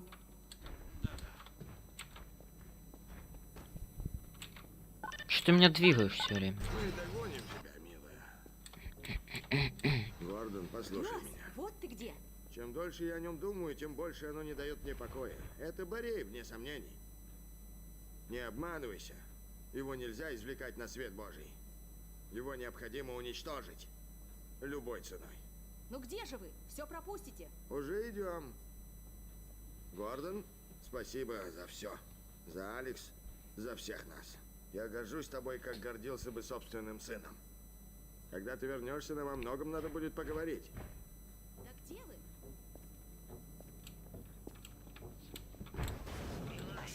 Episode 2's backgrounds or vistas are created in a manner that fuses traditional 2D animation techniques, using linear cards moving against each other to imply parallax, and a modern digital take which involves placing these cards in a 3D environment and manipulating their size and distance from camera depending on the scale needed. A series of cards can sit in front of a 3D skybox, and with the addition of atmosphere or fog, a realistic result can be achieved. Еще как закрыли. И как раз вовремя.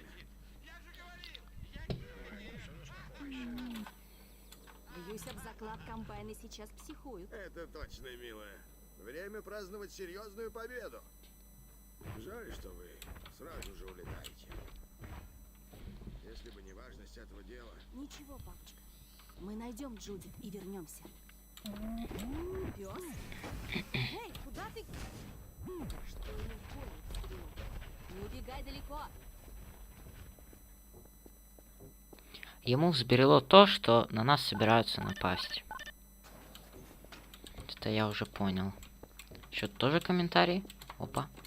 Developing the Half-Life episodes allows us to steadily flesh out the details in an ongoing cosmic struggle. Most of this conflict remains far in the background, but little by little, we are able to bring new elements up front. One of our goals for Episode 2 was to fully develop the grub-like advisors, first glimpsed in Half-Life 2. In Episode 1, they make several brief appearances, but have no direct effect on the events in the game. In Episode 2, we deliberated on how soon to show them becoming active, and decided to pull back the veil in stages. Therefore, we first see them being hauled around by Combine troops, completely passive. Next, we see one waking up from incubation, still somewhat groggy, and beginning to discover its power. But by the end of the episode, the advisors come fully into their own, front and center, as characters with a huge impact on the story. To create the Eli death sequence, we talked it through in great detail, wrote up an outline with all the events we discussed, and then produced an animatic. We used rough sketches painted over screenshots and a variety of crude special effects and sounds to create a quick pre-visualization of how the scene would play out. Not only did this help us to converge on a shared vision for the scene, but by working rough, we were able to quickly iterate until we had a design worth implementing in the game. The decision to kill Eli was not made lightly, and once we'd made it, we had to figure out how to make it meaningful. We'd already established Eli's frailty as well as his importance to the Resistance and Alex's devotion to him, so from a narrative point of view, the impact of his death seemed obvious.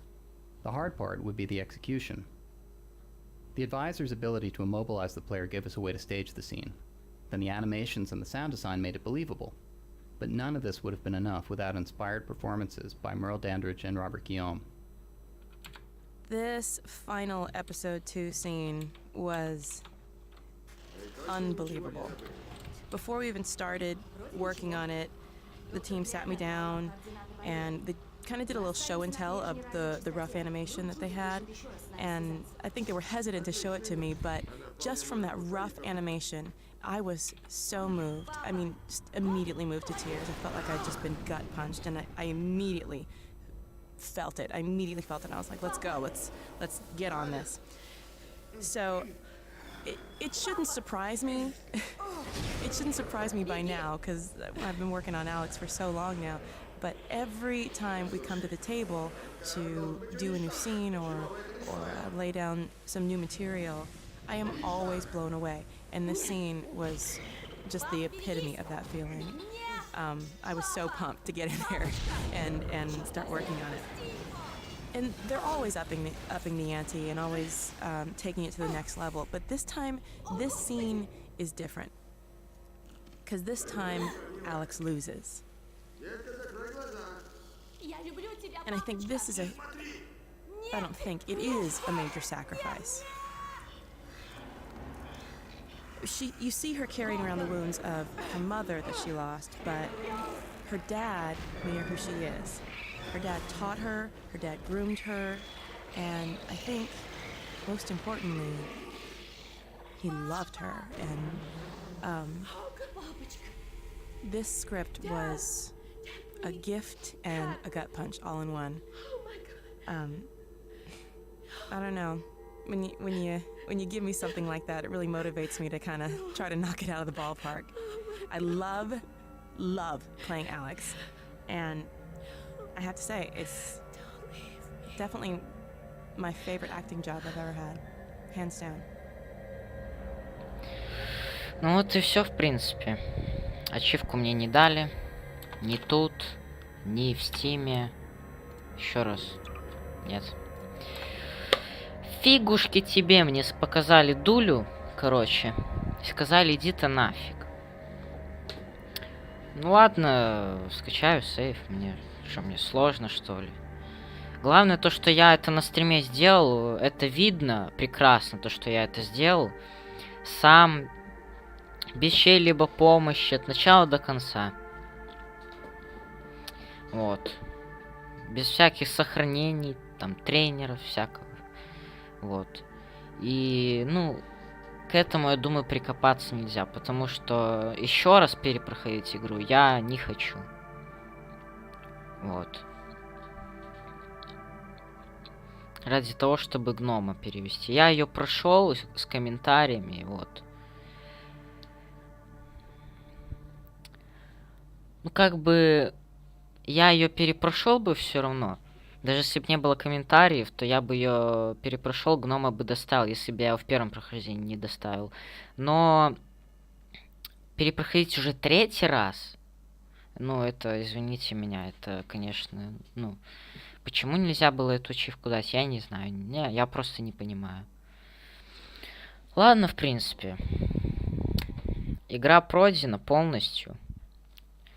Это пройдено. Комментарии пройдены. Вот, достижения я сейчас скачаю этот сейф, сделаю. Вот. Но я думаю, вы меня поймете, в принципе. Тут, я думаю, так бы каждый сделал. В принципе, все. Буду сейчас скачаю сохранение, сделаю эту ачивку. И буду скачивать проспект уже. Вот, настраивать. Завтра, скорее всего, не будет стрима. Но это не точно, может в любой момент планы поменяться могут. Так что вот. Ну, если завтра не будет, то я надеюсь, еще будут стримы на этой неделе. Хотя бы 2-3 стрима. Как минимум. Потому что если меньше будет, или вообще не будет, это будет, конечно, обидно. Ну ладно, будем заканчивать. Всем спасибо за просмотр. Подписывайтесь на канал, оцените видео, пишите комментарии, если предложения, советы. Всем удачи, всем пока.